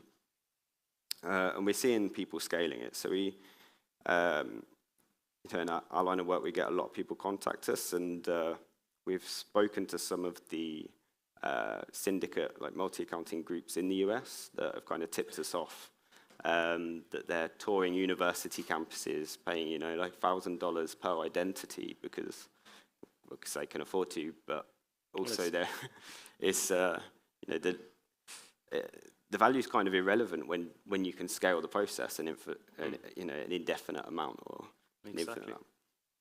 Yeah. So I mean, how like what impact is that going to have on the US operators? Like, so in the UK, the reaction to this in the UK was to increase the terms and conditions generally. Like everyone wants a large headline offer. And so when you're trying to reduce the value, the kind of next step is to apply higher wagering requirements or win caps or max stake sizes, restricted content or whatever that may be. And where are we with that in the US if you're looking at the bonuses right now around the value that we're looking at the screen, for example? In the US, like the wagering requirements typically like 1 to 5 times turnover. Which is unheard of on a UK, in a bonus in anywhere to me in Europe. To me, it's crazy, but not to say that that's like not the right thing to do. I mean, it's a much better player experience. The problem is that in the UK, you can't look at an offer and say, oh, that's worth value to me as a player, right? Because it's shrouded in these terms and conditions. You need a Monte Carlo simulation to determine the value of that offer. Whereas in you know, the US, you can look at an offer and say, you know, a 100% deposit up to $1,000 with one-time sterling, like, that has a positive value to me. Like, and even if you don't make that connection, when you play it and win, you know, it's a very small leap to realize you can go and do that with every operator. Yeah, like, of course. So, yeah, I think that's a huge problem. I think, I mean, it's very possible that that's what's occurring. That the players are leaping from one offer to the next, and that it's the right environment to manufacture this as a problem. Like, it's certainly what happened in the UK anyway. So a prediction, essentially in summary, is that what we saw happening in the European space, or at least in the UK, was that the terms and conditions around the bonuses started becoming a bit tighter over time. And now it's reasonable to say that that is probably something that is going to happen in the US as well over time, because you don't want to lose the sort of value of advertising a huge bonus to the player, because you don't want to lose out on sort of positioning value, if you want. Operators tend to want to be at the top of the affiliate list, right? The biggest value. So I think that possibly would be, you know, what happens in the US. But I also think it's a bit of a shame, because there's an opportunity to jump the gun here and focus on both user experience and value, by focusing on the player. You know, the better understanding you have of the player, the less you have to have blanket terms, right? Yeah. And I think a general transition towards retention as well. Like, you don't have to give all of your value up front. You know, there's other ways of having a competitive. Yes, you're stepping onto a little bit like sort of what advice could be given out to operators in the US right now. You're talking about sort of retention and other things in terms of experience, but we have a couple of minutes left. Like, what can you share in terms of your own advice towards like operators in terms of tackling this? So it's kind of, the US seems to have like a two-part marketing strategy, focus on acquisitions, you know, and then see long-term returns later on. Right. I do think there is, in terms of risk exposure, the market's quite vulnerable in that unless there's good analysis on those players, it could be the case that every operator is sharing the same pool of players, you know, players with all the operators, and it poses a risk to that long-term return on investment, potentially. So my kind of, you know, advice, thoughts, is that there should be strong focus on retention at this point, and focus on individual player behavior. So focus on retaining them, but also focus on ensuring that they're the players that you want, that they represent a positive long-term value to you as an operator. So you're essentially like find some mechanic in order to identify who to invest in long-term, so that you can so you can push that onto the retention. Exactly. The UK is now, we're seeing operators pop up that, you know, their whole campaign is that they have no wagering requirements, or there's even one casino called No Bonus Casino. Like, there's like, they're finding other ways of engaging their players, whether that's the best odds, or, you know, the least restrictions, or the best user experience, or whatever that is. I think there's other kind of compelling ways to draw players. So yeah, I think there's an opportunity to focus on these other elements, essentially. Cool.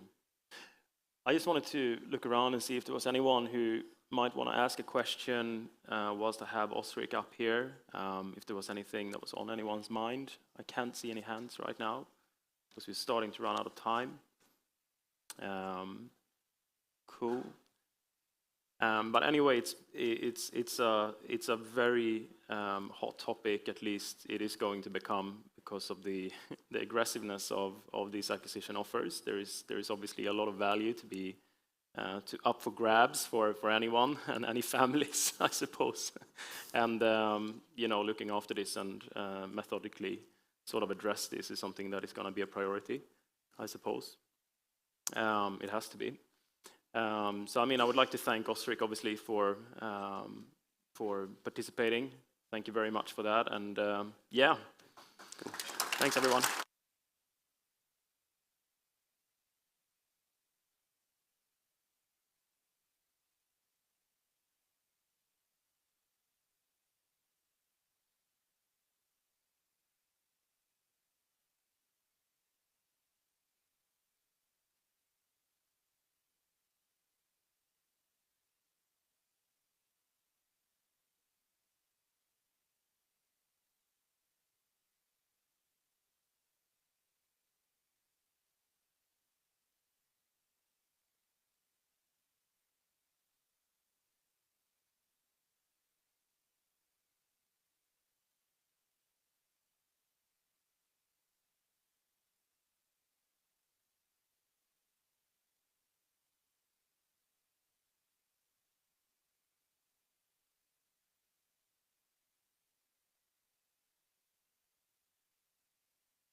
Welcome, everybody. Welcome, welcome, welcome. So it is, save the best for last. Save the very best for last.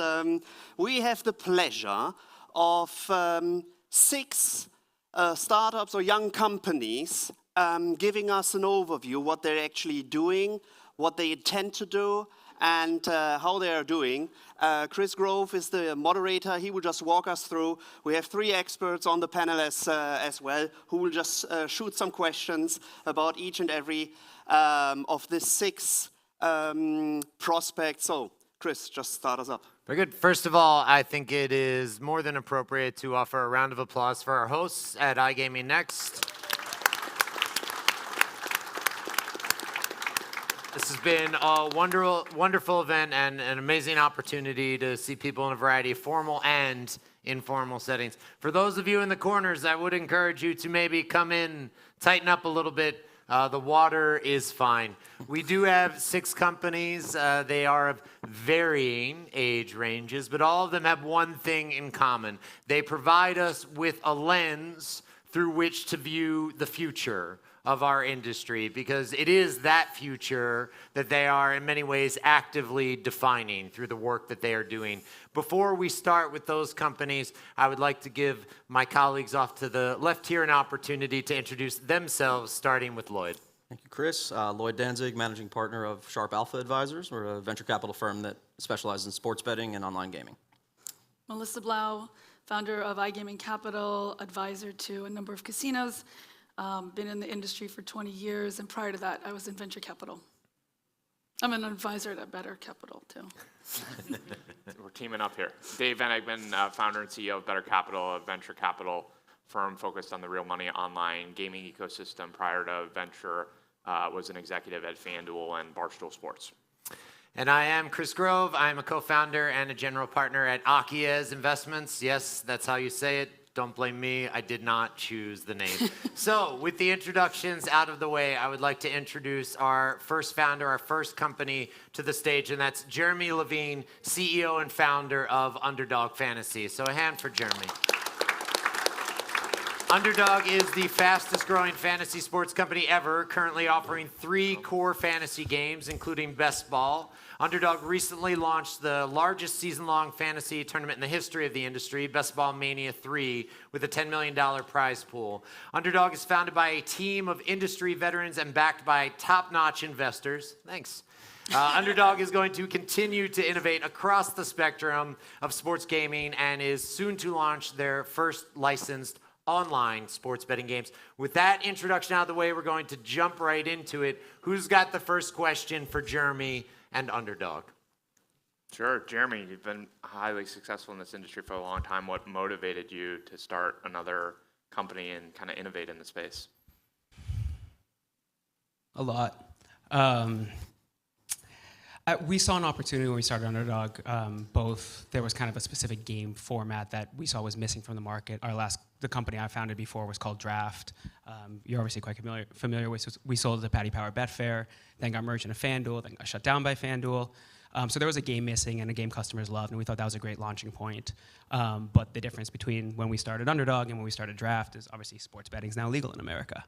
And as we kind of looked around in the market, we thought that there was a real opportunity to take what I think kind of my past businesses have always focused on, which is great customer experience, great product and technology, and bring it to the sports betting market. And we thought that we could get started, thought there really wasn't a path to start as a consumer kind of sports betting direct-to-consumer brand, right? Because getting licenses is expensive, getting customers is expensive, it's some tough technology to build, but we could start in fantasy, build some structural advantages, much like FanDuel and DraftKings did starting in fantasy, that kind of have helped them win this market so far, and do that in kind of a next wave, kind of next generation way. And thought kind of Underdog and the games we've launched so far were the perfect launching point, and then we get to go towards the future and bring our innovative talents into sports betting. Do you see yourself as a purely B2C operator, or at some point would you venture into B2B, especially as you go more towards real money gaming? Definitely B2C.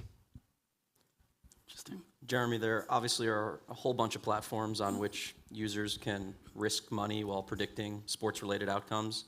If we were to survey all of your users and ask, why do you keep playing on Underdog? What keeps you engaging with the platform? what do you think the top 1 or 2 answers would be? I hope there's a whole host. Look, we really focus on customer experience. So that starts with product, right? We have different game types than are offered elsewhere, right? We have 3 different game types, and we really focus on making sure those games are as fun as possible to play. And then customer experience in general, obviously customer support's a big part of that, and just kind of the mantra of the company. And we focus a lot on kind of brand and community, and try to have a good reputation and earn a good reputation. How do you think about building your business as you go state by state, operating different products in different jurisdictions? Talk about how you build a really big business in an environment that's often state by state and complex with different products. Yeah, it's got a lot of complexity to it, obviously, right? We intend to be innovative, and that means we're building new game types, and a lot of those game types are going to need to be regulated, and those are going to be game types or formats that regulators haven't seen before. So it's just going to take a lot. I mean, we're very much in that growing up phase right now. We just crossed 100 people.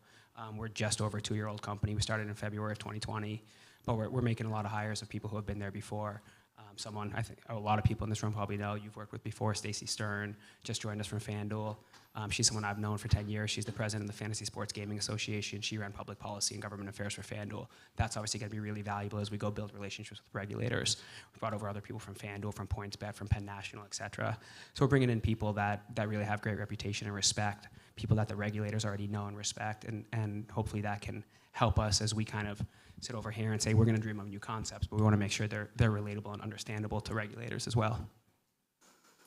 There's been a lot of companies that have tried to go up against FanDuel and DraftKings. Obviously, you started a couple, and a lot of them have struggled, right? So what makes this sort of a little bit different? Yeah, I've spent my whole adult life trying to compete against FanDuel and DraftKings. Draft, when we sold it, was the 3rd largest fantasy sports company. Right. I've learned a lot, honestly, from the draft experience, right, where I was doing something different. Before Draft, I was running a company called Star Street. Star Street was the 3rd largest daily fantasy, salary cap daily fantasy site when we sold the assets of it in 2014 to both FanDuel and DraftKings.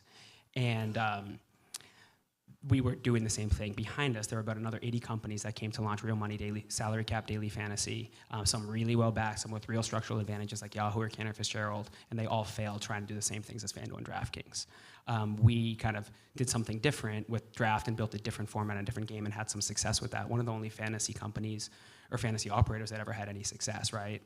And I think we're seeing the same thing happening in licensed betting right now, where there's 55 brands out there, and they're all trying to do the same things as FanDuel and DraftKings. And those are really smart, really quality companies, and I don't think many of them, I think very, very few, 1 or 2 maybe, will succeed in playing the same game as FanDuel or DraftKings. We're trying to do something very different, right? We like to view ourselves as a game studio in a licensed betting environment, not a sportsbook company, and I think that's a real departure from how everyone else in the industry is looking at it. To follow up on that, your current business model is a single-player fantasy model. Do you see that as a stepping stone to operating a sportsbook? Is it an end in and of itself? Is it a bit of both? Yeah, so that's one of the 3 games we currently offer, and Chris is going to roll his eyes at this because he hears me talk about this all the time, but I've got this, we've got this vision of pillars, right? And multiple pillar products, and that vision keeps expanding. From when we started this business, it was probably 6. I think there's 9 now.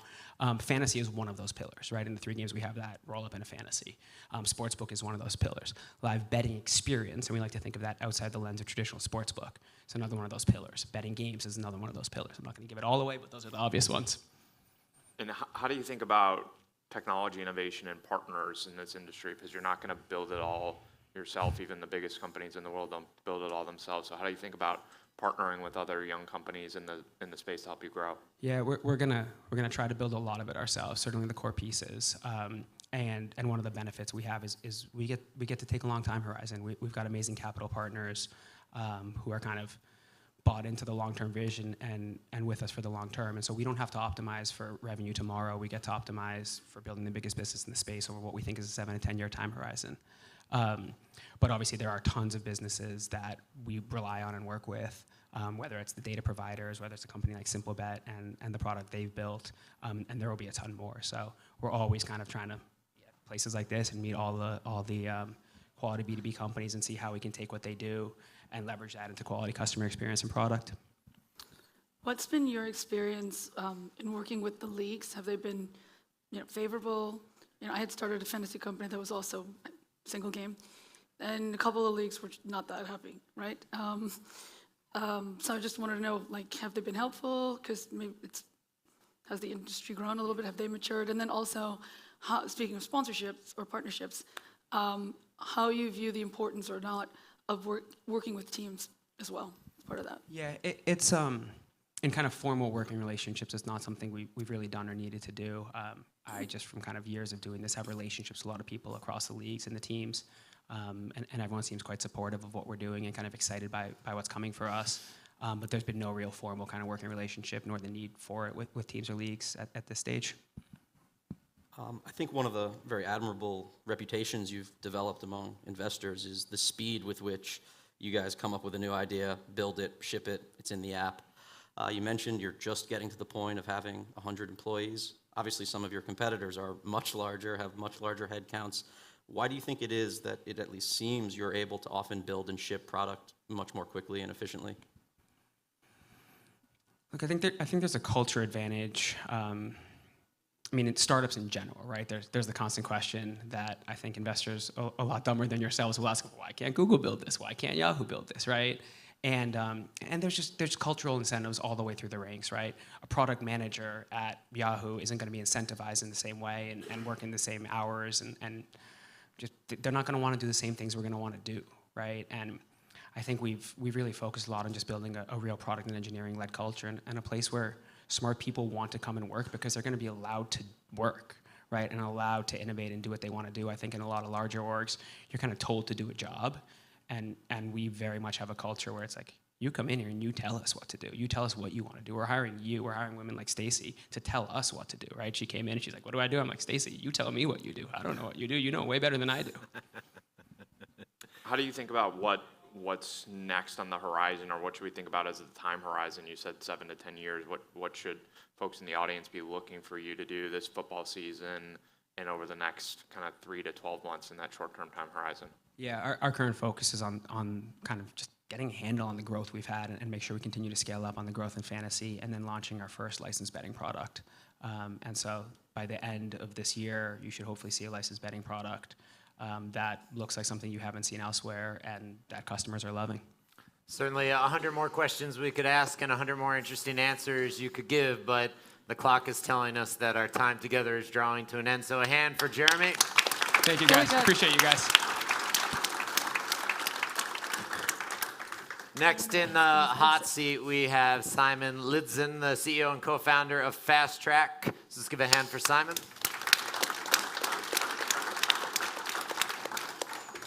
Returning to the stage, actually. Founded in 2016, Fast Track is a high-growth B2B SaaS company with a mission to digitalize the iGaming industry and deliver the first self-learning engagement platform. Fast Track is revolutionizing operational processes by providing a world-class retention automation platform that increases the scalability of iGaming businesses and is built on the founding principle that each iGaming operator is unique. With that, who's got the first question for our friend Simon? I can go. So there's a bunch of companies that are doing this right now, right? How do you uproot them? Wow. Okay, so from CRM perspective in general, there are quite a few actors that are trying to compete in this space, but I think you have to step back to the very core of Fast Track and why it was founded in the first place. So all of the founders behind Fast Track, we've been on the operator side facing the challenges that the partners that we're working with today are facing every day. And you could tell that the landscape and the other CRM platforms that might be in the market today have a little bit different viewpoint on how they want to conduct business. And we sort of founded Fast Track on the principle that there is always a better way. So the whole culture within the business is always trying to challenge and push and trying to find that. And the promises that we came out with when we built the platform was that, number one, it's quite common that when you license a third-party platform that you go into some sort of a service provider that might take you hostage a little bit in terms of how they want you to conduct your business. And I think, the last thing in the introduction is pretty much spot on for Fast Track, which is that every business is unique. So we wanted to be a tech company that provides a tech stack from a CRM platform's perspective. And we built it specifically for iGaming. which allowed us to zoom in on the complexity of the CRM landscape and how iGaming operations actually look like, and then tackle those more effectively. So that resulted in a platform that was very flexible, so that you could compare it to sort of building an internal solution. That's our main competitor. Are you going in-house or are you going with Fast Track? That's like sort of the main competitor for Fast Track. And then secondly, the fact that we founded it on real-time data, I think that was a huge differentiator. We came out with that very early. No one else was touching real-time data at the time. Everyone was transferring files on SFTP folders in order to like sort of update their CRM platforms. And we thought that was bonkers. It's like, how do you run your business based on like sort of data and events that happened yesterday? You got to be there, right? And even more so when you're online. So that was the second thing. And then obviously the process. When you build something specifically, this is the benefit of focusing on one industry, is that you can really zoom in on the problem and the process and whatever. And in iGaming, you can see that you have central teams that are working across multiple markets. They have multiple product verticals, and they have different demanding regulatory landscapes. And there is like a lot of those different things adds complexity to operational processes. Like there's more teams that needs to be involved. There is like different things that needs to happen in the sort of the execution flow of doing CRM. So when you're looking at Fast Track, we have reinvented the process. We took a different take on how to do it. So I think that maybe is the best way to answer your question. Certainly solves a lot of my problems right now. Thank you. Simon, you started to refer to this a bit, but can you talk more about what it is about the iGaming landscape that lends itself to an industry-specific solution as opposed to a more generic solution from an established provider? Yeah, so I mean, this is important, right? Because when you're looking at, I would say, the majority, at least when we started Fast Track, we were the only CRM platform that was built specifically for iGaming at the time. There are a couple of alternatives possibly that I've seen coming around. But the complexity with the iGaming landscape is that the things that I touched on. We usually have central teams, one operations that are operating multi-brand operations, and there is a multi-localization that needs to happen. And there is complexity in terms of which products and which content, vast amounts of content. We're talking tens of thousands of games in the casino space with hundreds of different providers. And then, you know, if you go into sportsbook, there's other complexities around the sportsbook and the locality of the markets that you're providing. And like there is just so much difference to if you're looking at a retail or e-commerce operation where the transaction is, you know, most other platforms in the market, they are focused in the retail space, and you know that's a very different industry. I would compare Fast Track and how it's designed. You know, we work in entertainment, so I mean that's sort of the closest comparison. But there is not that many options available in the market at all right now. Yeah, that rounds up a little bit the complexity that you're talking about. And how do you think about? Obviously, we're in New York City and a lot of U.S.-focused companies here. How do you think about bringing best of breed, best in class technology from Europe in a more mature market and leveraging those experiences to support the hyper-growth expansion that's happening today in North America? Yeah, I think like we have a lot to learn about how the operations are conducted here in the US, but I also think that the operators over here has a lot to learn from the operations that we have done in Europe. And I mean, we had a conversation about this just recently when I was talking to Osric here about these sort of situations. I mean, that's obviously a problem that has been either it's not known, but it's definitely a problem that is occurring, and it's going to scale even in the US market. So when we're looking at customer models, obviously we are quite sophisticated at least in how we're working with Fast Track with that, both in terms of AI and in terms of how we look at different cohorts in order to target players properly.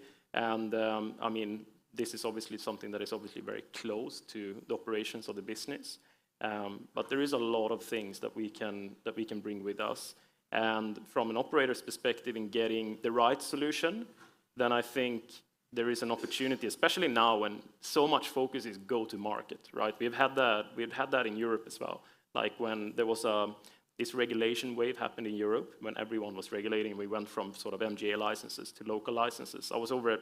That happened both when I was over at Betfair and when I was over working at Betson. And you can see the tech roadmaps just disappearing. It's just like every single wish from everyone inside the organization is disappearing. The only thing that is focused is getting to market on a specific time.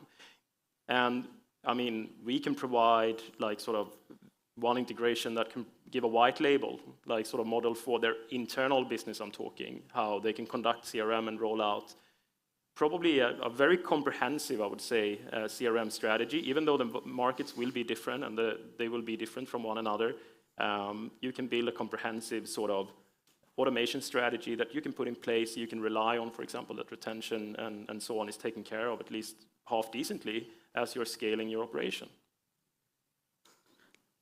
I find the iGaming and sports betting industry in the States very polar, meaning there's a handful of really big companies that are tons of people that are solving a lot of these kind of problems, but then there's a lot of companies that are smaller, that are struggling, they don't have as many people. What kind of services and support are you giving those little ones to help them almost behave like the big ones? Yeah, I mean, there is obviously, like, when you're looking at the small operations, they have other benefits, right? They're very agile, all right? They are able to move when other, like, sort of larger organizations struggle to move. So there is obviously benefits for both parts here, because the smaller operator, I find them mostly the ones that innovate the most, actually, that are putting fast track. Like when I'm looking at the mid-size operator to small operators, they're usually the ones that have the most exciting visions about what they want to do with the CRM and with this sort of engagement investment. And you know, they think about efficiency and effectiveness. Like, how can I make less resource be able to do more?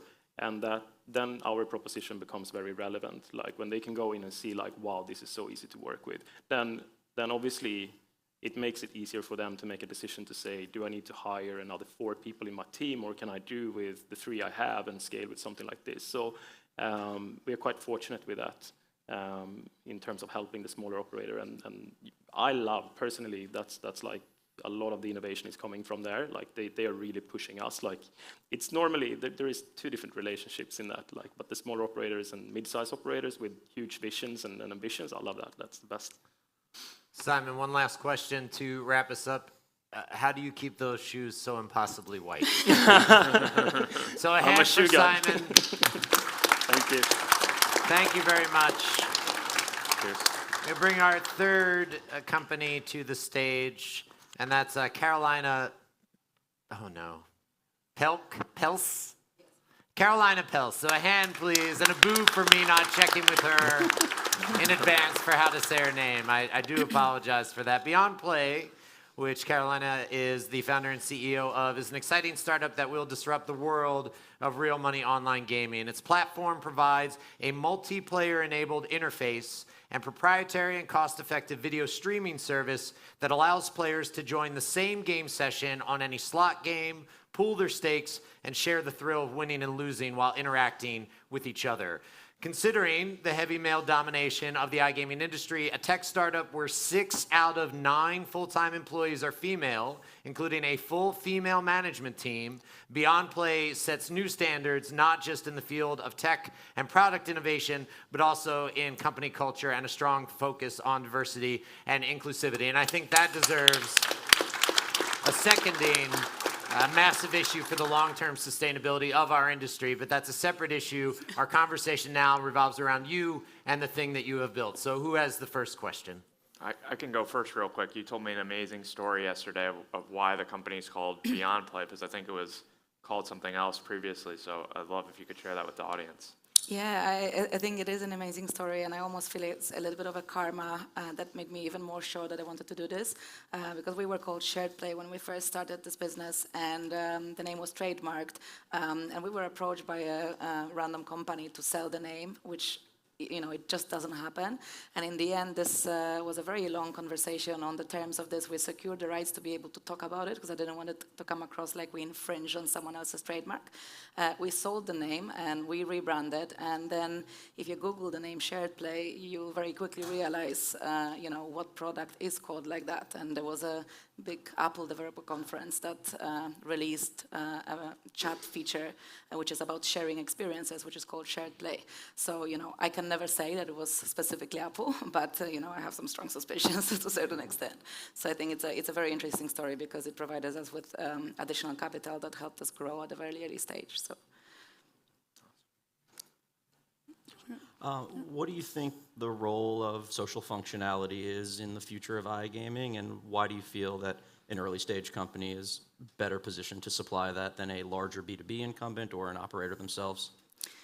So the first part of the question, I think in what we believe that we're going to bring to the industry is incremental revenue generation from different demographic. So we don't think that existing players are going to change their way of playing and all of a sudden stop playing single-player slots and start playing multiplayer. We think this is a demographic of players that grew up with multiplayer video games and social media and constant interaction, watching streams on Twitch and so on. We think they're expecting different type of engagement, and that's what we want to provide. Now, also, it's a very good cross-sell tool from other multiplayer products like Bingo or Live Casino, and at the moment there is not that much out there that actually works at cross-selling those players. Now, why we're better positioned is I think, the big companies, their hands on innovation are sometimes tied to specific revenue objectives, and this is a very experimental product. So I think we can be a bit more brave and gutsy about trying innovation. We can also be content agnostic, because if you look at providers that would put big resources on this, that would be ring-fenced to their specific content, whereas we hope to offer our solution on all kinds of games so that it covers majority of the portfolio. And the operators, they're so focused on regulatory requirements on their roadmaps that it's quite difficult to even get a content studio integration, forget trying to build completely innovative feature. So that's why I think the timing is right for us. I appreciate that you're mobile first, right? But I also can't help thinking that the inordinate amount of time that I spend in a retail casino at clients and the individualized social experience of playing on a slot machine, have you experimented or looked at how to transform that whole experience? Because I almost feel like this industry is in a dangerous spot for the next generation because they want that shared experience, and I do think that you guys can be that solution. I think we're going to look, because there's just, we're at such an early stage that there could be a million different pivots for the company, right, where we go with this. And we talked about it yesterday. We have a vision of, trying to extend the solution into actual social gaming, which is really big in the US. And even though it's called social, it is not collaborative, it's still competitive, and what we do is collaborative social, where people just play and experience things together.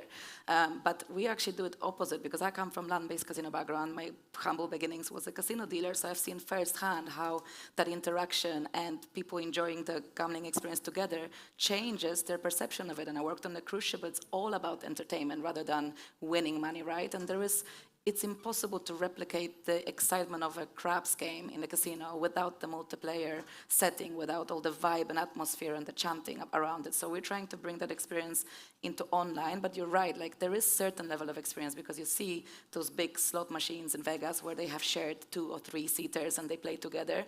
And there is even an experience in the younger demographic in Europe, where guys in Sweden would meet up on a Friday night, they would pool their money together, one of them would deposit to online casino, they would play some spins, and then when the experience finished, they will revolute each other the money. So we're trying to bring this into a totally seamless experience, where not only you can do that with our app, but you can also do it with people based completely remotely in different parts of the city, eventually different countries as well. So. On one of your panels yesterday, you mentioned some of the regulatory and licensing related challenges of being an up-and-coming company in the space. If there was one thing that regulators could learn or come to understand that would make your life a lot easier, what would that be? I would love to talk to regulators that are pre-regulation about this, and this is the advice I've been given at the conference as well, because in Europe there is no specific regulation that covers our product, so we are navigating this minefield of costs and also trying to explain what we do. And in UK, for example, we need to obtain 3 different types of licenses to cover a product and not have any reputational risk, because nobody knows what this actually should fall under. So I would love to talk to regulators in states that are pre-regulation to try to write it in their statutes that there is multiplayer wave coming, and it's not just us working on it. There's a multitude of little startups or even established companies trying this out, yet there is no legislation and no definition for these types of products. So we still don't know whether we could share liquidity between states. Can we share liquidity between jurisdictions in Europe? Because it's just undefined for a slot product. It's maybe in place for live casino, but it isn't for slots.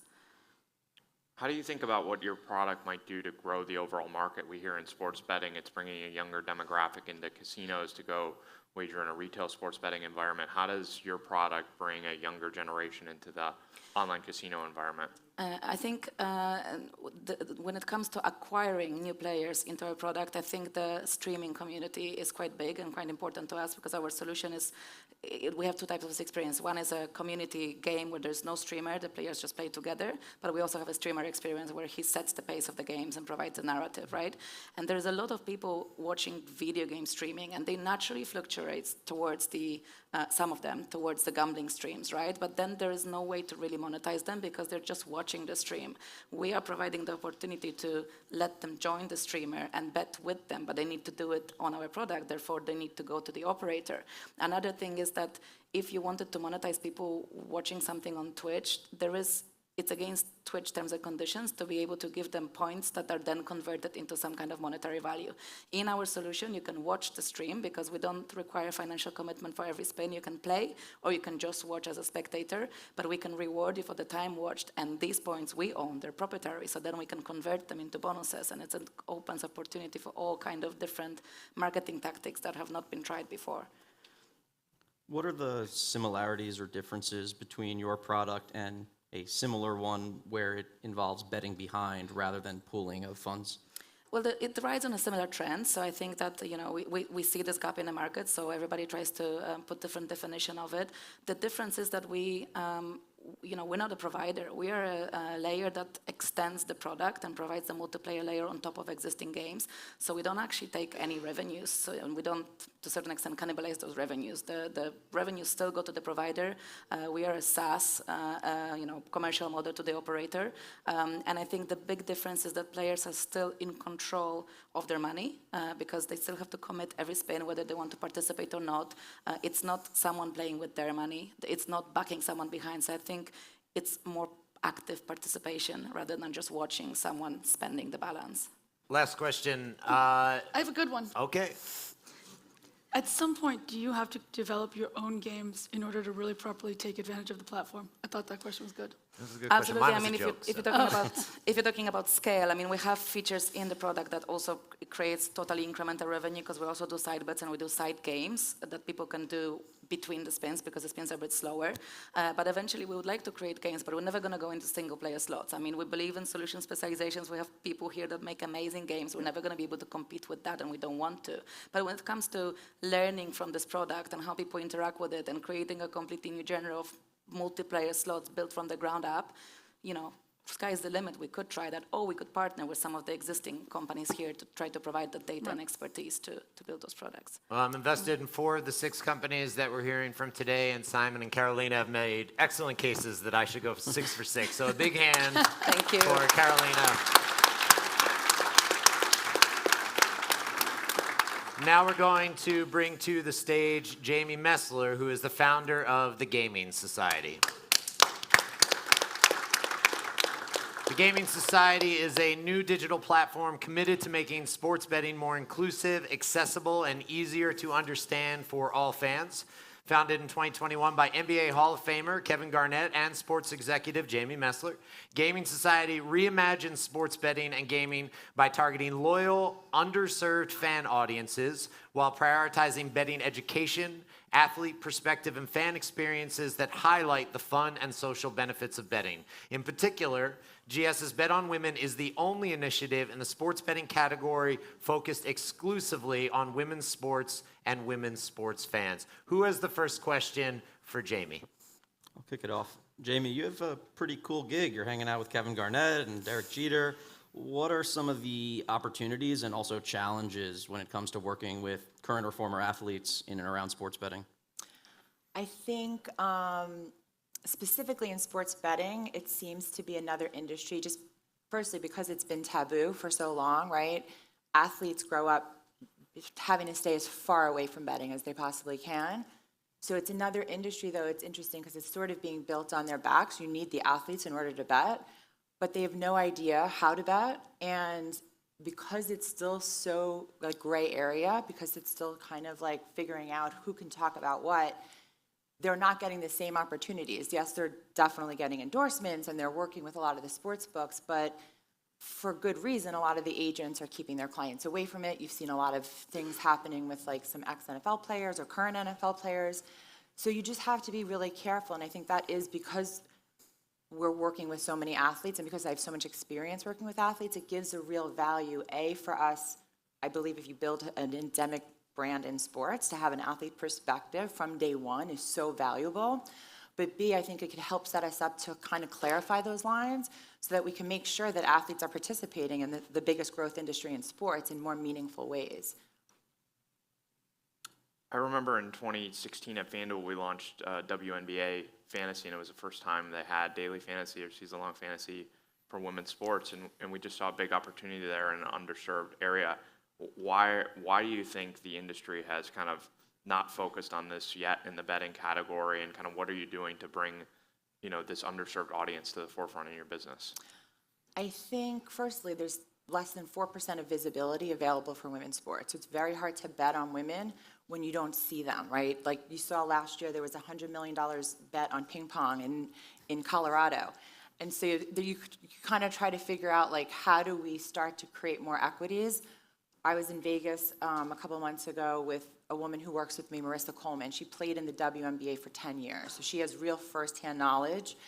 And we couldn't find a sports book to make a bet on the WNBA playoffs, right? It was really just hard to find it. There's not the same equity when it comes to data and analytics. There's not the same equity when it comes to lines and odds. But I think the opportunity is there. The consumers of women's sports are digitally savvy, they're tech savvy, they're massive fans. Like, they go out of their way to watch the sports that they love. It's underserved, it's loyal. So I think there's massive opportunity, but the visibility is a big piece of it. So that's part of what we're trying to do also, is really create content and storytelling to help tell the stories of who these women are. We believe if you bet on women, you have to know who they are, and if you do know who they are, you're more likely to bet. So it's something we're learning a lot. I think there's a little bit of a chicken and egg on who's out there who wants to bet on women. But the other piece is, especially during the summer, there's not that much to bet on. And it's the season for the WNBA, the NWSL. There's so much opportunity. So we just think that that's a place for us to really lean into and help use the growth of the industry to propel women's sports forward.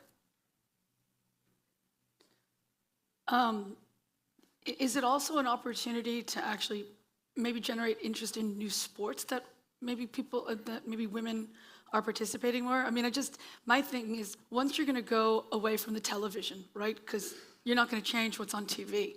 So now we have to change how people are consuming sports, right? And so obviously that'll be some kind of narrowcast, some kind of app on your television. But then I guess at that point, do we just try to find also different sports that have been underdeveloped and underappreciated for betting as well, as you said, like table tennis? Yeah, I mean, for us, the focus is how do we use the growth of this industry? So we have the IP for Bet on Women, and we feel like this is an opportunity because women's sports are having an incredible moment. There's so many companies right now that are helping create more visibility. Those are underserved sports with really loyal fan bases. So I think for us, that's the focus, because I think whether it's WNBA, NWSL, softball, you're seeing also new organizations like Athletes Unlimited, where now there's softball, volleyball, lacrosse. So there's so many also, when I started Players Tribune, there was maybe 3 or 4 buyers of sports content, and now there's 30 plus, right? So there are more people spending money and investing on the visibility piece. So I think that'll start to help as well. But to answer your question, people will bet on anything. So making it accessible, and the big part of our business is educating people on how to bet and educating people on what they're betting on. I think I met you in like 2015 through Marcy Simon, right? 100%. Okay. Everyone knows Marcy Simon. To that point on education, the sportsbook products are often so complex today, and so for a new customer, male or female, coming in to the ecosystem, it's hard for the casual or new user to get acclimated with that product. How is your business trying with the female audience to, I'll call it, bridge that gap to educate them on the product and get them into sportsbooks, and then they become highly valuable users? So a big priority for us, a vertical that we have, is called the Betting Academy. So it's a gamified masterclass where we're going to teach you how to bet on sports through gamification, through knowledge, and give you the tools to do it so that it is more accessible, and we're trying to make it more inclusive. We have, as we're building out the app itself, we're building out coursework on different sports books, so actually helping you understand the differences, because it's different to bet you have to know something different to bet on MLB versus PGA versus NBA, and you have to know something different to bet on FanDuel versus BetMGM. So really using that as an opportunity. We're also doing a lot of content. We have a newsletter. There's a betting academy section. We're trying to create different opportunities where it just becomes more inclusive and accessible, and we're driving it by storytelling. So another vertical that we have is called the Dollar Bet Club. And all of a sudden, that's more accessible if you're only going to bet $1, and it's more about, so every day we're giving you a different bet to make and why. We're all in on this bet and using our influencer network to kind of build that momentum and almost like that FOMO. But using it all of a sudden, we're like learning how to bet. We're learning about why. We're learning about parlays. We're learning about the different, so it's really just looking at it even with the nomenclature, like we're not as focused on the money line and the point spreads, even though that's something that you will learn. It's really focusing on like getting excited about the people that we're betting on and having fun with your friends. People bet because they want to have fun with their friends. It's social. Money's the vehicle, not the destination. So we're trying to make it that, like really make it fun and inclusive. You founded the Players Tribune with Derek Jeter and now Gaming Society with Kevin Garnett. I'm sure there are plenty of founders here who would love to have a celebrity athlete co-founder. How should they go about finding said founder, and when should they bring them into the operation? Well, it's not that easy. I think a big part for me has been, I've represented athletes for 20 plus years. So I have a trusted relationship, and that's why, again, I have a lot of athletes that are working on this company because they want to be a part of something and they know the trust is there. The good news is there's so many athletes are so much more savvy about investing right now. Like when we started Players Tribune, athletes had never invested in companies. That was very new. They wanted to get paid for everything they did. And so now athletes are so much more sophisticated and so much more, they want to be investing in companies that they can help bring value to. So my suggestion would be to, whatever obviously betting is a shared focus here, but finding the athletes that make sense. So obviously retired athletes would make sense, and thinking about that authentic connection and then how to obviously maybe get to that athlete. But trust is a big part of it, so it's definitely a long road in terms of like getting someone to be involved from the beginning. The second part of Lloyd's question is of interest to me, that question of timing. When do you find the best time to bring in that kind of experience, that kind of stature, et cetera? Is it right away, or is there a better point in the curve? Well, that's the thing. I think for people that don't have that already existing relationship, it's got to be later, because that's when they'll invest. Athletes aren't going to invest in a pre-seed or a seed unless they have such a strong relationship with you. But once you prove it out and you're starting to see athletes investing, when they see all-star investors like you guys involved, and there's that credibility, you guys are more the athletes in a lot of ways that bring the credibility to building the business to get to that Series A, Series B, and that's when the athletes will start to invest. That's when you're seeing Kevin Durant and all the different athletes, usually in a little bit of the later stage. Last question. You're also an EP on the excellent Netflix series Untold. For those of you in the audience who have not seen it yet, what episode is the best entry point into the series? I'm curious. I know you love all of your children equally, but which one do you love equally more than the others? Malice in the Palace and Marty Fish. I think they're equal. All Just right. the two. Big hand for Jamie. Malice in the Palace or Marty Fish. I would choose Marty Fish, but to each I would choose Malice in the Palace. their own, and there's the debate. We are, I can't do math, but we are 4 out of 6 through, and our 5th member of the Hot Six is Stephen A. Murphy, the co-founder and CEO of Boom Entertainment. So a hand for Stephen. Boom Entertainment is on a mission, and they're wishing, just kidding about that part, to redefine online gaming. Boom currently provides award-winning fantasy and free-to-play mobile applications whose hits include the NBC Sports Predictor app, which has been downloaded over 2 million times. Other successful free-to-play partnerships include Barstool Penn, the Yes Yankees Network, Tim Hortons, and many more. The business has raised $25 million to date from some of the biggest names in venture capital, sports, and gaming, and they've used that capital to create new casino and sports betting divisions. You'll see their titles and technology launch in some of the most popular applications and casinos during 2022. Also, probably the first time that Tim Hortons has been name-checked during the conference, I'm going to guess. So we've hit that milestone. With out of the way, who's got the first question for Steve? Let me just tell you, Tim Hortons, sleeper in Canada. Yeah? 200,000 daily people playing our game in Canada. Wow. So Tim Hortons. Hey. I'll follow up on Sportsbook operators, you may want to reach out. I'll follow up on the Tim Hortons point. Do you expect to sign more clients that historically might not have been thought of as native to sports media and sports betting? And why are they attracted? Why are they attracted to the proposition now? Yes, especially in retail. So I think Tim Hortons is a great example. And I'm not a Starbucks user. I gave up caffeine 2 years ago, proud uncaffeinated person. But Starbucks recently put in a game in their app, right? Gaming and loyalty go hand in hand. And so I think you'll see brands like Chick-fil-A and Burger King get into gaming. And as sports betting continues to get destigmatized, you'll see them lean into sports betting as well. And we are happy to fill that need for those brands as well. But traditionally, we get most of our business from big media companies, from the pro sports leagues, and from casinos. Steve, I remember in 2015, similar to Jeremy, you had a DFS business and we were competing against each other. It's been a road to get to where you are today. Talk to us about all the products that you have to offer and kind of where you're going with new innovative products. Sure, that was the nicest thing you could have said, competing with FanDuel. I think we had 1/1000th of the revenue of FanDuel. But yes, we launched as a DFS company back in 2015.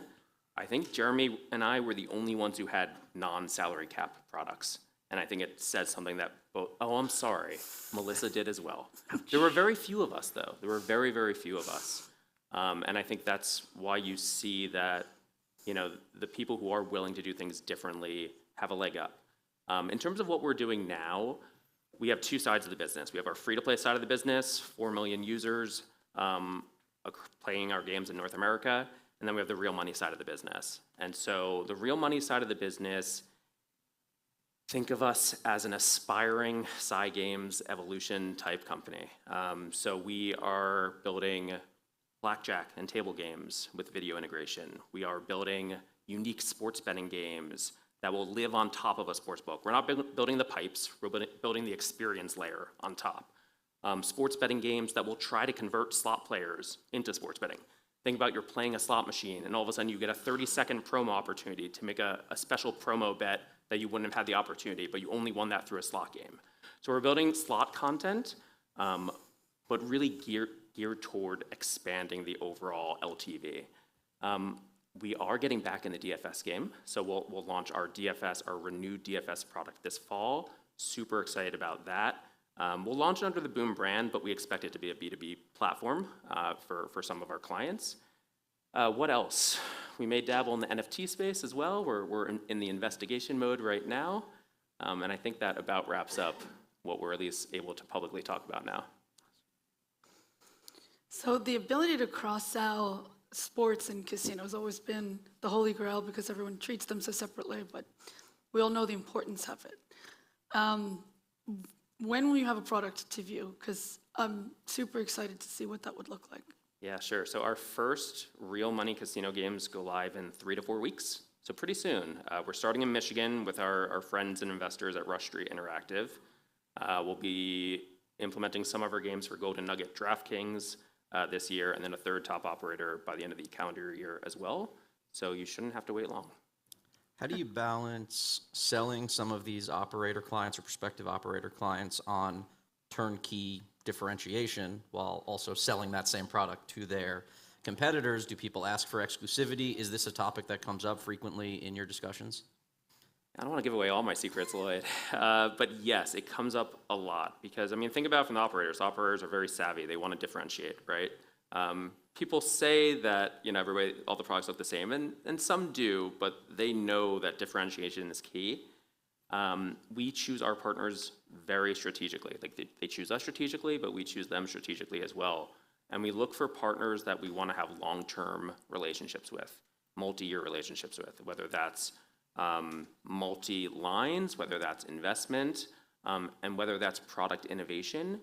And because we're willing to go deep with some operators, we are willing to give them some benefits. We are willing to give them a couple titles that are exclusive that we wouldn't give anyone else.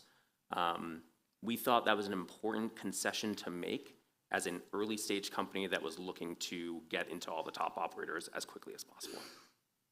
Steve, Chris made the intro on the NBC Sports Predictor app. We see all the marketing spend in the industry. how was what you're building kind of a CRM tool and creating a lot of value in these big media technology partnerships with companies who are trying to ultimately funnel users into real money sportsbooks? Can you talk about that for a bit? Sure. So NBC Sports gets a ton of credit. You know, like I said, we started out as a direct-to-consumer daily fantasy company. And when the Supreme Court ruling happened, NBC Sports and Comcast actually reached out to us and said, hey, we need to have a gaming strategy. We're really impressed with what you've done on the fantasy side. Could you help us out? So NBC Sports had a ton of vision for realizing early that they needed to have a gaming strategy.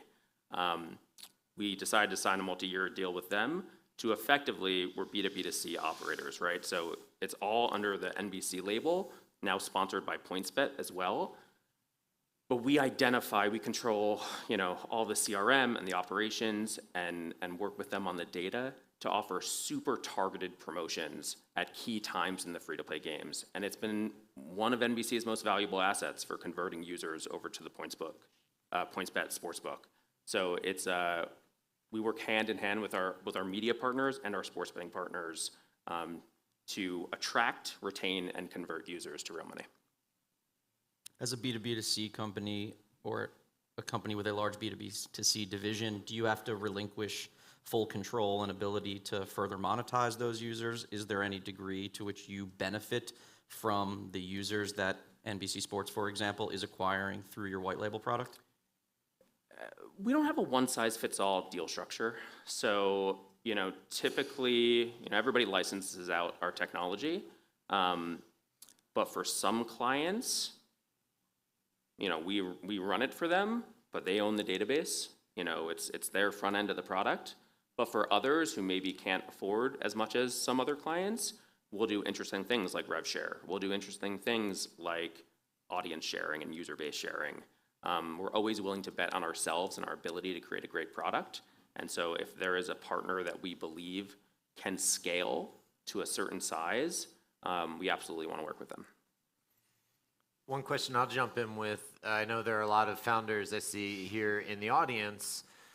What is your thinking on the relative merits of having an end customer on the cap table, of which you have a couple? How does that dynamic play? Obviously, you've concluded it plays out to your benefit, but talk us through a little bit on the thinking there and how you balance the potential risks with the upside that comes along with that kind of connection. It's a great question, and I encouraged the founder, I won't say who it was this week, to consider putting either an operator or supplier on his or her cap table.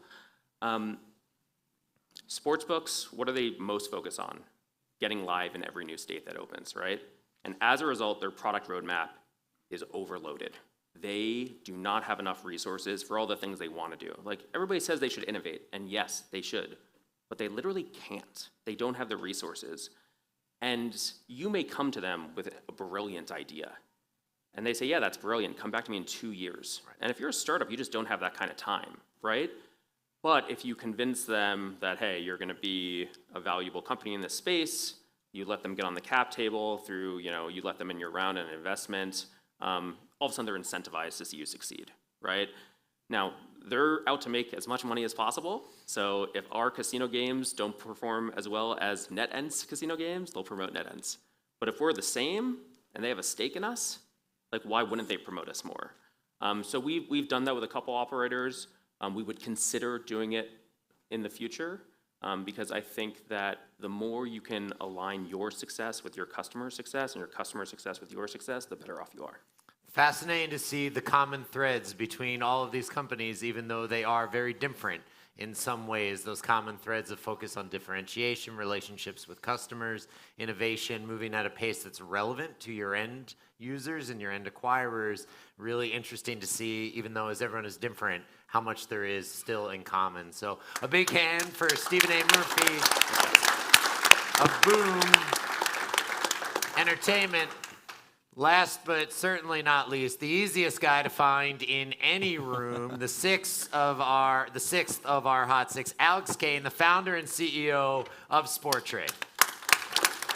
SportTrade is a Philadelphia-based fintech company creating an entirely new consumer vertical inside the sports betting industry, trading sports. Their goal is to make trading sports as approachable, liquid, transparent, and seamless as trading a stock. The company recently raised $36 million from leading names across the financial and sports betting industries, including NASDAQ, Jump Capital, Hudson River Trading, and more. The company will launch in New Jersey this summer and focus on appealing to a new audience, traders, a consumer segment eager for a differentiated sports betting experience. That's the tee up. That's Alex. Who's got the first question?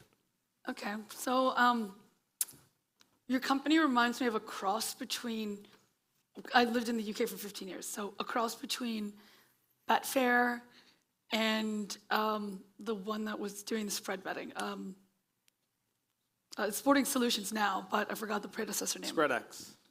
Yeah, not SpreadX, but there was another one. Sporting Index. So where do you see yourself falling in between those two? Because I feel like a little bit like the Sporting Index is kind of like the spread betting, kind of what PointsBet has been trying to do. And then there's always the Betfair model, right? Which is the trading exchange. So where do you see yourself in that?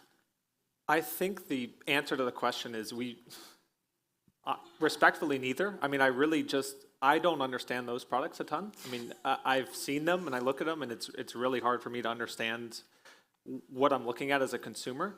I think the things that we more look at are things like a Coinbase, like an FTX US, like a Robinhood, because that's one of the reasons I started Sporttrade. I mean, I was a Robinhood user and all the kids in the finance school were Robinhood users, and someone showed me sports betting and I thought it was going to be what I expected, and it was, looked like a spreadsheet and I didn't know what American odds were. And I think our goal is to bring a new customer to the space, and I think that new customer at ages 18, 19, 20 are trading cryptos, or trading NFTs, or trading collectibles, or trading stocks. And where are they doing that? They're doing it on Coinbase, they're doing it on Gemini, they're doing it on Binance US. So really what we're trying to build is, it does work like an exchange, Sporttrade, but it's supposed to appeal to a customer that maybe understands trading anything else before, betting on sports. Interesting. That was not what I was expecting. So I'm really, really excited to see it come this summer. Alex, those companies you likened yourself to, of course, they all have consumer-facing businesses, but to varying degrees, they also have significant institutional-facing businesses. Robinhood, for example, that's actually their primary source of revenue. To what extent do you consider yourself a consumer business? To what extent do you consider yourself an institutional business, and how do you marry the two? I think we're pretty heavily a consumer-based business, and I think even if you look at Robinhood or Coinbase, everything flows from the retail trader. You need people submitting market orders in order for people to, companies to get edge, and that edge is shared between the operator in the case of Robinhood and the market maker. So I think predominantly we view ourselves as like B2C, but I think what's really interesting about Sporttrade is, or just trading sports generally in the US, I really think it could follow the trajectory very similar to how capital markets exchanges have evolved, in terms of NASDAQ was purely a transactional business, and now NASDAQ is a technology business. They have a market data business. They have their NASDAQ market surveillance business, which we have bought and will partner with them with. So I think over time, there's huge opportunities to act as that more NASDAQ of the industry and provide real-time risk management, real-time odds to operators that maybe find it too expensive to hire 400 traders and put them somewhere and try to figure out, every single machination of every single match and what are the odds at any given time. Because exchanges do a really good job of price discovery, and why not share that price discovery for a small fee for other operators that could derive value from it. Just to follow up on that, how challenging was it to secure liquidity providers and market makers, and what, if anything, was surprisingly easy about making that pitch? The easy part was a lot of them had reached out to me and said, yes, we can do this, we can have tighter spreads, we can do a lot of the things that we did in capital markets, and in fact, a lot of our investors and some of the market makers did this in capital markets, and they kind of see the same trajectory. I think capital markets, it was a lot about price and price improvement. I think there's multiple dimensions of execution quality. It's not just price, it's speed, it's approachability, it's the dynamicism, and I think that's where we and the market makers see a huge opportunity, is bringing that stock trading experience. I mean, no one goes on Robinhood and says, I want to place one share to, buy one share of Tesla, then waits 10 seconds, and then Robinhood says, oops, the odds changed, do you want to try it again? And I think bringing that into sports betting, where the understanding, the table stakes become no delay, I get my trade on, at the best possible price is something where market makers can help us do that. I think what's been a lot harder is once they get into the paperwork of like, oh my gosh, I have to give away the naming rights of my third child in order to get a license in state X, Y, or Z, that's hard for them because they adhere to federal regulations, and even those federal regulations are actually less strict than state regulations, which to me was kind of surprising getting into the industry.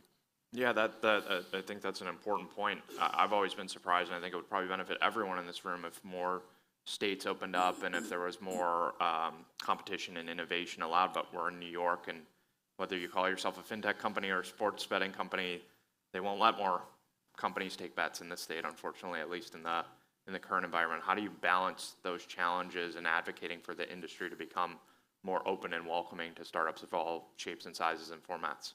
Yeah, it's a great question. I think for us as a culture, we will always stand for more innovation, more open markets.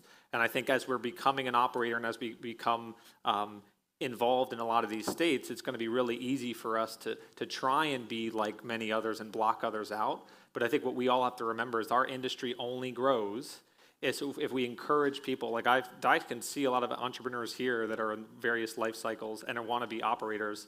And it should be like the UK. It should be 10,000 pounds and you can open up a sports betting operator, because what you get is you get innovation and you get an incredible amount of ingenuity and the customer benefits. So I think, for us, it's always going to be about, it's our culture. We are a free marketplace. That is what Sporttrade is. And I think, pursuant to that, we should support having as many operators in as many states as possible. There are 14 U.S. equities exchanges. This sports betting business is going to be such a big business. We don't have to block others out in order to create value. That's just my viewpoint. If we were to fast forward 10 years and chart out the trading volume, do you think that chart would be more closely correlated to sports betting handle over that time or equity retail flows over that time, or neither? Equity retail flows. I think as spreads come down and as commissions come down, volumes go up. That's a very easy thing to kind of look at historically. One of NASDAQ's, the first thing they said when they met me is they said, what do you think the yearly transactional volume would be on a CFTC regulated DCM? And the number started with a T. And it's easy to say. I mean, even the experts of Betfair in the audience, some days at Betfair, the volume of messages coming to their matching engine was higher than the London Stock Exchange.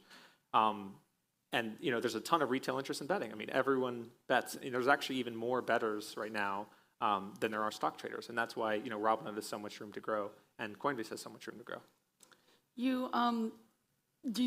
In the beginning, you viewed yourself as a retail business, like a Coinbase or Robinhood. Where do you think there's room for you in almost being a broker's broker, right? So the sports books start offloading on you? Have you looked at that portion? We have. I think what's more interesting for operators is less the risk management piece. There's a lot of complexities around that.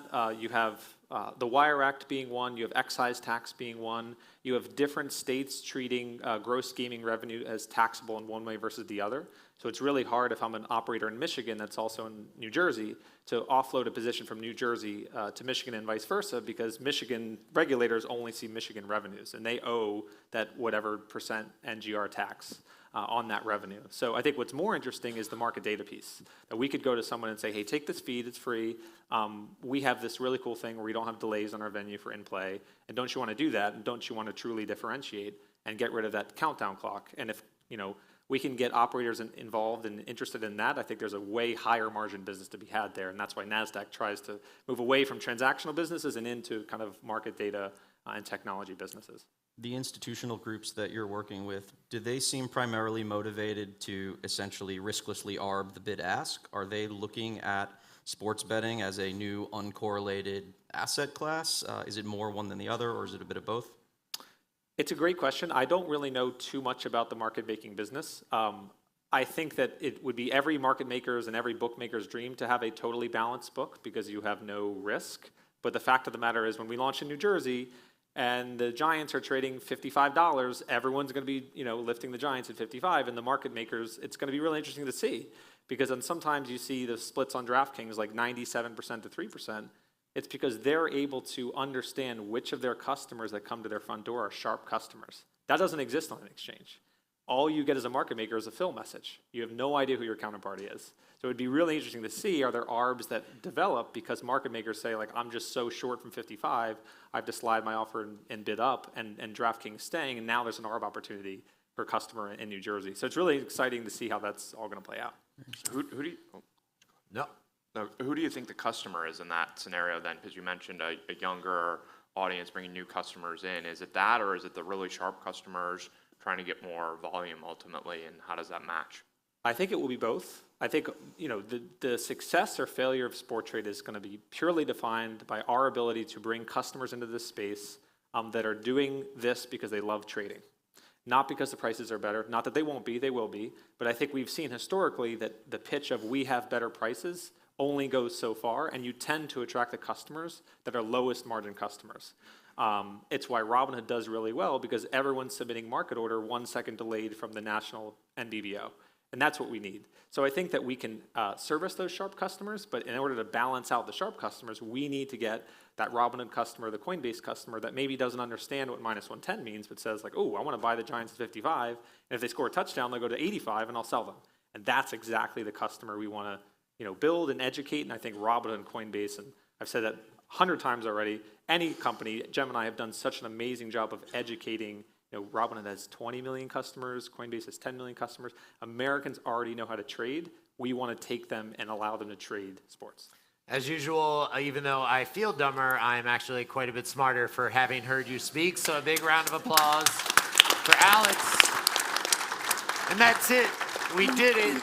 Thanks to my esteemed panelists. Thanks to all the members of the Hot Six. Thanks to iGaming Next. Thanks to you as the audience. We will see you next year.